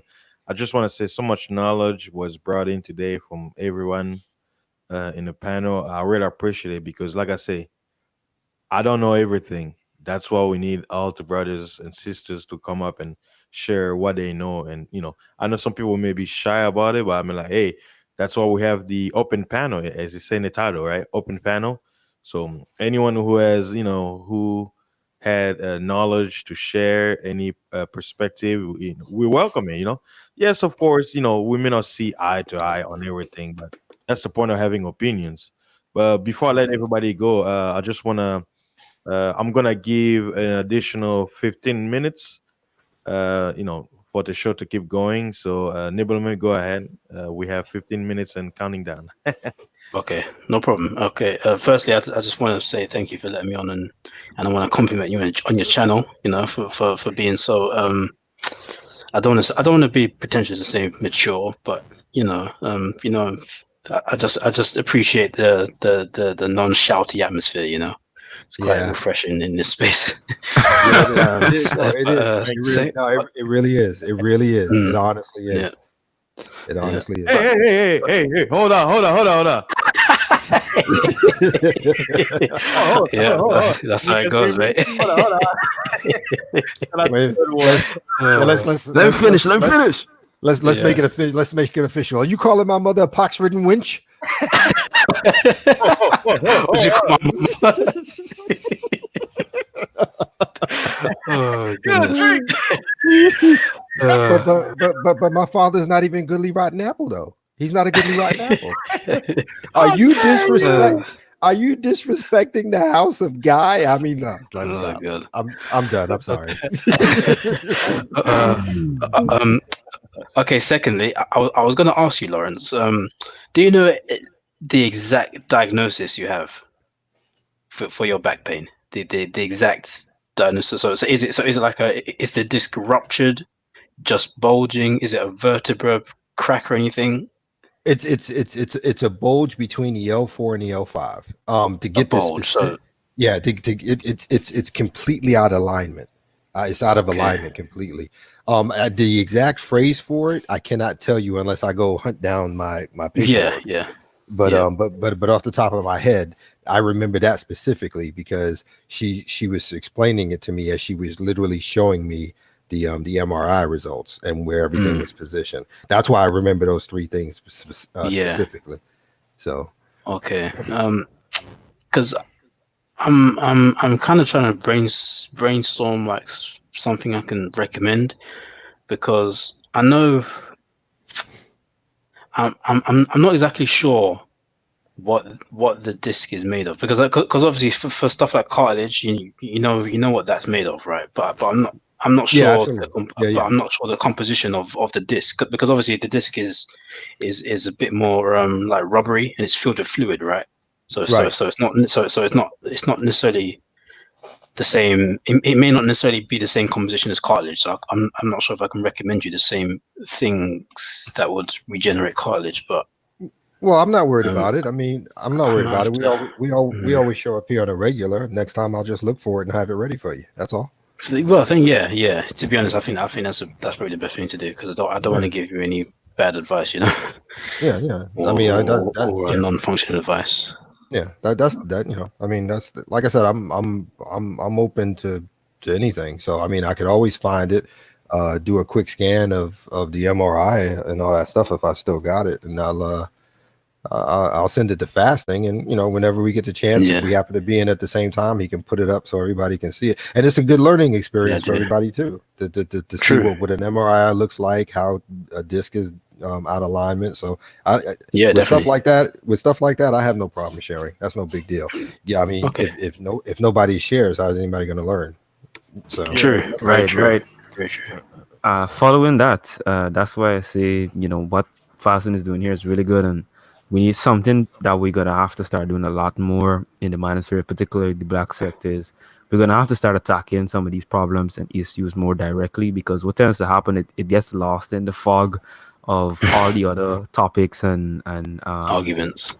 Yeah, and arguments that we have. So, for instance, several things came up. Although this was a top panel about how to lose weight, things like child support, things like growing your own food. These are things that we have people with expertise in the sphere, and we could definitely start tackling them directly, whether it's through interviews or so on. So I find that this is a really good platform that we've been taking advantage of so far, and I hope that it would continue. And for those who have ideas, definitely follow through with it. Indeed. And there's another topic that I think would be really good, and I think it's like the optimal diet. Maybe not necessarily optimal, but what like maybe like an evidence or science-based approach to diet sort of thing. I don't know if that would interest anybody, because I'm kind of into it. You see, the thing is, and I'm sure this is what Fasting is going to say, but I don't want to put words in my mouth, so I'm going to say this is my interpretation. Fasting always says, just talk into the wind. Once it's good information or it's of value to people, those who want to hear will hear. So listen, you say you don't know if it's a good topic. I think it's something that's worth talking about. And if there's people willing to talk about it, hey, let's talk about it. Yeah, because there's a lot of confusion when it comes to nutrition, because there's so much studies funded by nefarious companies that want to promote their products, and it's just really hard to sift through.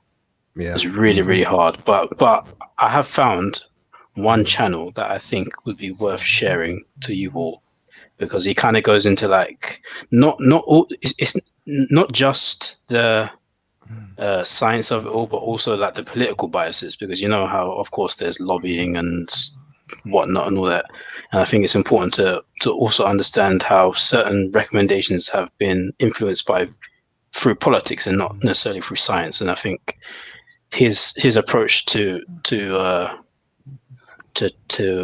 finding out the truth when it comes to nutrition is, I just fucking lost myself, It's okay. No, you're fine. Yeah. But yeah, there's a channel I want to show you, and I think if you all kind of go through a couple of his videos and we kind of get his perspective, then we can have a bit of a discussion on it. I think that would be pretty good. So if you're willing to do that, I'll share it. If not, just say, and I'll leave it. I mean, you can post a link on was it the chat so people can check it out later. Yeah. Okay, we'll do. I don't mind. Thank you, Fasting. Thank you. Appreciate it. Hey, I see Morning Blue is in here. It's weird because it looks like more people are starting to show up. Like, I'll say the average viewership that we had was 11 or 12. something And, like that. Yeah, and at one point I think it was like 21. But Was it? hey, it's always whenever we're about to end the show, that's when everybody start to show up. Nah, I think Kuda posted your link on his community tab. That's why, because when I crashed and I dropped out, Yeah, that's actually the link I clicked to get back here. So Kuda posted on his yeah, I community saw tab. it. Yeah, I Oh, saw okay. that. I shot him out. Thanks, Kodak, man. I know I saw it on the notification earlier when I was checking out some of the notifications I saw. So I was like, awesome, man. Thank you, Kodak. Yeah, I mean it's an Yeah. interesting topic. That's why I wanted to do a separate panel. That way, I'll leave the previous live on it by itself. I had the echo on, and leaving this, for like a open panel so people can talk about, that way that one stays fresh by itself. Just me giving like options that people have available. But me and OG, we're gonna talk about that experiment that I can do. To kind of show brothers that something that's possibly done. But like I say, as a guy, only you only get attraction so far, but it's more convincing when it's a woman. Why? Because it's harder for women to basically lose weight because as women age, it gets more difficult because of what estrogen. Yeah, and they generally store more fat as Yeah, well, easily. Yeah. Yeah. so that's Yeah. all. Like that's all I would say. It would be nice to have a woman do the experiment. But one thing I would discover, even weight trainers, they say the worst people to train when it comes to weight loss are women. They say that's the hardest thing.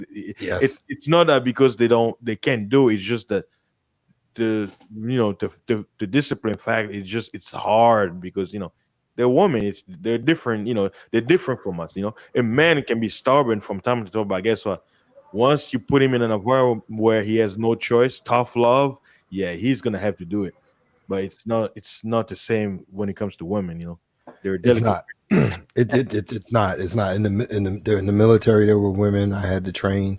Since I've been outside of the military, there have been women I had to train, and they yeah, it was brutal. It was brutal. I'll take guys any day. Yeah, I could give you a simple example as volleyball. I would often help, a lot of my teammates train in the gym. And for instance, we'd have a good weight session. The next day, a lot of guys would be sore. And it was much easier to tell the guys, push through the soreness and, just fight the pain, keep going. Yep. You couldn't really do the same for a lot of the girls. Now, there were a few that managed to push through, but I don't know, and I guess you would have seen this in the military. You just shout on the guys, "Hey, push through it, fight," and the guys they would push. Yep. The women on the other hand respond a lot differently to that. They fold. Yep. Yeah. Well, it's interesting because it comes back to what I said before about mindset. See, and this is not to disparage anybody. It's not. I'm just stating facts. The men you can do that to in the military, at least back then. I don't know what it is now, but back then you could do that to the men because at the end of the day, those men knew that they would be front line. They knew they would only be, your unit is only as strongest as your weakest person. They knew that buddy who's going to be on the battlefield with them side by side is going to have to rely on them. So that you could do that to men. You could get them to push through. Generally speaking, the mindset for women was just that they have to meet the basic requirements to get past the PT test, and after that, everything else just easy sailing. They never had to worry about going that extra mile because they knew they would never be on the front lines that way, if that makes sense. Yes, sir. Yes, sir. Yeah, it does. So Yeah. and I mean, and there'll be women who'll get upset about that in the whole 9 yards, and that's fine. But that is the truth of the matter. Like I said, I don't know what it is now. I served during the 80s and 90s, so I don't know what it is now. But I know back then, and it wasn't just a question of mindset for the women. It was a question of the mindset for the drill instructors too. The drill instructors were far more lenient on them because they knew, truth be told, they wouldn't have to go out there the way men would. That's why we always got it worse. So Yeah. Hey, what is it? Equality? well, yeah. Well, I mean, back then, back then in the 80s, we were coming down on the back end of second wave feminism, Yeah, just just kicking in the third wave, because third wave really kicked off in the 90s. To be Wait, honest. wait. So hold on 1 second. Since men and women are equal, were you guys taking the same shower? No, no. I will tell you this though. I will tell you this. We weren't taking the same showers, but somewhere around 1988 is when they started to do co-ed barracks. Wow. How did that Yeah. work? Huh? A lot of You- you're pregnancies. talking, you know, a lot of pregnancies. That, I mean, I don't know how else to answer that, but so you're like, hey, what's up? You, what's up? Oh, I see you got something there. Okay. Why don't you come in my shower room?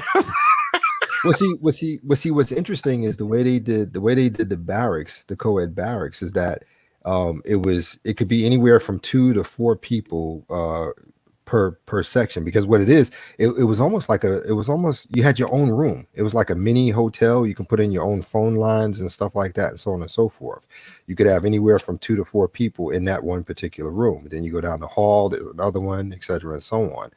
So it was like that, and then they made it co-ed, and I remember that because I helped build it. My boy Mitchell was one of the engineers, and then certain units had to go out in the system. So between building it, loading it up with furniture, getting the painting and all that stuff done, I was there for all that. And then when it was done, they announced it was going to be co-ed, and you had males and females in there, plain and simple. If you had a room that could hold 4, it would be all men. If you had a room that could hold 4, it would be all girls. I mean, they didn't have us literally girls and boys in the same rooms, but we all lived in the same building. So we passed each other in the hallways, or going to the laundry room, or heading to the mess hall and stuff like that. But the end result was a lot more pregnancies than you would have wanted. Babies left and right. Yeah. As a matter of fact, to be honest, that's how I met my first wife. Hey, I mean, it's common sense. You know, when men and women come together, hey, babies happen. It's the way nature. It's the way the Most I said. It's you can't escape it. You know. Mm-hmm. Yeah, absolutely. It's biology. I mean, yeah, you're gonna have the exception to the rule, but it's nature's way. When think about it, we'll be masculine. As soon as a woman comes, everybody's like. Yeah, exactly. Yeah, Very true. yeah, it's true. It's true. We've seen it plenty of times. Yeah. There is no education when it comes to it's nature. I mean, we all seen it. Why the boys will be like, "Oh man, Michael Jordan is the best." No, LeBron James be like, "Hey guys." Mhm. Yeah. Yep. Yeah, and as soon as she Big bar and a says that, smile.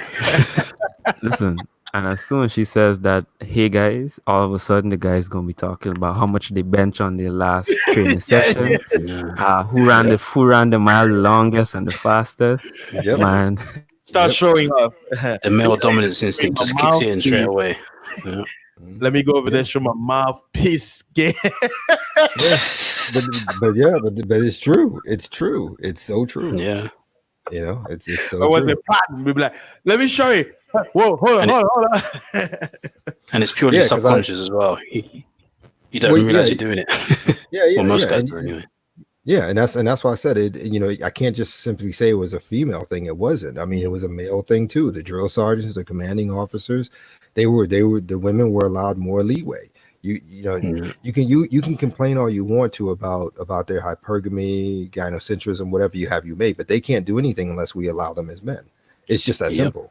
But So with all the men who were drill sergeants and etc., the women had a different scale for keeping in shape and meeting PT requirements.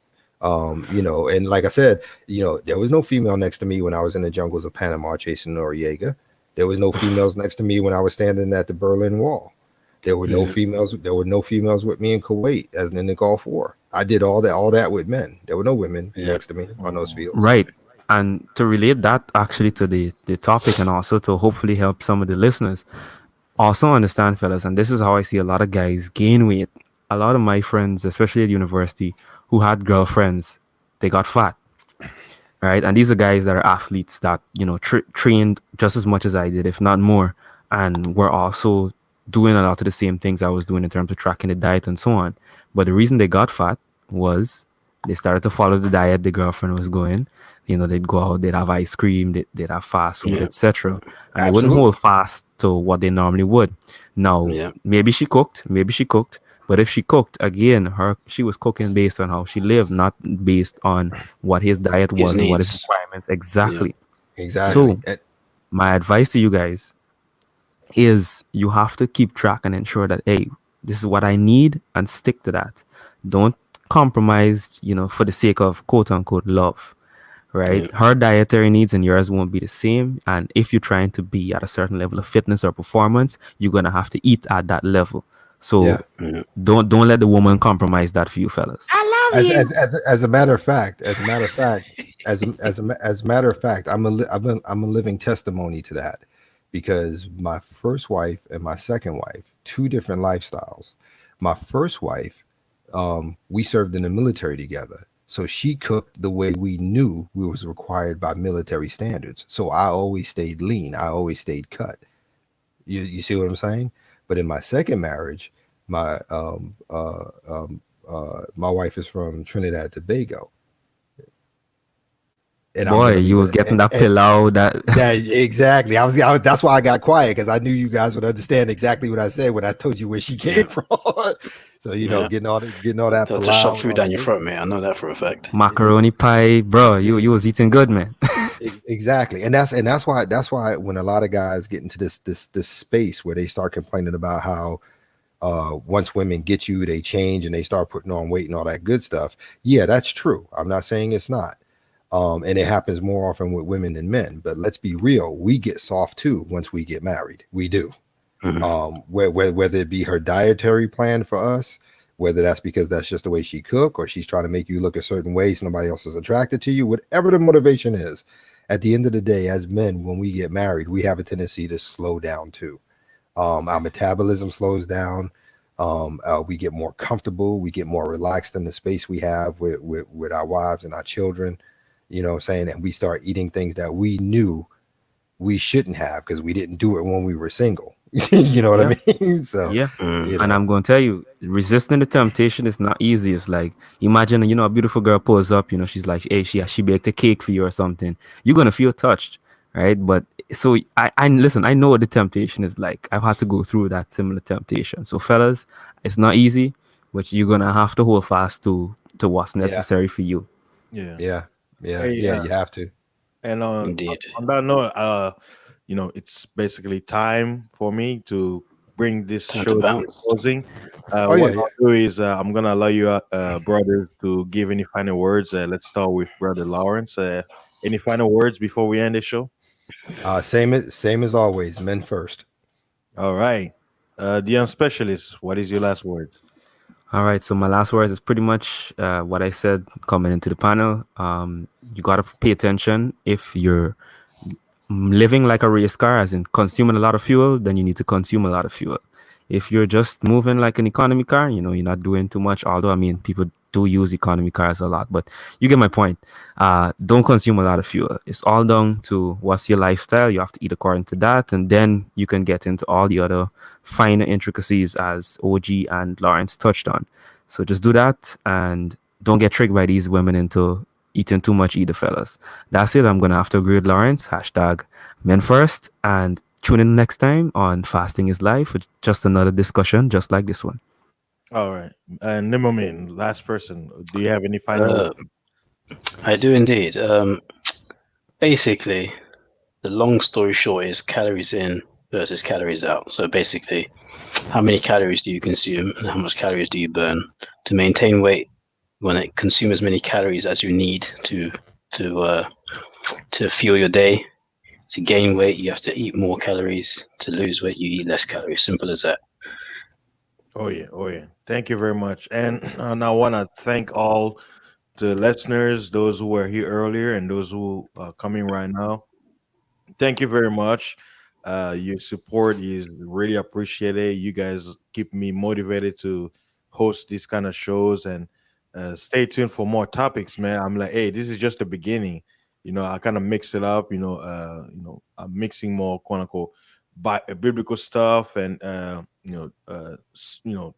was it subject like history and stuff like that, but I chose to kind of start this week with more health leaning topics, because we're coming towards August. There's gonna be a change of climate real soon, so it's time for us in this quote unquote pandemic while people are home to get your health in order, because a lot of people are immobile. They're not really doing anything, stay home. But I really appreciate it. Your support is very appreciated, and I see I gain more subs today, and hopefully more will come. And guys, we are no doctors, but I hope the advice you heard, you can actually research and experiment on yourself to see if what we say is beneficial to your life. So don't take quote unquote our words as law. What you do is experiment and ask your local drug dealer. I mean, your local doctors for any further advice. Use your own wisdom and experiment and see what's good for you. So stay tuned, guys, for more shows to come. May the Most High bless you, and stay healthy, and peace out.